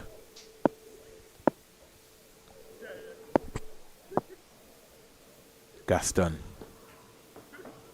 The appeal for caught there, but I think that came off of Mbeke's pads. Good take by the keeper. Thought it was dying on him.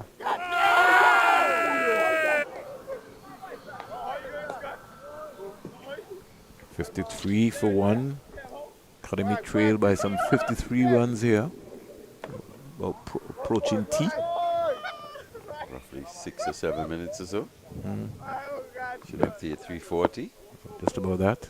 With some 41 overs expected to be bowled. Turned away nicely. Down to 52.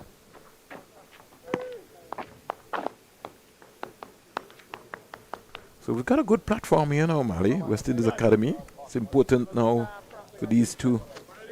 Your first objective is to bat up to tea and then come back after tea now. Take away whatever is needed and look to build pressure. Having bowled out the Volcanoes for 106. In 25 overs. 25 overs. There shouldn't be too much pressure on them in this situation. Obviously the pressure that they put on themselves, the pressure to perform, the pressure to put in a good performance, but in terms of the pressure of the match, all on the shoulders of the Windward Volcanoes at this stage. 5 for 1. Not much pressure. Windward Island Bowl don't look penetrative enough. As if they're almost sitting back and like waiting for the Academy young batsman to make a mistake. Once again, swing from Gaston, good wrist. In a half, Becky Joseph looking for 2 but decides against it in the end.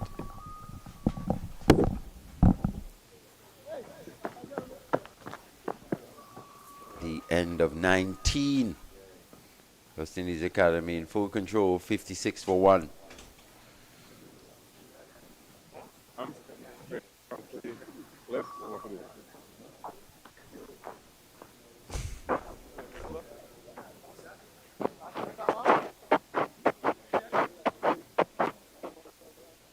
Man, Jeremy Salazano missing out in this match.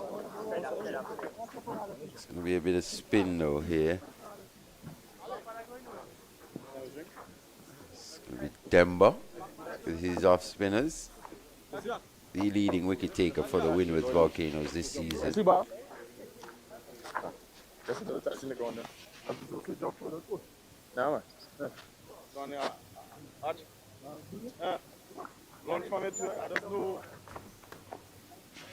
Type of off spinner that gets drift away from the right-hander back into the left-handed batter. Starts with a short leg first slip. Looks like Descartes there at point. Skipper Athenes, extra cover. He's got a long off. And John patrolling the boundary on the offside there at cover. As he said, Ambris at long off. Gaston in the mid-on position.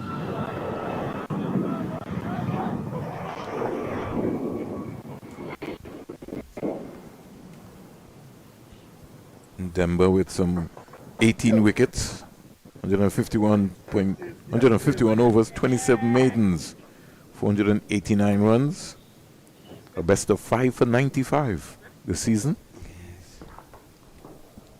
been decent. Oh, damn big. Caramba. Still would have liked to see him start over, Mali. Especially to Joseph.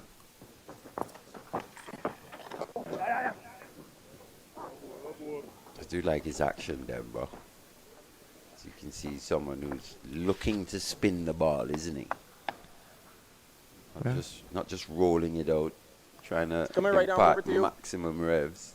It's got good height too, as a spinner as well too. Delivers from quite high. You could see that non-bowling arm really thinking about it. Tends to get good work on these deliveries. Breeze just picking up slightly. The flag's just starting to flutter a bit more in the background here.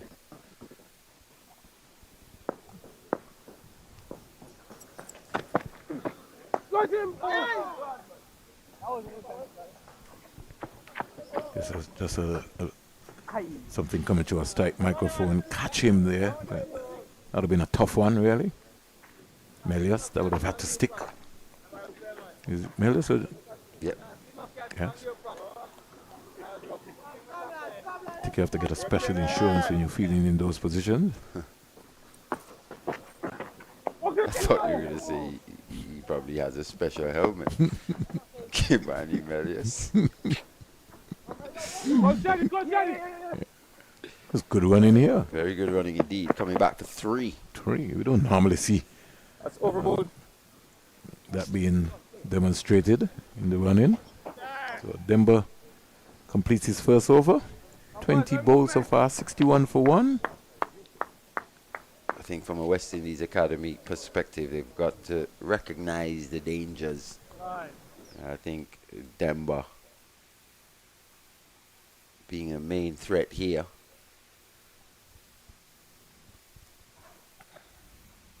Seam bowlers probably haven't been as consistent, haven't bowled as well as they would have liked in these conditions. Somebody has to put their hand up, Mali. Academy trailed by some 45 runs. It's almost like they just need 45 singles. Well, we know if Joseph bats for another 5 overs. Oh, any period of time, really, a substantial period of time. It won't be 45 singles. Loves finding the boundaries. The body language, I don't feel the Windward Island Volcanoes. I don't feel them. There's something just missing.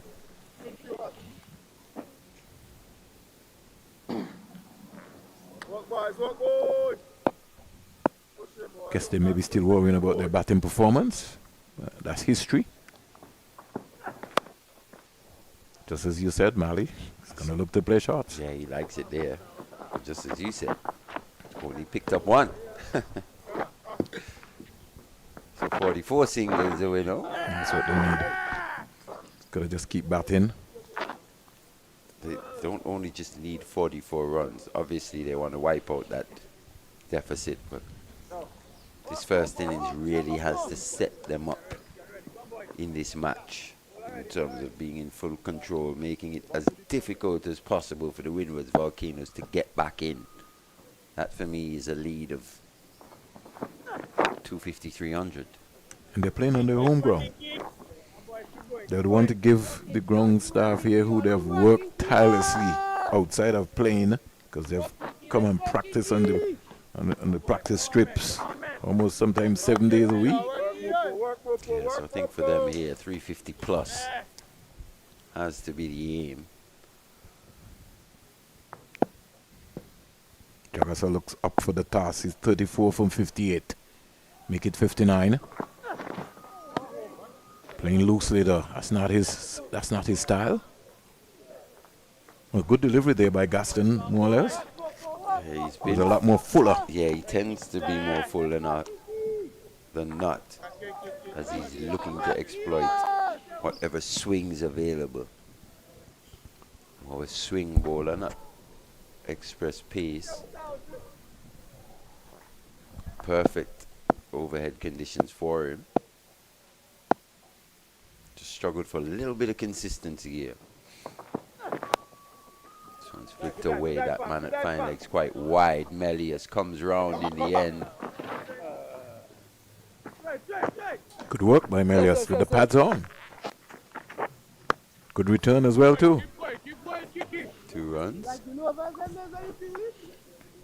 And just for a moment, Jagaso thought that he was speeding away for 4. So it was real good cricket all around. Good dive, fam. Good dive, fam. I'm seeing a lot more flair from Jagaso in this innings. A lot more attacking flair. Finishing with more of a flourish in his strokes at times. It's the final game of the season.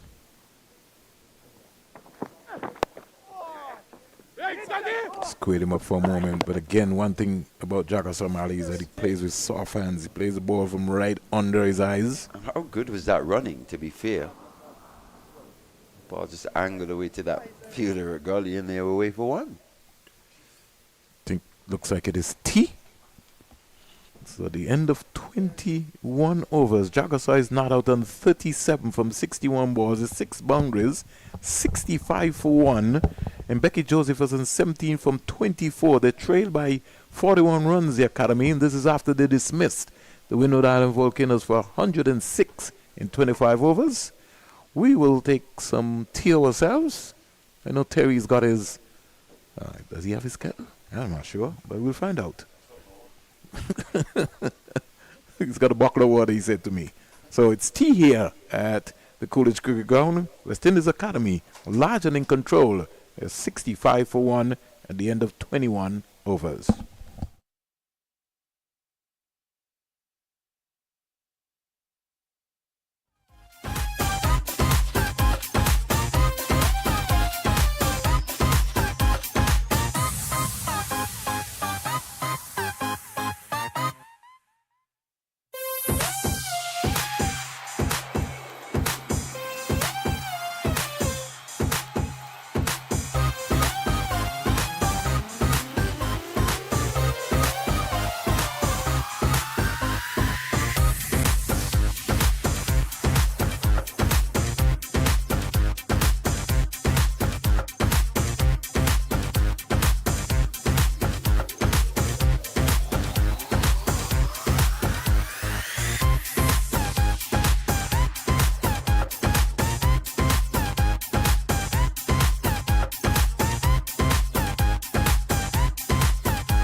Good afternoon and welcome back to the Coolidge Cricket Ground here in Antigua for the final session of the first day of this round 7 clash at the West Indies 4-day first class championship between the West Indies Academy and the Windward Islands Volcanoes. And I can tell you that West Indies Academy are well on top in this match after dismissing Windward Islands Volcanoes for 106 in their first innings earlier today in just 25 overs. And in reply, just coming out after the tea break, West Indies Academy are 65 for 1. They rolled over the Volcanoes this morning after winning the toss and electing to bowl in favourable conditions. As I say, very overcast here today. We had rain this morning, overnight and into this morning, so we didn't start proceedings until 11:15 local time, which was about an hour and a quarter after the scheduled start of play. Joshua Bishop bowled 4 overs, 1 maiden, 3 for 15. Nathan Edward 5 overs, 1 maiden, 2 for 15. Calvin Pittman 4 overs, 1 maiden, 2 for 22. McKinney Clark 7 overs, no maiden, 2 for 34. So we start proceedings in this final session. It's Kenneth Demba bowling to Justin Jagassar. Jagassar's on 37 and Becky Joseph is on 17. 65 for 1 in reply to Windward Islands Volcanoes 106. Demba in again, and this one drifting down the leg side. As I say, a very good afternoon to Vernon Springer. Good afternoon to Terry. Lovely day for cricket.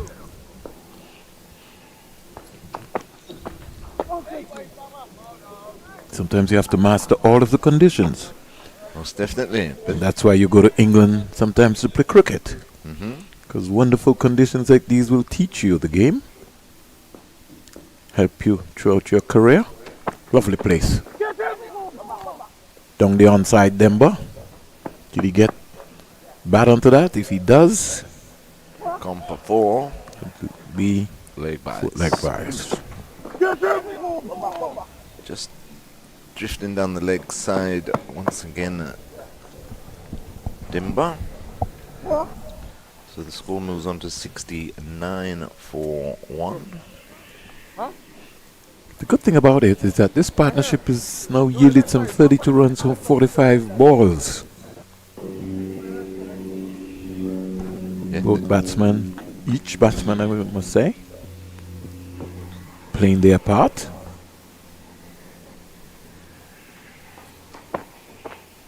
Gets the reverse sweep out this time, and I think it's missed everything. Once again, going down to the boundary. And 4 byes. Will cross the rope for 4 byes. So consecutive boundaries, neither of them off the bat. I think the keeper missed everything. Yeah, I think he moved too soon. Well, he saw the switch come out. Yeah, and I think went he was with the blinded for switch. that. So he was looking to move at the same place rather than. You've always been told you have to watch the ball. Certainly didn't watch the ball at all.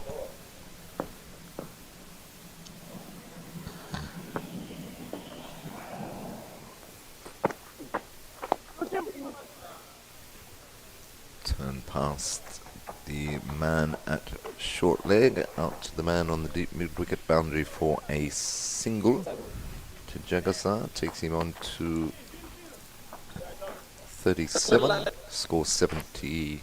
Straight arm round. 74? 74 for 1. Just looking at the groundsman, Terry, it look like they're getting into position. It's expected that we should have some showers. Don't know if we will. It's been that time of day. Yeah, it's been a cat and mouse day. Yeah, something serious is happening, Mali. Yeah, they're coming off. They have been warned. They've been told. So before the rain starts falling, make sure that you buckle down. So, play is going to be stopped here, Mali. In fact, it looks, I see Kadim looking up, so he seems surprised. He says, wait, where are you guys going? What's happening? I'm the boss here. yeah, now they're getting back into position again. Well, the So umpires covers look are at not going on. the umpires look like they made their mind up that they, but Kadim came out and said, "What is happening?"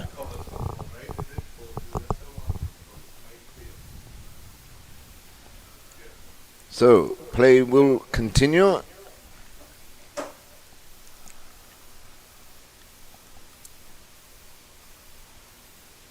Firmly to mid-on. But you could see some activities, Terry. Yeah, well, they had the covers in their hand. They were Yeah. about to drag them on. Just into that area there. Maybe Kadim understands this area. He's saying this that might just go around the mountain. Might be coming this way. True. No, they're coming back They're out coming again. back out though. Has Kadim moved? No, they're still looking at Kadim. He has to give the okay. In the meantime, quick single taken there by Jagasar. He moves on to 39, 75 for one. Keon Gunston has taken up the attack from the northern end.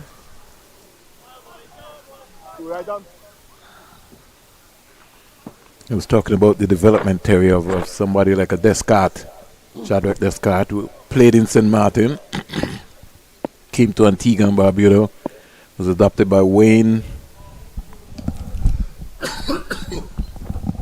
Gunston again round the wicket to Joseph, who plays into the covers, no run.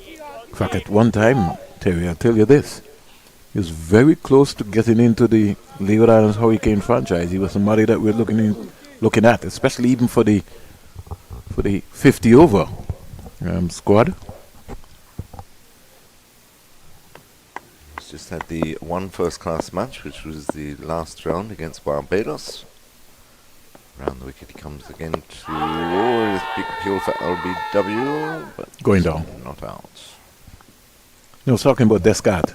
Yeah. Oh, Descartes. Yeah, I was talking about his progression from St. Martin to Antigua.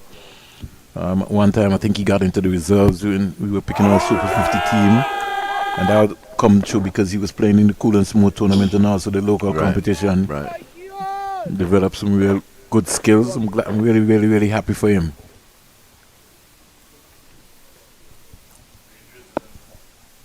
Yeah, but I think Karim was indicating that it's passing over. So no real threat. Keon Gunston, who's bowling at the moment from the northern end, he's just had the one first-class match. 21 years old? Yes, and took 6 for 52 in the first innings against Barbados in the last round. His best bowling figures to date. So at least he's got a taste of first-class cricket. Now we'll have to go and work on his fitness. That's going to be very important. And Becky Joseph up and away. Only get one run in there. So Alex Athenes. And that's the difference, Terry, in terms of sorting out your angles.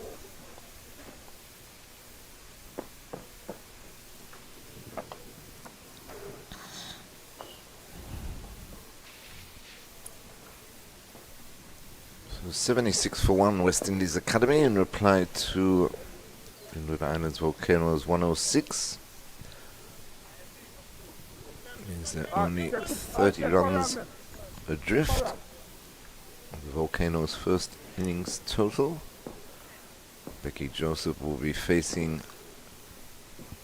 the spin of Kenneth Demba, who's coming around the wicket to the left-hander. I think with the slight drizzle here at the Coolish Cricket Ground. Don't think he has the towel, so he's had to lob that over to Athenes.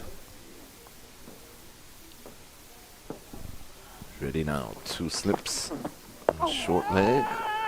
Leg straight back down the pitch by Joseph. They've looked a bit flat today, though, the Volcanoes. Werner? So far in their approach.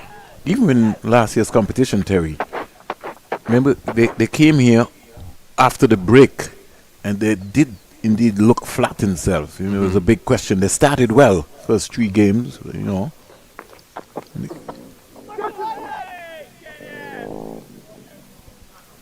Bit of turn there for the off spinner Demba.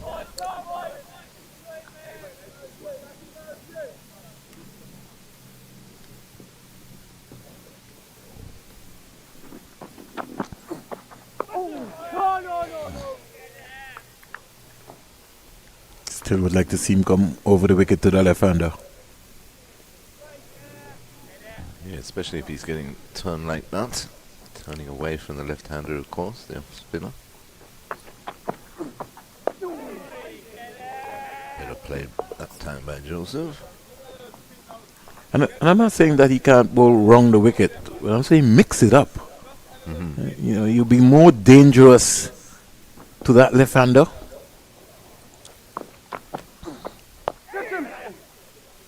They like to come and tell me about data. I think I've been around this cricket long enough to understand that if we stay patient, you know, these things can work. Never comes to an end. 77 for 1 West Indies Academy. Yes, everything's about data-driven analysis these days, isn't it? Apparently that's what head coach Darren Sammy is going to be relying on. I think cricket is being played on the game, Terry, So on the do day. I. And you have to be able to have a thinking captain who can think on his feet and be able to deal with the situation that is in front of him, because you can get lost into the data. Next side again. Half stop by Leo. If we're talking about data, then we don't need the players. No. We might as well let the data analyst and the head coach go and play the cricket game.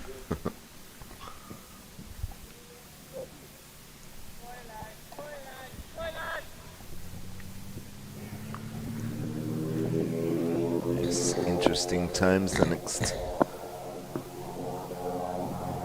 couple of months for West Indies cricket. That's a good ball that time by Gadsden. Come back into Joseph.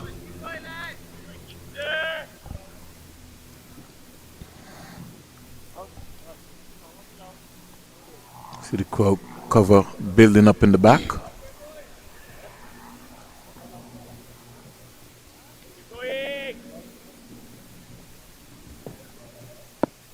Jagger, the non-strikers in just rehearsing some shots off of his back foot. And Becky Joseph going for a big drive. He's going to have to be tight.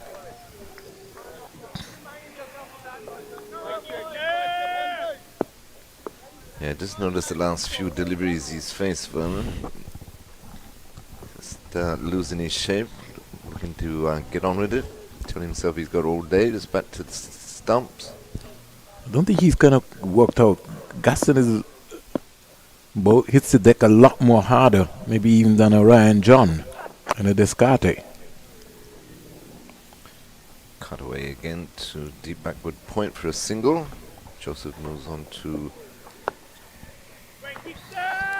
20, and the score 78 for 1.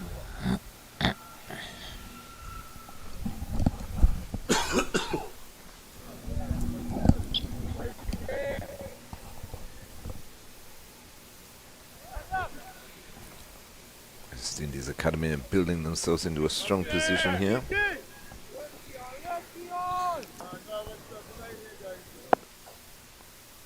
Trail now by some 28 runs as Gaston over the wicket to the right-handed Chagasan, who pulls it all the way along the ground down to fine leg for a comfortable single. He moves on to 40.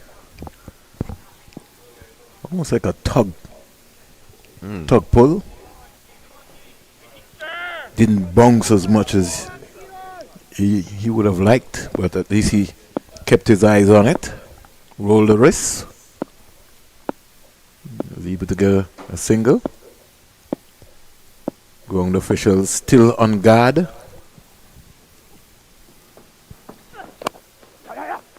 Firmly take a quick single and well run. Yeah, he caught him napping. Yeah. Athenes.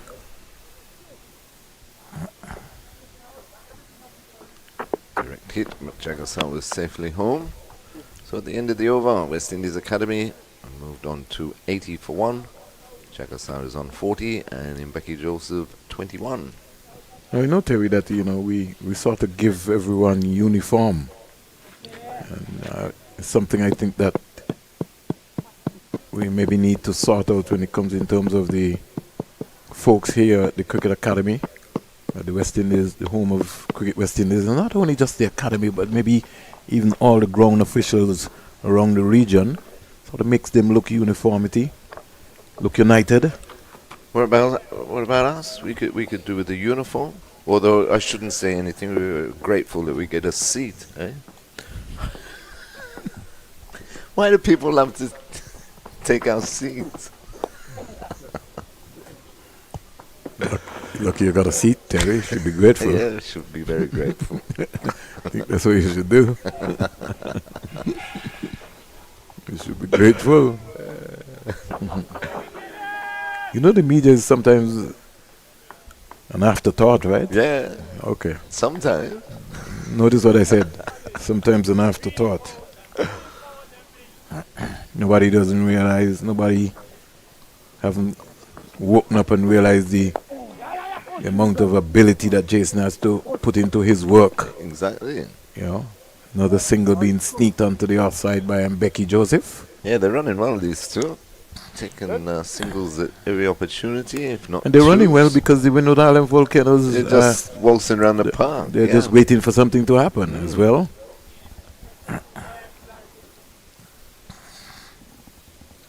This is good game awareness here by these two young batsmen.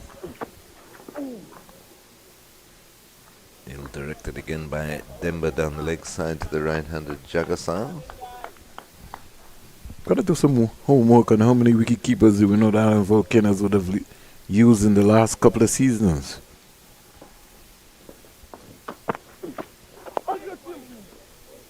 Another single. So at least they did take my teaching. They now need 23 singles. Very true. 24 for a lead. 24 for first innings. Mm.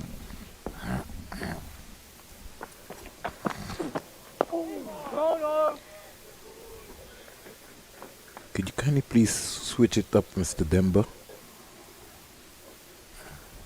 I think he's locked in, Vern. Left hand, round. Right hand, over. Boy. Joseph goes for a wild swipe again. Misses the overdone. End of the over, West Indies Academy 84 for 1. Jagasa's on 41. And Joseph is on 24. Top scorer in Windward Islands Volcanoes was wicketkeeper Noel Leo with 22, Balias 20, Artenes 18, Bishop 3 for 15, McKenny Clark 2 for 34, Pittman 2 for 22. Bowled out for 106 after being sent in. It's going to be Custon to continue from the northern end. So, Rain Gods has smiled with us. It's turned nicely into the mid-wicket region for another well-judged single. Moves Jagasaw onto 42, 85 for 1.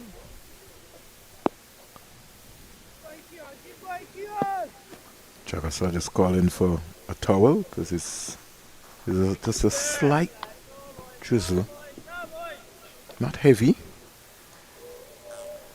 But it's just standing. It's just keeping people interested. Yeah, over Coolidge.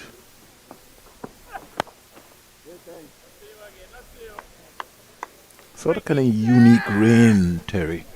You look onto the roofs, you could see that it's just falling constantly, but not in Not in any danger to stop play here. And so that's why the ground officials are still on guard. You can see in front of us, Terry, the Stanford Tower has finally come down. Yes. And that's been lofted straight over mid-off into the boundary for 4 by Joseph. Full toss. Yep, full pitch there by Gaston, and he was onto it in a flash. Moves on to 28.89 for 1. So to just hoik that down the ground.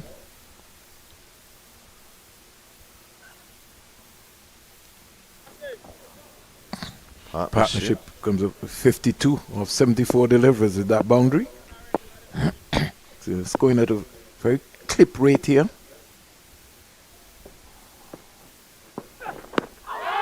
Big appeal, but looked like going down leg again. Coming around the wicket. Needs to do a lot to get an LBW decision. Look at the replay. Very good decision there. You only have to look at the positioning of the wicketkeeper. Well, we've seen stranger things happen in cricket, so. We have, most definitely.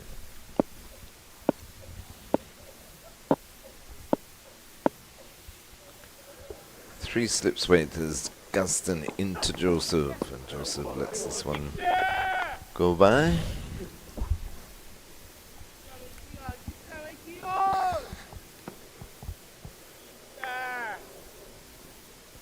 Becky Joseph, the partnership of 52, he's got 28. Justin Jagasaw has been able to get 16 as well from that partnership.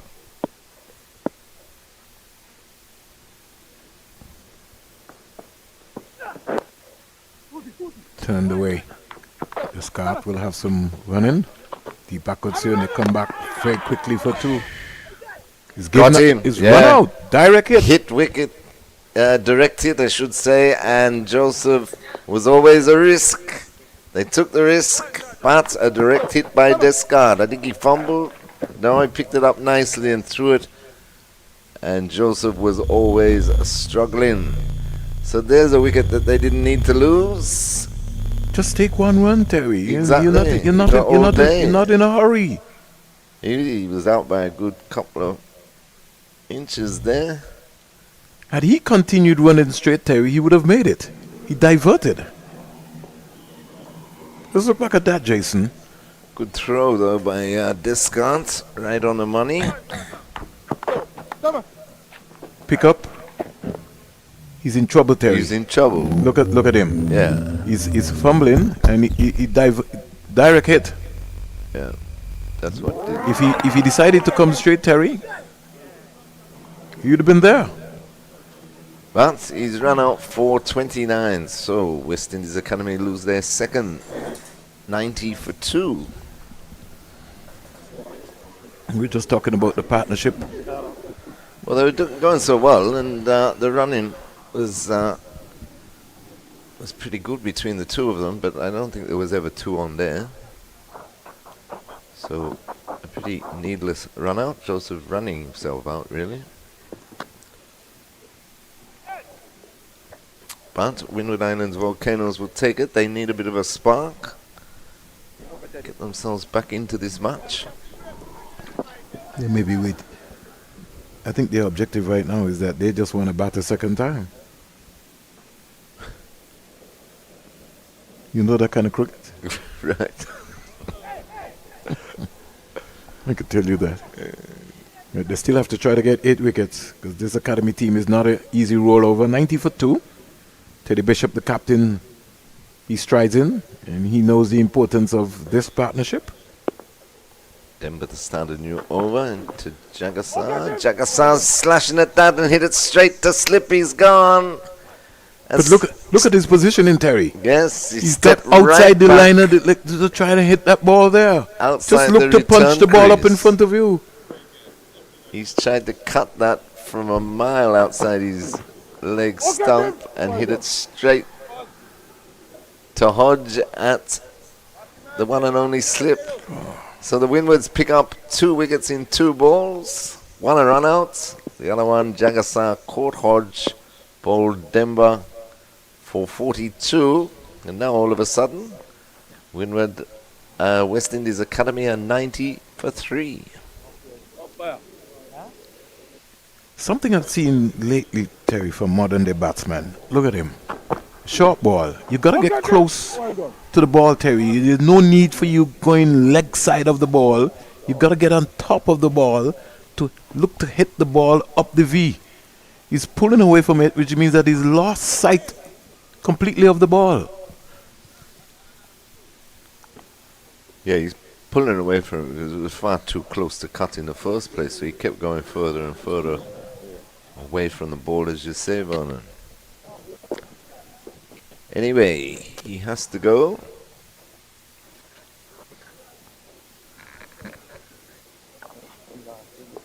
And the Volcanoes fight back with a couple of quick wickets. They're actually on a team hat-trick. Becky Joseph was run out of the last ball of Keon Gaston's over. Now the first ball of Kenneth Demba's over. Justin Jagassar was caught and slip. After he batted so beautifully. He did. And you know, normally in cricket, you know, 1 comes 2, then comes 3. Yeah. All of a sudden, they've lost some 13 wickets. This is just only day 1.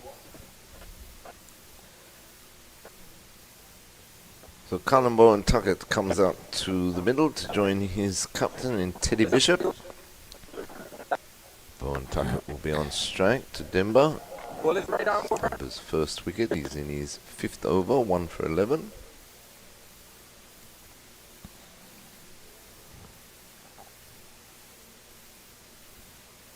It's so nice when you be there relaxing, Terry, and then all of a sudden you have to understand that you got to get out to go to bat. And Colin Bowen Tuckett, he was also thinking about playing the same shot too. Exactly. Teddy Bishop coming down to have a word with him. Play straight. Take your time, get yourself in. It's a slip and a short leg. Demba into Bowen Tuckett. Flighted delivery and well turned behind. Square for a single. Gets Bowen Tuckett going. He's on to 1. 91 for 3. Very nice. As you would say, Lionel Messi or Maradona number 10. So he's off the mark. Teddy Bishop is now facing his first delivery, so he's seen a lot of drama from the non-striker's end.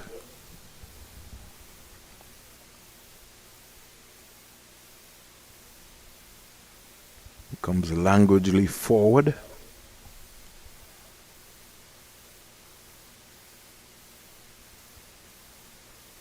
Sure, a lot of chatter will be going on out there, Terry. Should be. They should be fired up now.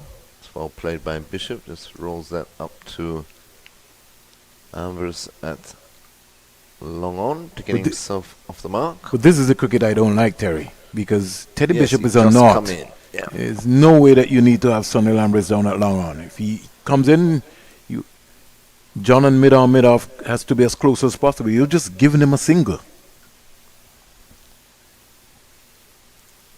Yeah, too easy letting him take the single. If he wants to Get go him on over strike. over John and Ambrose, so be it. But just don't give him a single like that.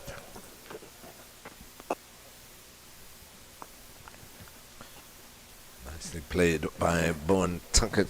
Single to mid-off to end the over. So at the end of the over, successful one for Kenneth Demba. He picked up the wicket of Justin Jagassar. West Indies Academy, 93 for 3. And the loss of Jagassar and Joseph, Terry, needless. Very One needless, yeah. Joseph Especially to the get run out in Jagasa, his first mistake of the day, really, because he was batting so beautifully. I think he just got overconfident with himself and lost his way, lost his wicket as well. And I didn't see that in his making while he was batting. His approach today was a lot more businesslike. Mm-hmm.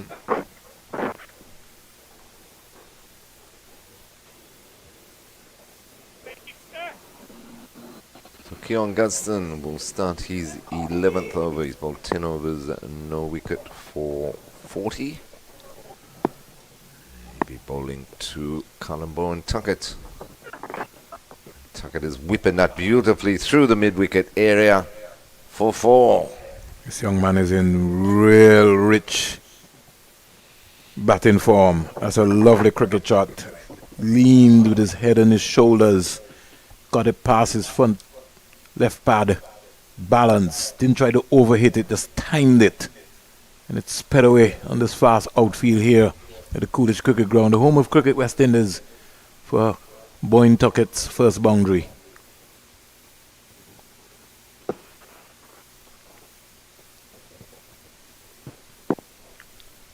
Gaston in again to Bowen Tuckett. So it's played into the cover region, no run. It's really been his breakout year though, hasn't it? Well, especially with the bat. It's become his breakout year because he's based on his goals that he would have written down. One would have been to be able to score your first class 100 and to do it at Kensington Oval in Barbados. He'd remember that for a very long time. But I think he's got the capability and the guts to get another one before the season is finished.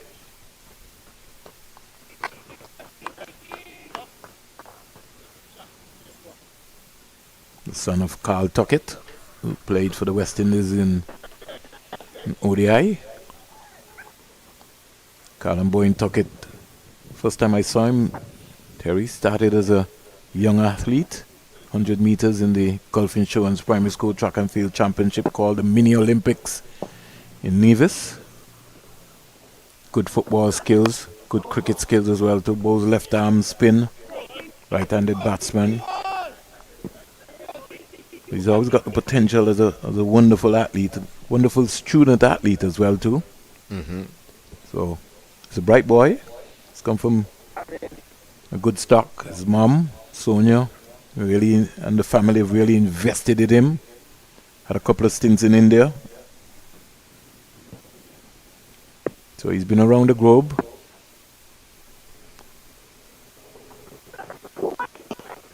Ball there by Gaston, but left by Bowen Tuckett. Yeah. Colin Boyne Tuckett also was the captain when the Leeward Islands under-19 won the championship 2 years ago in St. Vincent and the Grenadines. A team had in Michael Graves, who is off to England for an exchange program. Malik Walsh, another young player. Coached by Terry Adams from Anguilla. Pernell Roxy Joseph, the manager. Back and across and defending nicely. So 4 runs out of the over, 97 for 3. So outside of his attributes he's also shown captaincy material as a leader as well. A little disappointed the last time the Leeward Islands held a tournament that Colin Boyne Tuckett was not the captain for the Nevis team in the Leeward Islands tournament. But that's another discussion for another day.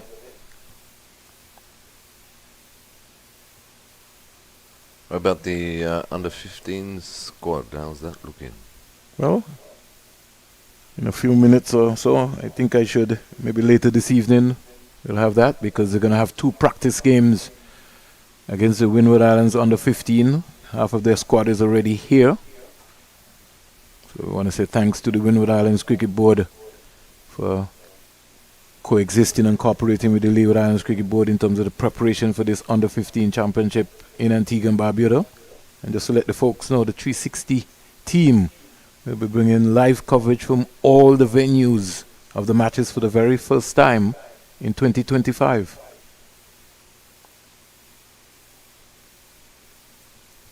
So, unlike last year when we only, well, we started at Coolidge and then we ended up at Liberta, right?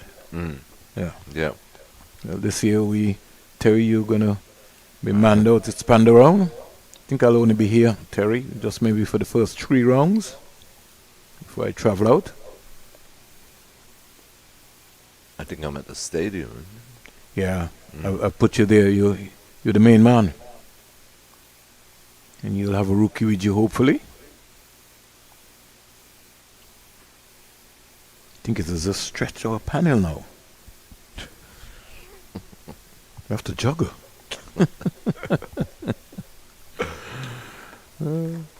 We're accustomed maybe just at 2 venues. Now we got 3 venues. You understand what's happening? Down the onside again, Denver starts.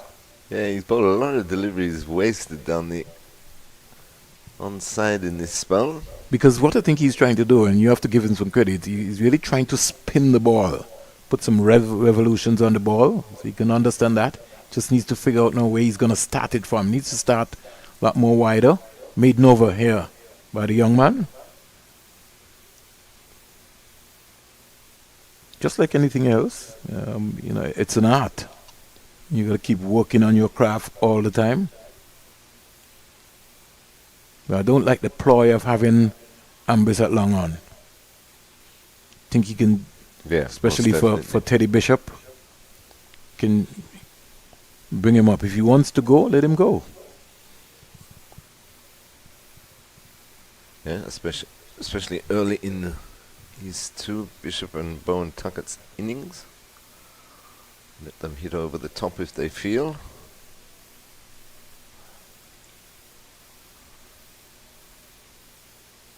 No, I've seen Gaston taking off, but I would give him Gaston 1 more, Terry. Yeah, well, I didn't think he was bowling too badly at all, but it's Shadrach Duskart, who's so far bowled 5 overs, 1 for 20. Going to take up the attack from the northern end. Just bowling to the solitary slip, gully, deep backward point, cover, short extra cover, mid-off, mid-on, mid-wicket and fine leg. Short outside the off-stump, cut away by Bowen Tuckett to that man at deep backward point for a single. Bowen Tuckett moves on to 7, the score 98 for 3. Let you know if you just joined our coverage on Cricket 360. Windward Islands earlier today, after a delayed start due to rain, were bowled out for 106 in their first innings, which means that the West Indies Academy currently trail by just 8 runs. Teddy Bishop comes into strike as Descartes runs towards us now. And that's clipped through the mid-wicket area for a single. Bishop goes to 2, 99 for 3.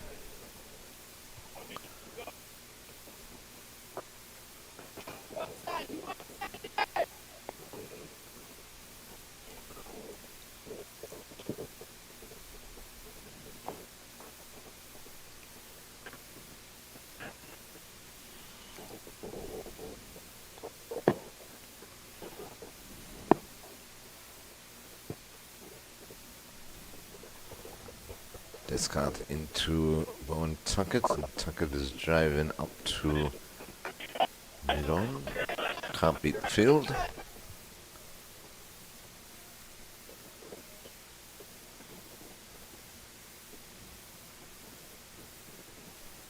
So he's got a slip and a gully for Bowen Tuckett, but he's got that guy at short extra cover. Catching position. Ball there left alone by Bowen Tuckett.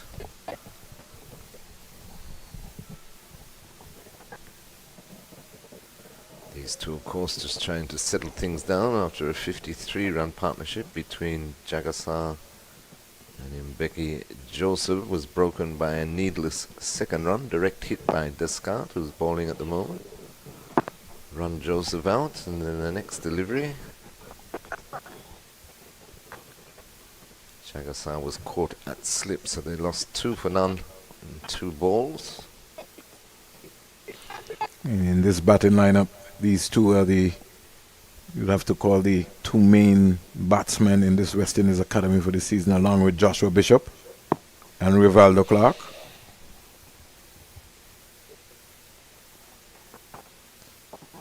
Full pitch again, driven up to mid-on, can't beat the field. That completes the over. So at the end of the over, West Indies Academy 99 for 3, trailing by 7 runs.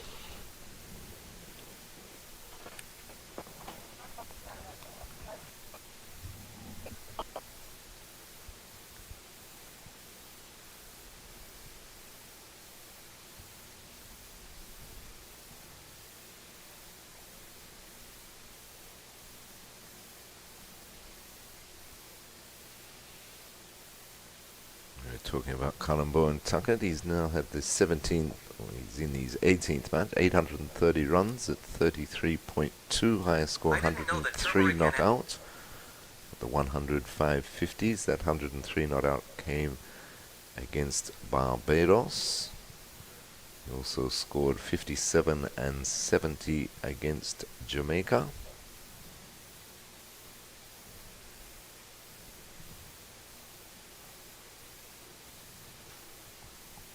Timber continues to Bishop, and Bishop is hitting this beautifully high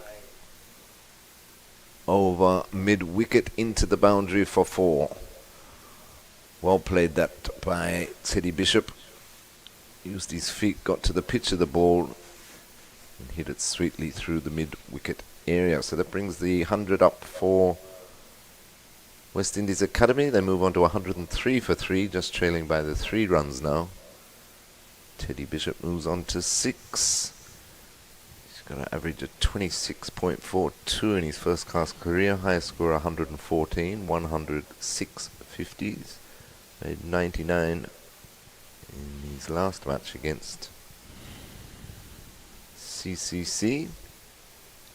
He's made 2 50s so far this season as Demba into him. No ball.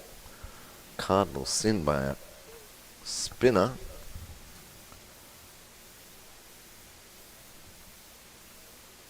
$104 for 3.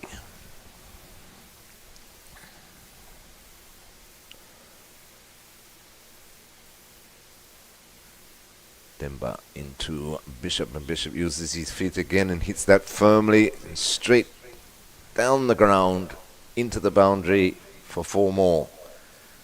So Teddy Bishop moves on to 10, and West Indies Academy take first innings points as they move on to 108 for 3. That gives them a 2-run lead. Demba in again to Bishop. Very circumspect in his approach there. Yes, let's play that one quietly into the mid-wicket region. Faces up again. Slip. It's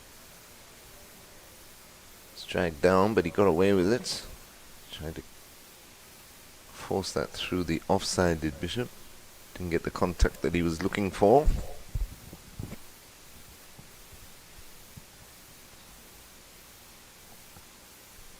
Leeward Islands in some trouble, Terry.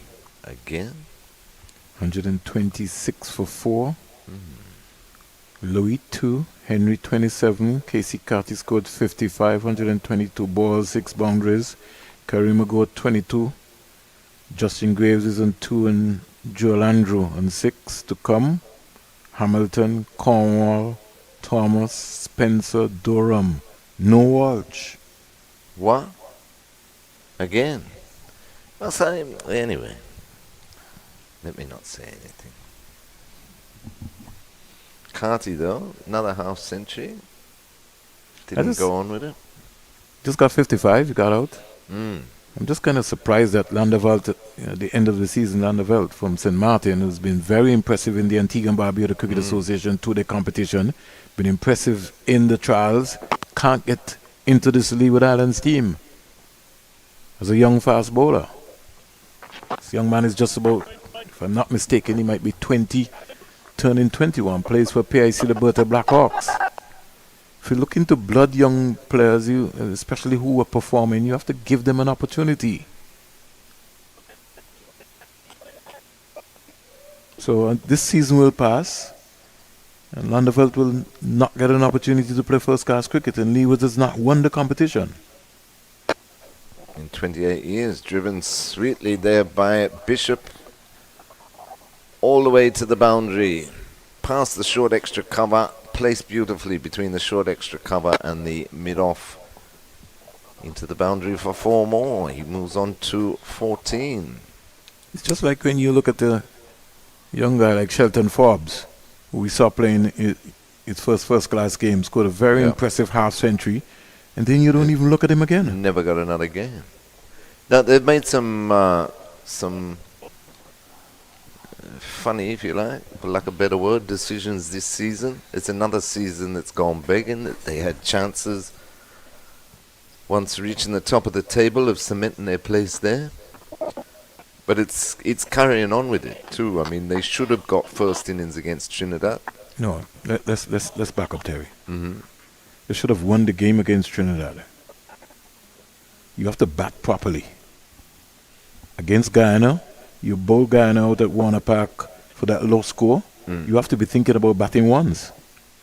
Yeah, I agree. But the Trinidad one, they let them score too many, 500 and something. But then they only because needed, we bowled poorly. Right, but then they only needed 200, what was it, 220 or less, and they had a whole day, the final day, to get those runs, 7 wickets remaining, and fell over. That derailed everything for me. So another year has gone begging.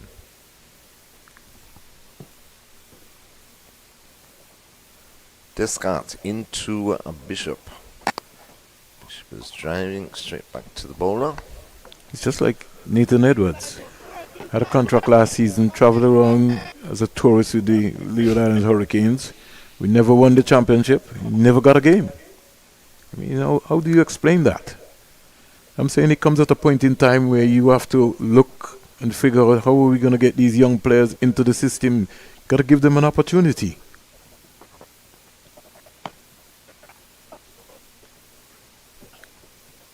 Durham, your number 1 spinner last season, picked up X amount of wickets and then finds himself on the bench. Can't get a game, and then when he gets a game, he doesn't bowl enough because he's low on confidence. It confuses me. Yeah, no, very true. I think it's mind-baffling, some of the decisions made this year.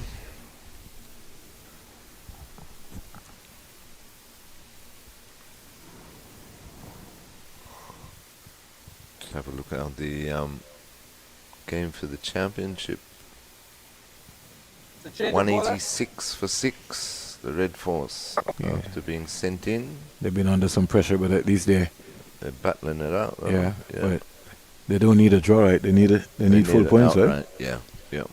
So don't see Guyana really giving up that money ball that easy. No. 250,000 US broad dollar notes, Vernon, for the winner. Yeah, they're going for it.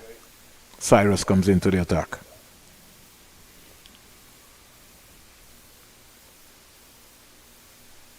Slapped away down to John. Cyrus. He's bowled some 133.4 overs from 5 matches, 16 wickets, 396 runs, the best of 5 for 71 for the season. Wrist spinner, got some potential.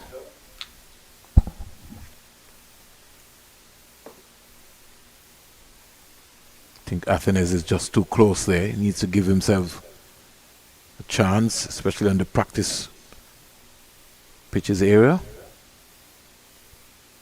Don't get too close. The ball hits it, it skids off very quickly. Tuckett is back and just spanking it again down to John on the offside. Oh, this is just too easy. Yeah, and for Cyrus will bring John up and cut that single out.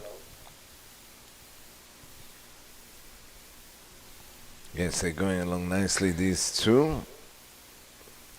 Chip back in the air, but past the bowler. Did it bump, Terry? Just the way they reacted. Couldn't be a catch. It was miles away from Cyrus anyway. Yeah. Well, you have to be expecting that, Terry. Yeah, true. Yeah, in the days of people like Willett and Parry and Roger Harper and company, they're looking to catch everything. Tuckett is back and slapping that down the backward point. Fielder coming around. Can't stop two. One thing about the square boundaries here at the Coolidge Cricket Ground, they're very large. Yeah, square the wicket for sure.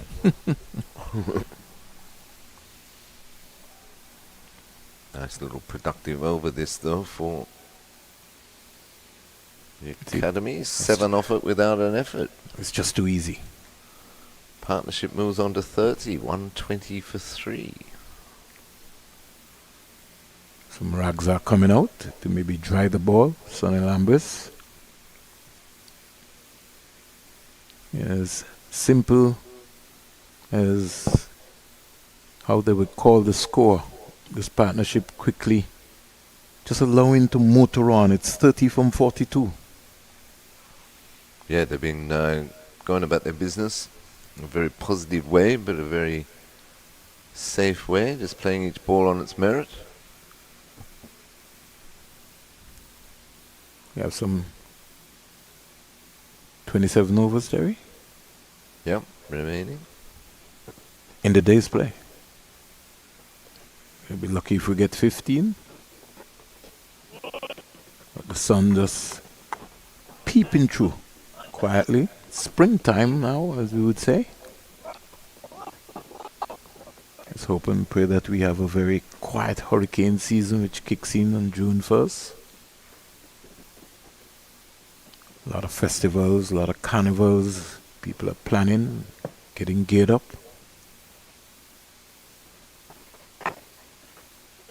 Also have to pay attention as to what's happening around the world, in the United States of America with all of these tariffs.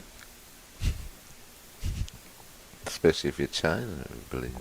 Well, you don't even have to be China. I mean, the Caribbean imports so much things from the United States of America. We got to start switching on and figuring out. We maybe not feel it right now, Terry, but in the next couple of months, when things begin to get busy, you know, these tariffs can affect us here in the Caribbean. Here's Tuckett, just pulling this one into the square leg area for 4. Nothing delivered there by Descartes. There's no pace. Every time you try to pull the ball down here, sort of sits up. Yeah, real like tennis ball bounce, this pitch. Well, even a tennis ball sometimes is even quicker than that, yeah. But I was just about to say about Descartes that he bowls very accurate, wicket to wicket, but he decided on the short ball then and he was dispatched. I think maybe going to be maybe sooner rather than later time for maybe Kevin Hodge, left arm spinner, down the onside. Joshua Bishop picked up some wickets, so he maybe should be thinking about it, and he might be a good proposition on this track here too, because he tends to bowl wicket to wicket. He's a wicket to wicket bowler and can get the odd one to just spin away from you. Yeah, very true, Vernon, and especially when you're only playing with 100. They need to knock these academy boys over as quickly as possible. The lead's already 14, 18 actually. I don't think they're worrying about the lead. I think they're worrying about when they're going to bat again. Well, they're going to bat at some point in time, but it's when. True. Well, the quicker they knock them over, the quicker they get the bat back in their hands. It might be day 2, it could be day 3, you just never know. Whenever they bat, But you think they want the bat back in their hand, though, because the way they batted this morning, there's a couple of good deliveries, but the rest of them, mostly they were... the shot selection was very poor. Very, very poor. I look at Kevin Hodge and I'm saying that was a nothing delivery. That's his second ball. He could have just allowed that to pass. But he got suckered into it, didn't he? I think they had him marked up. We're going to bowl a bouncer to him first up, see what happens, and he fell for the 3-card trick. Yeah, it was a good catch. Yeah, excellent catch. Excellent catch. Take no credit away from that, but not at all. I'm just saying that Kevin Hodge on another day just allow that to pass. Yeah. That's outside your body line. Even Athanes. Athanes with poor shot. Yeah, you just leave that. That's outside. Yeah, there was a couple of Malleus. Very wide outside off stop. The wicket keeper. Yeah, the wicket keeper. Got dropped by Pittman and long on, and then misread again. one from Bishop. Didn't know anything what was happening, and Callum Boyne took it. Did the rest. Excellent glove work though today. 3 stumpings on it. He's been, trust me. Excellent. His glove work has been quick. impeccable. Callum Boyne took it, and he has to be in the conversation. And when I say in the conversation, I'm not saying for him to get into the West Indies team right now, because I would like to see him get some more West Indies A-team opportunities. I'd maybe even like to see him get a stint in England. You know, I think that's something that Cricket West Indies and the academy should be thinking about. A lot of these young fast bowlers, Pittman, Lane, Blades, you know, even Gillen Tyson and company, need to get them into playing some sort of cricket in England. It really helps them. You only have to look at Jaden Seals and see, even Kemar Roach, how English cricketers certainly developed their game, not only their bowling, but I'll say to you that Kemar Roach easily, his batting has improved tremendously. And that's because of the system in England at county cricket. You have to learn to bat. I think we have to earmark a couple of players, Terry, and figure them out and say, listen, even if they play minor county, they might not get into the county area, but we get them into Just England for in the the system to understand, you know, it will help them tremendously. Most definitely. Kemar Roach is batting better than the top order at the moment.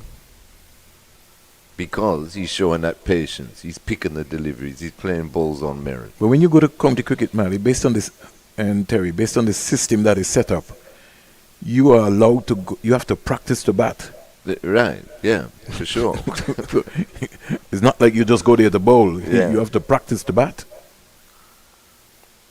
That's good delivery there by Cyrus. Just passing the edge of Bishop's bat, but he survives.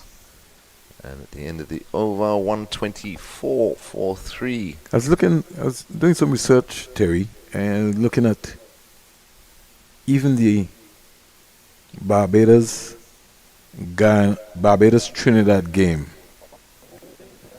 And you have to look at what is holding us back in the West Indies. When was the last time that Barbados has produced a fast bowler? Wow, no. McAllister is easily the fastest that we've seen around. Yeah. If we follow back in tradition of West Indies cricket, you're always looking to the leewards and to Barbados for the fast bowling unit, and to a lesser extent Jamaica. Yeah, you saw that coming through. If you dig deep and you go back to even the first fast bowler really coming out, where you had Anthony Gray, and then you had Ian Bishop, and then you had Marlon Black and company coming out of Trinidad and Tobago, it was always dominated by spin. And we see spin now, as we call for him.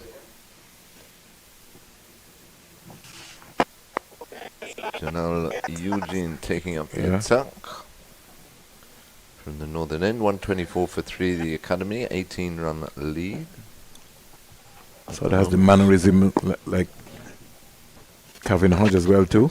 And that's swept nicely by Bowen Tuckett into the boundary for 4.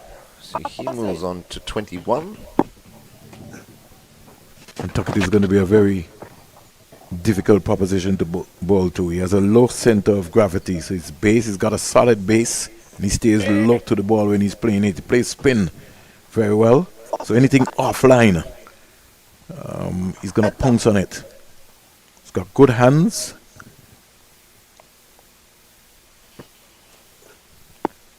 Faces up to Eugene again. This one's tossed up and slapped through the cover region. Diving effort there by the fielder, can't stop it. 4 more back-to-back boundaries for Bowen Tuckett. Moves on to 25. Very poorly line delivery there from Eugene. With just one fielder to beat. Colin Bowen Tuckett, based on his form so far this season, that was quite easy. He's on 25. Teddy Bishop is on 16, 132 for 3. The lead is 26. So they got a long on, a deep backward square, a slip, mid-off, cover, deep backward point, short mid-wicket, man on the 45. Tossed up again, and he's back and pulling that through the square leg region for a single. Moves on to 26, 133 for 3. And although it's been a low scoring there, Terry, we have seen some 32 boundaries and 1 6 so far. Yeah, 32 was quite high. Since there's only been 200, what's that, nearly 40, 239 runs scored. 239. And this partnership is already yielding 43. Work to get into the square leg area. They're just scoring at will. Yeah, they're doing it very comfortably and very sensibly, this partnership. Currently worth 44. So at the end of the over, West Indies Academy 134 for 3. That gives them a lead of 27 after bowling Windward Islands Volcanoes out for 106. So we'll see you tomorrow. You will. Safe drive down to your studio, and I hope you have a very good sporting night. Thank you, Vernon. Make sure you tune in to Terry on Point FM Sports News and also on Platinum. They bring the entire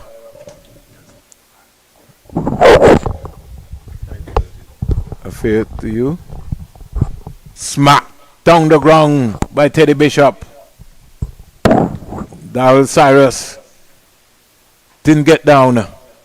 And another boundary been hit here today.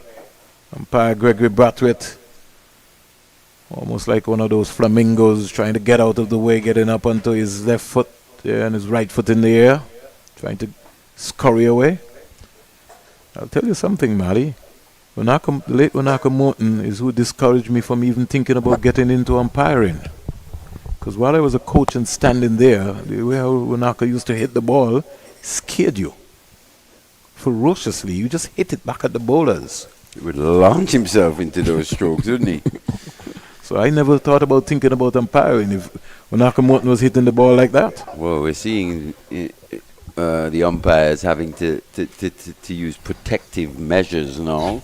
Put on Got helmets. arm shields and helmets and everything to protect themselves. The power, the size of the bats.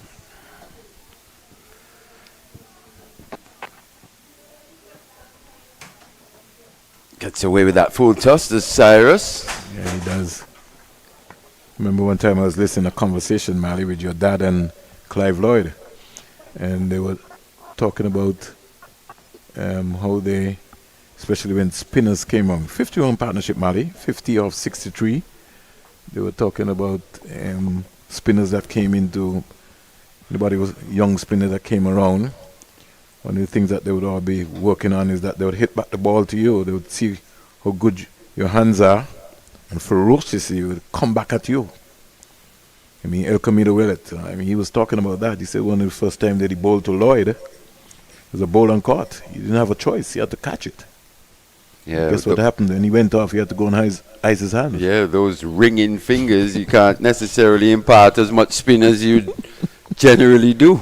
So So it's a tactic more than anything to take the spinner out of play. Got to take him out.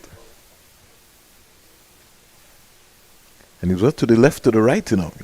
So you had to get down. Not like these modern day spinners, Mally, who don't want to feel the ball. And we see it even happening even from the under 15 level. These guys are expecting mid-on and mid-off to feel the ball for them.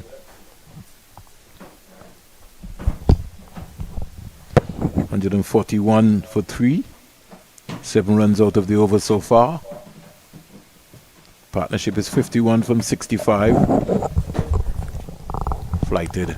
Colin Boyne Tuckett comes quietly forward. This has been a very solid partnership in the circumstances here. Just what the doctor would have ordered for the West Indies Academy. It's called game awareness.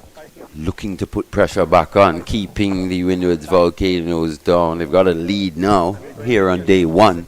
Imagine you're saying that not near the end of day 1 just yet, and they've got a pretty substantial lead from their perspective. 35 already, still 7 wickets in the hutch. So as we were saying, 350 should be a minimum from here.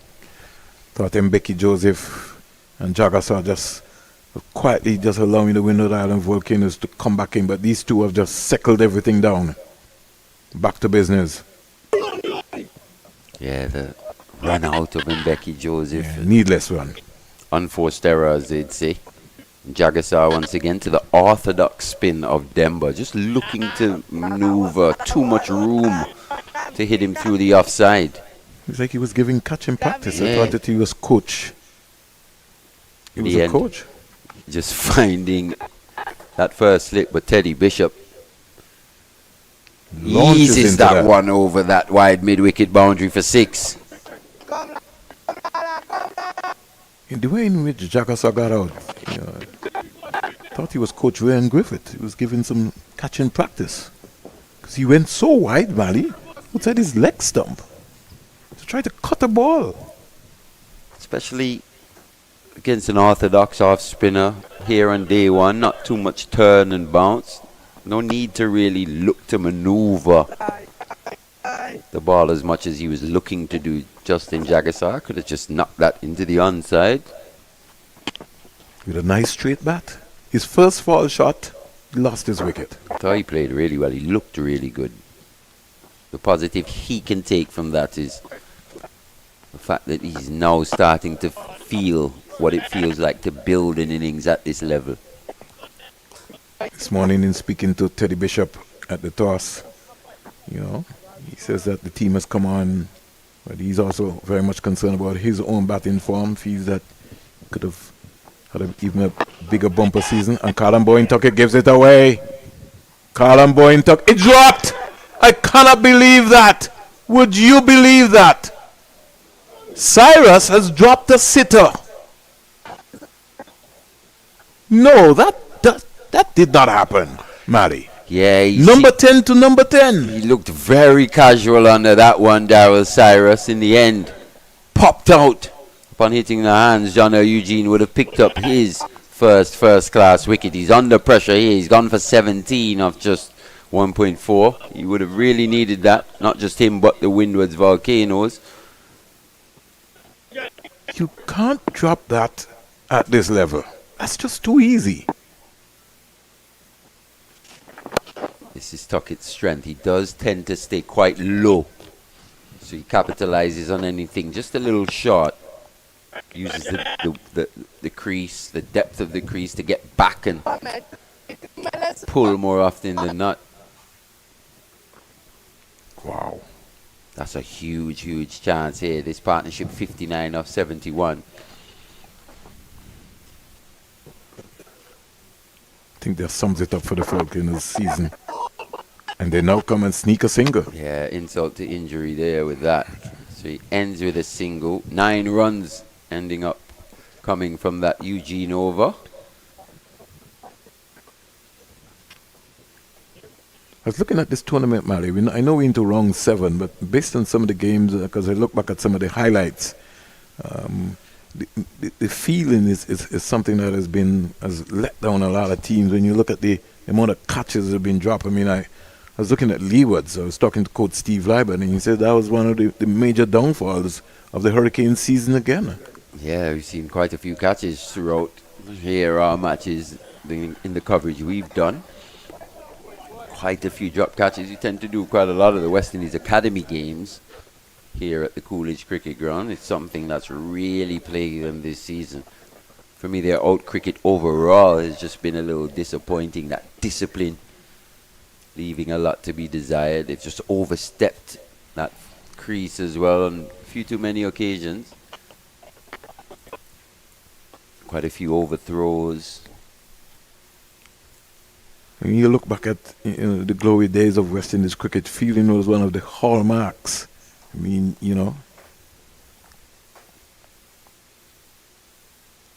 I'm not telling you that the players of old didn't drop catches, but I'm saying to you, most times, once you nick, you could start walking.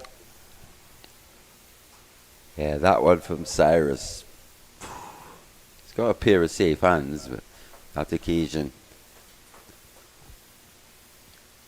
not quite poaching that. It would have come against a runner play. Once again, top edge from Tuckett. This time it falls into no man's land. Luckily for him. I think he needs to try to hit the ball down. He's trying to hit the ball up, Matty. Up rather than down. I think the ideal thing would be to hit it down, really. That's the second time that he's been caught. I don't know if it's his gloves are wet or whatever, but he just called for a new pair. Yeah. His hand did come off, but we did see that on the previous chance dropped by Cyrus. As you're saying, hitting from low to high.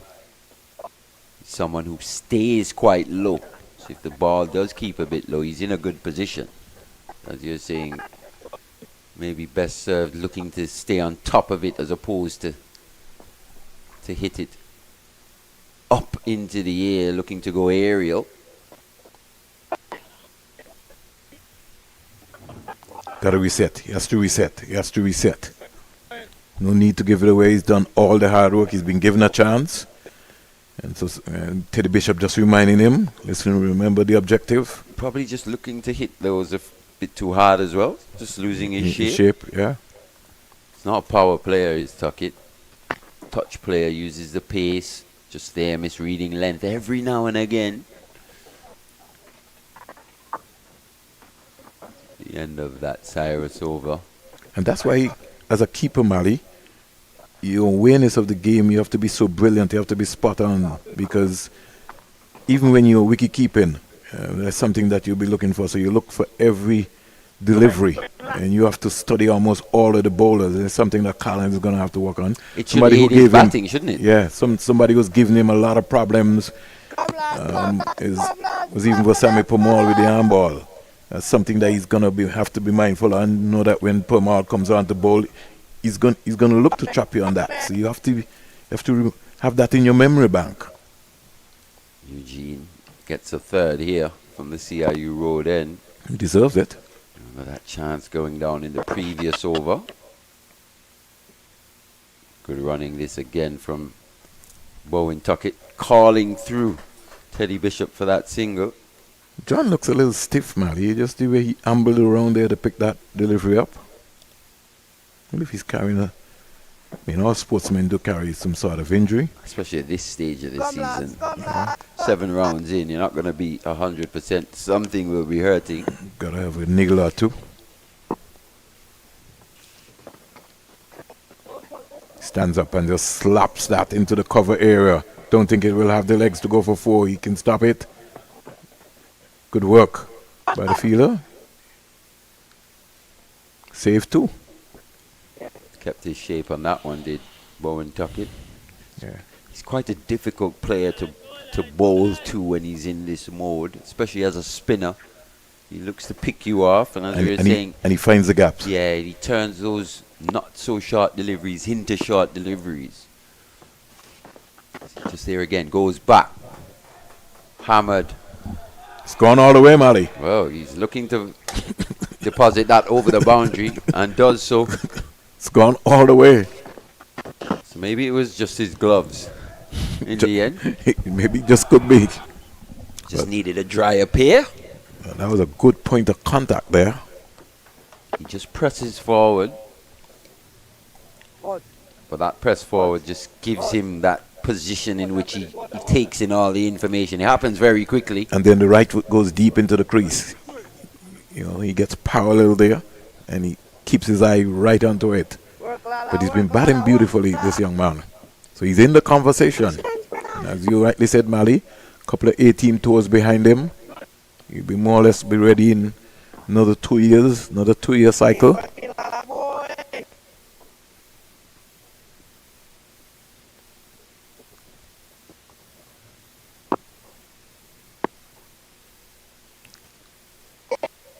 Choosing to stay around the wicket is Eugene. So he's taking quite a few dismissals out of play with that angle. Definitely looking to take LBW out. He's more or less landing the ball just outside that leg stump. Off your stint, Mali, I was talking to Terry and I was telling him it's something I feel that Cricket West Indies is going to have to work on. The young bowlers like Pittman and Blades and Cyrus and company, got to find a way to get them to England, especially even if they don't play county cricket or second 11 cricket, some organized form of cricket in England that would certainly help them tremendously. Got a water break coming up here. 163 for 341 overs bowled. And some players decided to journey into the dressing room very quickly and be back. I think it's a welcome break.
Welcome back after the break. West Indies Academy 163 for 3. Cyrus continuing from the media center in here. Colin Bowen Tuckett is on 39 from 43. And Teddy Bishop, West Indies Academy captain, 32 from 42. Tuckett is back and just steering this past the backward point area. Descartes. And they're coming back. Brilliant piece of running here from Bishop and Colin Bowen Tuckett. Yeah, Bowen Tuckett. He's going to push Teddy Bishop at the other end. He's the little whippet in between the wickets. He's going to look to keep these fielders under pressure. This lead 59 now, Vern. And growing. Came into this match with 367 runs, 620 balls, a high score of 103 not out, maiden 100 at Kensington Oval, and he's got 3 half centuries. He's approaching his 4th. And to complement that, Mali, he had 3 stumpings today. Showing his all-round ability. Yeah, he's catching. He's now leading with catches so far in the regional 40 competition. I think we're going to enjoy this, Mali, this contest with Cyrus and Colin Bowen Tuckett. In fact, these two, because they're easily the best players outside of Joshua Bishop in terms of playing spin bowling in this academy lineup. And the way Bowen Tuckett looks to play spin, he's very proactive. It's very, very difficult batsman to keep quiet.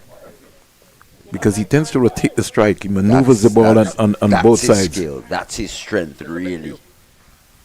42 or 47. At no stage has he really been under pressure in this innings. Except that miss it, as we would say. Far stroke. Far stroke. He's going to play shots. Teddy Bishop. And he flashes hard down to the vacant third man boundary for 4. And a player such as Teddy Bishop, most batters are a little susceptible after a break, but Teddy Bishop in particular is a batter who you really got to be on the money if he's at the crease just after a break. It does take him a bit of time to get his concentration levels up. Just there, far stroke from him, but no one in that region. Academy losing their first wicket at 37 and then had back-to-back wickets, and Becky Joseph run out. And then Jagasaw batted so beautifully, also on 90. But since then, these two have steadied the ship. You got a feel for young John Eugene slightly here. He's been pulled out of the attack. Kavem Hodge brought in. I was a little surprised that you would have bowled before Kavem Hodge in the first place, but nonetheless, to have that chance go down, your maiden first-class wicket, possibly Colin Bowen Tuckett. That would have been a big wicket for him as well, too. It would have been a big wicket for the Volcanoes as well in this situation. Just 30 away from 200 here for West Indies Academy. Lead 64.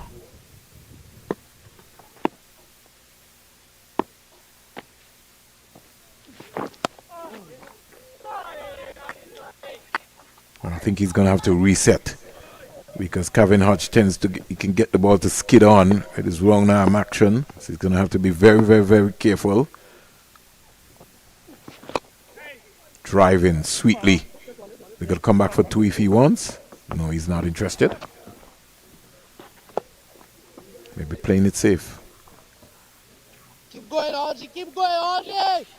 Come, fellas. Come, fellas. Keeper trying to G up his fielders, but the energy has been low by the Windward Island Volcanoes. Yeah, you haven't heard too much of that here on day one.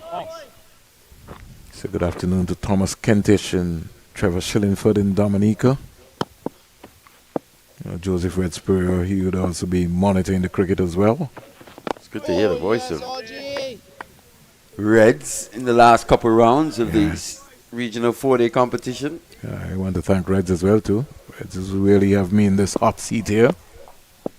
Came to St. Kitts to do a cricket workshop commentary. And I could remember him saying to me, you just don't commentate cricket. You go and learn all of the other sports. Learn basketball, learn tennis, learn everything. Watch everything. It's all relatable at the end of the day. Yeah. Thank you, Reds. Partnership 81. Easy shot. Just hoik that over the mid-on and down to the boundary for 4. Yeah, and that's the shot of a man who's feeling a lot more comfortable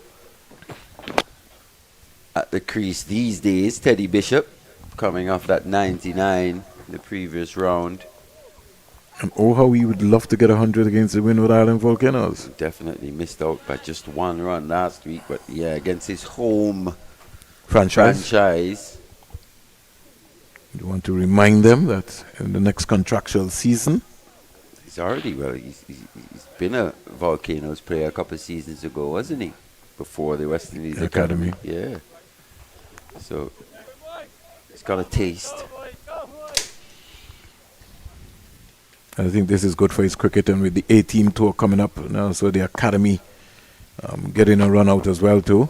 Here's Tuckett staying low, just as Mali says. Very difficult to bowl too.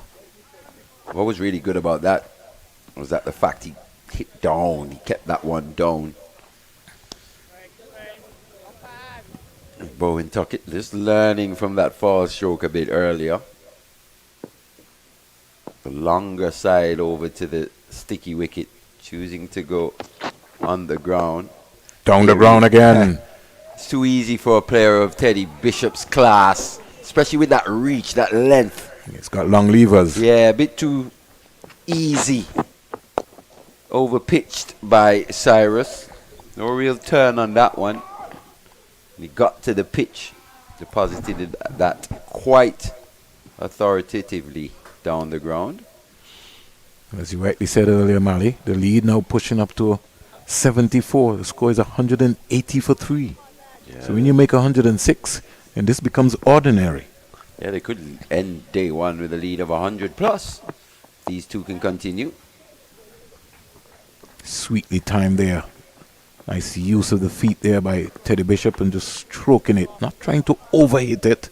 Just got into the right position and just let the top hand control it right out to the sweeper. Boyne tuck it back into strike. He's on 44. Bishop 45. You can tell the shoulders just beginning to drop, especially for Cyrus since dropping that catch. Yeah, he's not the same person. Yeah, doesn't quite have that same bound and energy. He lost his zip in his delivery stride, just rolling these balls out as well. Maybe he's going to have to maybe pay the kitty. You know those days, Mali? Drop catch fine. Oh. Even if you got bowled or run out. That should have been some extra runs there, deciding against it in the end. They say you never run on a misfield.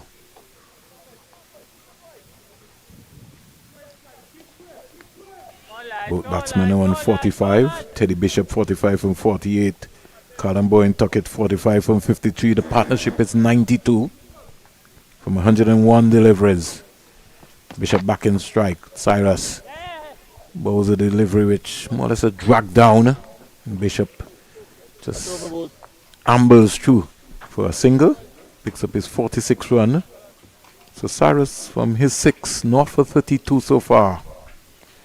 And that ruined miscatch will be a torment for him for the rest of the night. It feels like about 10 minutes ago where we were saying this lead of 59. It's jumped up to 92 now, 183 for 3. Proceedings, things just a bit too easy from a Windward's Volcanoes perspective. And nobody really bowling the ball consistently in the right areas. And that's why maybe I might have continued with Eugene, because he wasn't bad, even though the drop catch came off of him. I would have maybe still continued with him.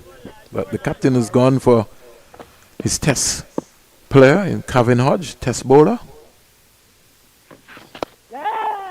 Once again, another single down to mid-off. Artenez in that position. Mid-on, sorry. Just an easy single. I think even the long off is wasted. They're scarred down there. I don't think any one of them are going to hit that. I might be wrong.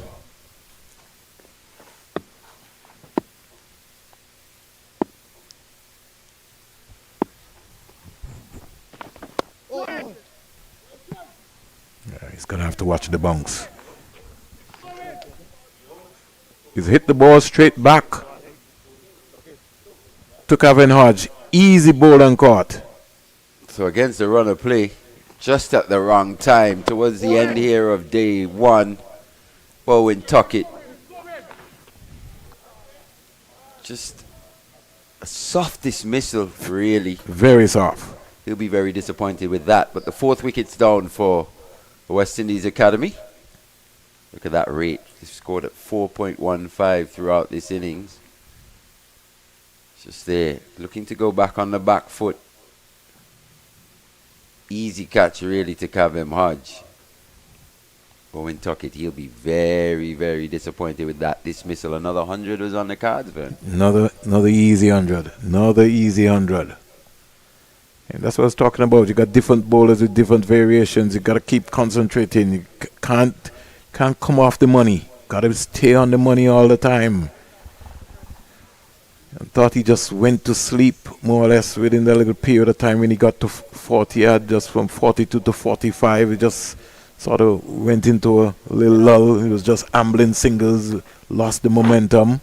But in the end, well played by him. Out comes Nathan Edwards to join his captain, Teddy Bishop. Maybe more or less a promotion for Nathan Edwards. Yeah, coming in at number 6. Well, he did bat, if I'm not mistaken, Mali, I think in the last game. He was in number 3? You think he was in at number 3?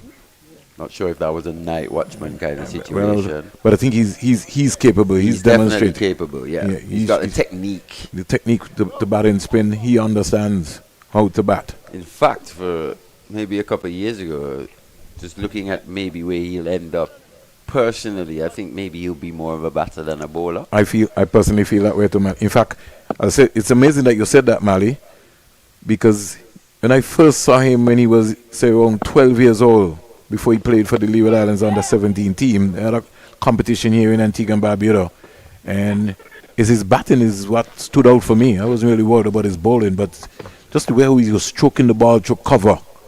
You know, everybody was saying, "Oh, he's a bowler." I said, "No, he's a batting all-rounder." Let's go, boy. Let's go, boy. We'll see as he goes through the levels, goes up the levels here, but we saw him there on the 19 World Cup. He did come in at some crucial times and make some important runs. Yeah, he was very valuable all-around. Made some valuable all-around contributions.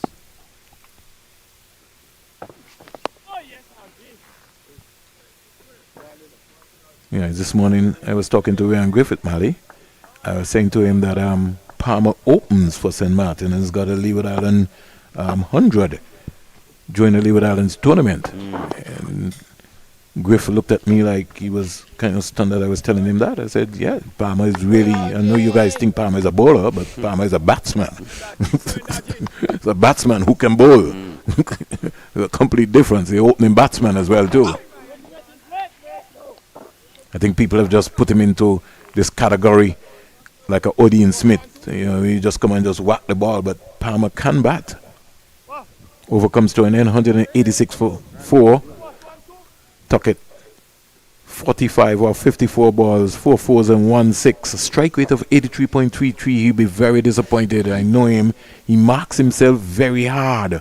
Yeah. And Hugo, who was here, said to him, listen, you got to make 100. You got to... The first one can't be a fluke. You got to come back and repeat it again and repeat it. The West Indies Academy would have loved to have Bishop and Bowen Tuckett at the crease at stumps. At stumps. You come back and turn the pressure up tomorrow. But Teddy Bishop is going to be thinking about first a half century. He's now got tighter now, Mali, so he understands his role and his responsibility. He's gone into that mode.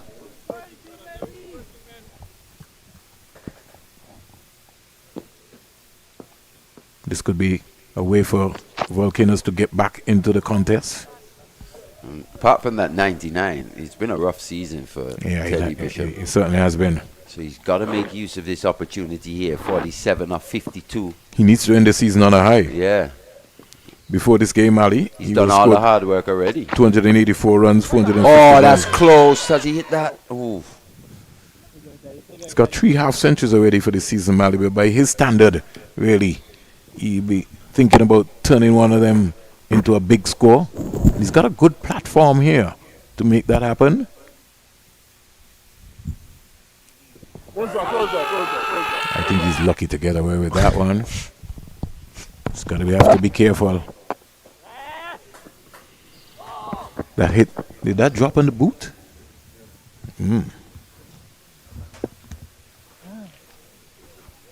Maybe just need to take that one away. 48.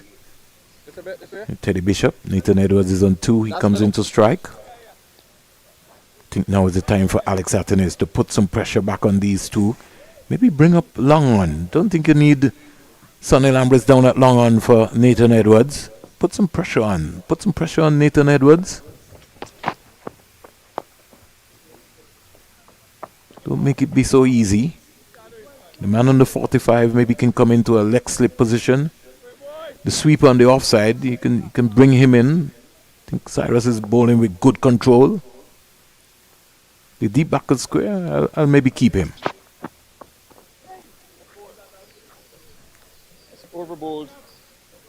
Overbowled. It's now 5:37 in Antigua and Barbuda, 4:37 in Jamaica. And the latest score here at the Coolidge Cricket Ground, West Indies Academy, in reply to the Windward Island Volcanoes of 106 all out. They're 187 for 4 with some 46 overs bowled.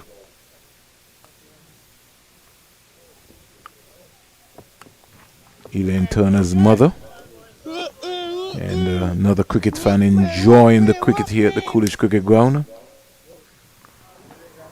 And you're talking about support local cricket. They support any cricket that come here. Test cricket, ODI cricket, cool and smooth, ABCA 2-day competition, softball. They're always here. The family, the Turner's family, and their supporting staff. Bishop, 48.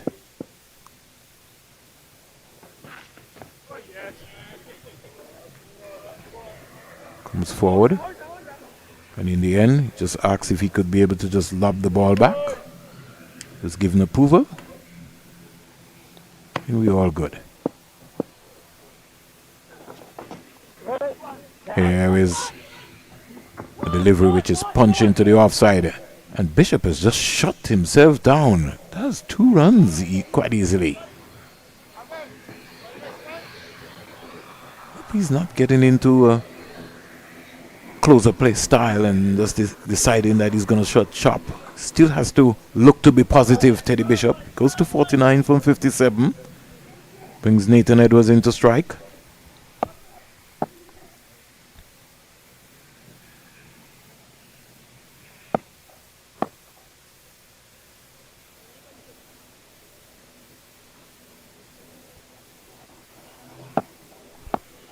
One 88 for 4.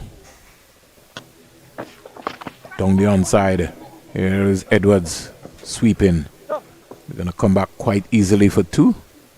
The score goes up to 190. Edwards goes to 4.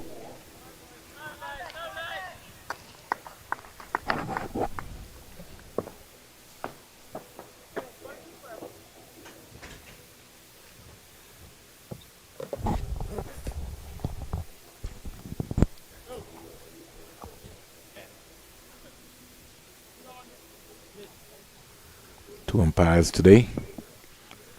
Corey Black from New Zealand, who is on an exchange program with Cricket West Indies, and Gregory Brathwaite. I think this is what we would like to see happening also for players, Mali, as I was saying. Need to be able to get some players going to England on an exchange program as well. Isaiah Thorne, get him into an English season somewhere. Doesn't have to be county cricket, it could be minor counties. Or some upscale club cricket, that would certainly help. I see 5 young cricketers from Antigua and Barbuda will be going off to England as well. Malik Walsh, Michael Graves.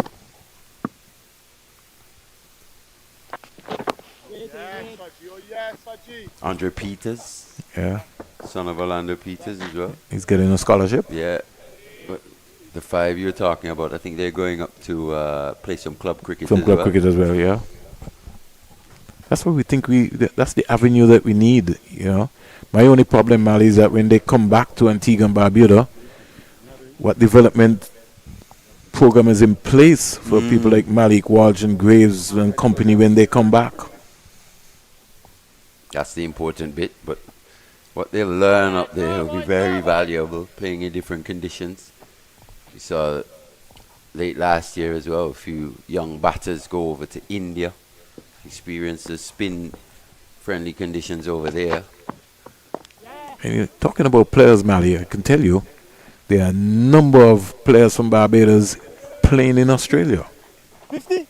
It's got a wealth of them. Teddy Bishop brings up his 50. 58 balls, 7 fours and 1 6. A strike rate of 86.21.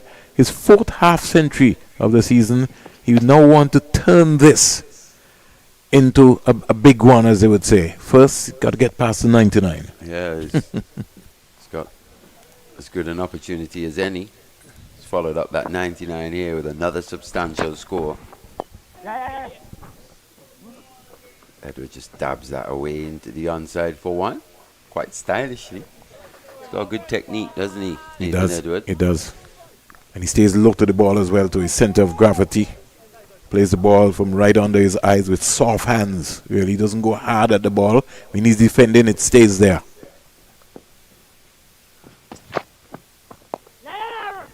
Another single. Good running from these two. I always used to remember Mark Harper, from again a player and brother of Roger Harper, used to say that was a good measure of how good a player was against spin. It was that soft hands and being able to kill that ball right in front of you. Victor Eddie was a master at that. I know you maybe didn't get a chance to see a lot of Victor. But when Victor came forward, Victor's father, Austin Eddie, had him practicing that. That ball had to be dropped dead there. No silly point, no shark, no anything. Right in front of you, you kill it. Boom. It's a real art. But the way players go really hard at the ball these days is something you don't see too much of. No. And that's why I always keep saying, Mally, you hear me, we'll be happy with you. Especially when new batsmen come in. Got to get the short leg and the silly point right in front of them. You know, and give them something to think about because they're nervous. They just come in. Oh, close. Outside the line. Good stride in. Maybe that might have saved them. Not a bad delivery that from Cyrus. Let's have a look at this one. Maybe just pitching on middle enough. Not a bad shout. 193 for 4. 48 overs. There's Academy batting lineup. They're scoring at a brisk rate, 4.02. Captain Teddy Bishop is on 51. He's in strike now to Kevin Hodge. He's got to keep concentrating. He's got to be switched on, especially when Hodge is bowling. Hodge driving. Guess who scored at a slightly brisker rate here today? Yuji. The Windward Volcanoes, 4.25, but and got bowled out for 106. 25 overs. Got bowled out. So it just goes to show you, it's not all about that scoring rate. If a few more batters could have defended and kept their wickets, the Windwards would have been in a lot better position. Lead is now 88, and the game started late. It did, a whole hour and 15 minutes late. But we are going to try and extend this final session. Expected to go up until 6 o'clock. Light permitting. Roughly about 15 minutes or so away from that. Yeah, very lovely evening here. All the breeze, everything has just died down. It's almost like a stroll in the park here, more or less. A lot of joggers around the Caribbean will be trying to get in their steps. And this match really does have a feel of an end of season game so far here on day one. For me, it's just lacked that intensity. That sustained intensity that you'd maybe expect. Both these teams with no real ambitions of winning this 4-day championship this season. Spoke about the Volcanoes last season, went into that last round, maybe almost favourites to pick up that 4-day championship. In the end, it was the Harpy Eagles once again.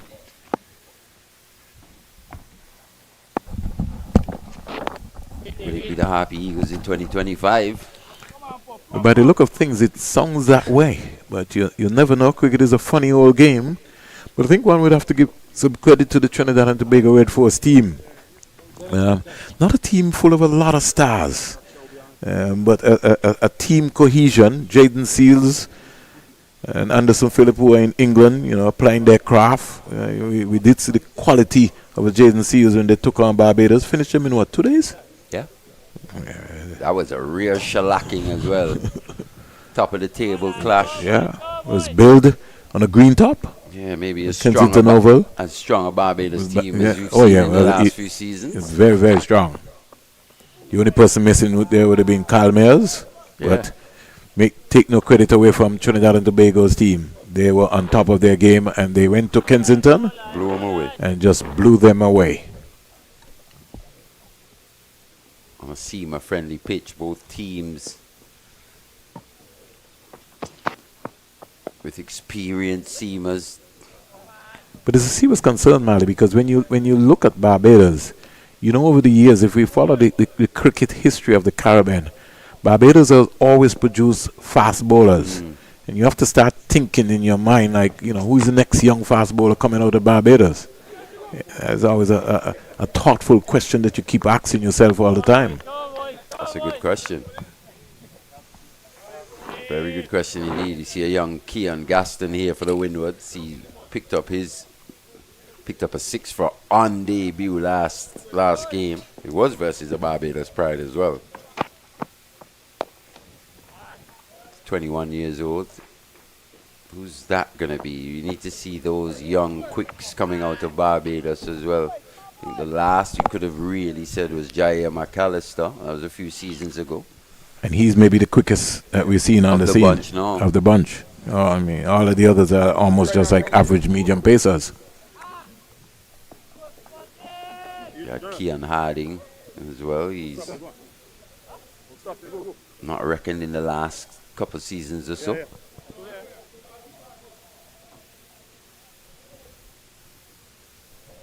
So if we're thinking about, we're building and we want to be able to compete, we have to go back to the days where we produced some fast bowlers who came and bowl real quick. And we always looked to Barbados, we always looked to the Leewards, and, we looked to Jamaica. Seals is the one now who's put his hand up now in Trinidad and says, listen, I want to be the next star. Got Azari here in the Leewards. But if we search around seriously, it's a big question that we have to ask ourselves. 195 for 450 overs bowled, 75 overs bowled in the day's play so far. I think obviously you've got Shamar Joseph as well. But then you think young seamer, I think Isaiah Thorn would have been that one. But I don't think at that least 12 to 18 months ago. Yeah, but I don't think we treated Isaiah Thorpe. I don't think we handled him well, Mali. When we went to England, he should have been given an opportunity, even if he didn't play, to stay with the team in England. Instead, we brought him back to the Caribbean, which really didn't help his cricket. I mean, I thought that he maybe even should have had a stint to come back to the academy, for another season. I think that's the bigger mistake is him being back in the Guyana Harpy Eagles franchise and not playing matches in the last 12 months, not playing the amount of matches that he should have played considering what we would have seen from him here in the academy. Still quite young as well. They're players older than Isaiah Thorn in this academy setup. So you think if he's going to go back to his territorial franchise, he's got to play. You think you see Niles Smith as well. You're talking about a breakout T20 tournament. And Niles Smith, who's pushing 30, is picked ahead of Isaiah Thorn in a breakout T20 tournament. Make it make sense. 196 for 4. I mean, you talk here, Mali. A Kelvin Pittman who had a contract with the Antigua and Barbuda Falcons last season can't get into the Leeward Islands team for the breakout T20. Somebody needs to come and explain that to me. Here you have a young man almost at the peak of his career, easily. He's been in the CPL for what, the last 3 seasons? 3 seasons. as an emerging player. That's what he was an emerging player in the CPL. Surely this is the tournament for him. It's for emerging players, right? Surely. I don't know. I think it should come as a prerequisite that all the emerging players from the CPL franchise automatically are in that breakout tournament. But even more so, Mali, the investment that is being made in the West Indies Academy, at least most of these players need to be in that format as well, because you want to give them that avenue to exhibit their skills. I think Bishop has shut up shop for the night, Mali. He's thinking about tomorrow. 54 from 67. You could see him digging deep. It's gotten really dark here now, hasn't it? It certainly has. I think the umpires are going to have to get out the light meter soon. And the funny thing about it is that it's Kevin Hodge. He can skid that ball through, so you got to really watch him closely as much as possible. I think they're going to have a discussion. They maybe might have heard us, Mali.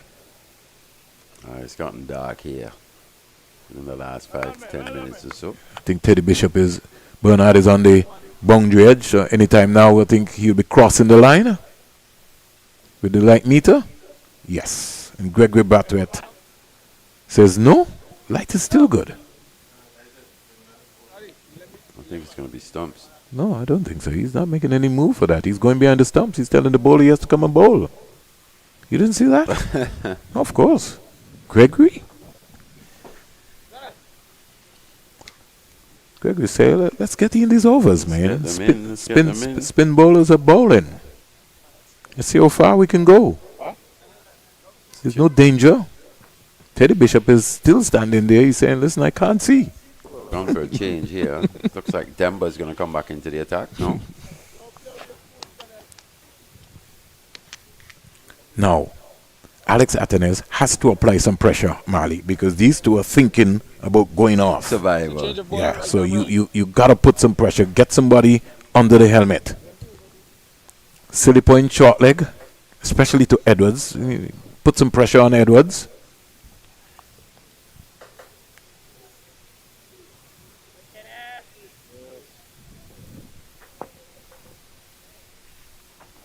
Denver comes back. Academy, they lead by 91 runs on day one. Just too easy. Got to bring him onto the front foot. Give him something just above his eye line. And that's the thing. Since that wicket of Colin Bowen took it, the scoring has just really dipped, that scoring rate. As you can see, Nathan Edwards, 6 off 22. He's just looking to occupy the crease up until stumps. Get the short leg in, Alex Atenes. Give him something to think about. Could just maybe sneak another wicket. It could be 197 for 5, but at least you get 5 wickets on day one.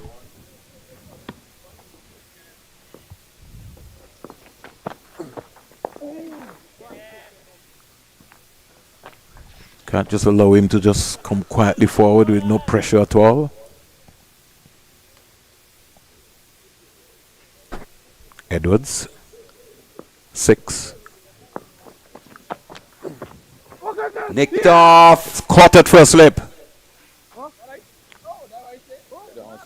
He was saying that he didn't play the ball, but the umpire had to give him out. I thought that took the edge of the bat, didn't it not? It looked so in real time. But he was saying that he didn't play it. He looked to mark his guard, so did it take the arm? Nah, took the outside edge. Took the outside edge. Not quite sure why. Couldn't understand why Nathan was waiting, and he was marking his guard. I'll ask Stuart Broad. Well, I guess his job, the umpire had to give him out, right? And which Gregory Batwit did give him out. Now the light meter is coming out. But I think the light is a lot better now, Mali. No need for the light meter. Before, it didn't look so good. Valder Clark comes out. Oh, just 5 minutes or so before the end of play. I think he would have to bring out the light meter, because when he's writing his report, he would have to indicate that. You would probably expect that to be stumps, no? Considering that wicket.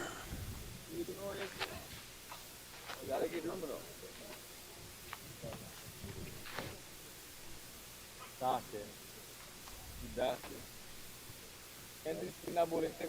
think this is going to be stumps, Molly. It should be. Yeah.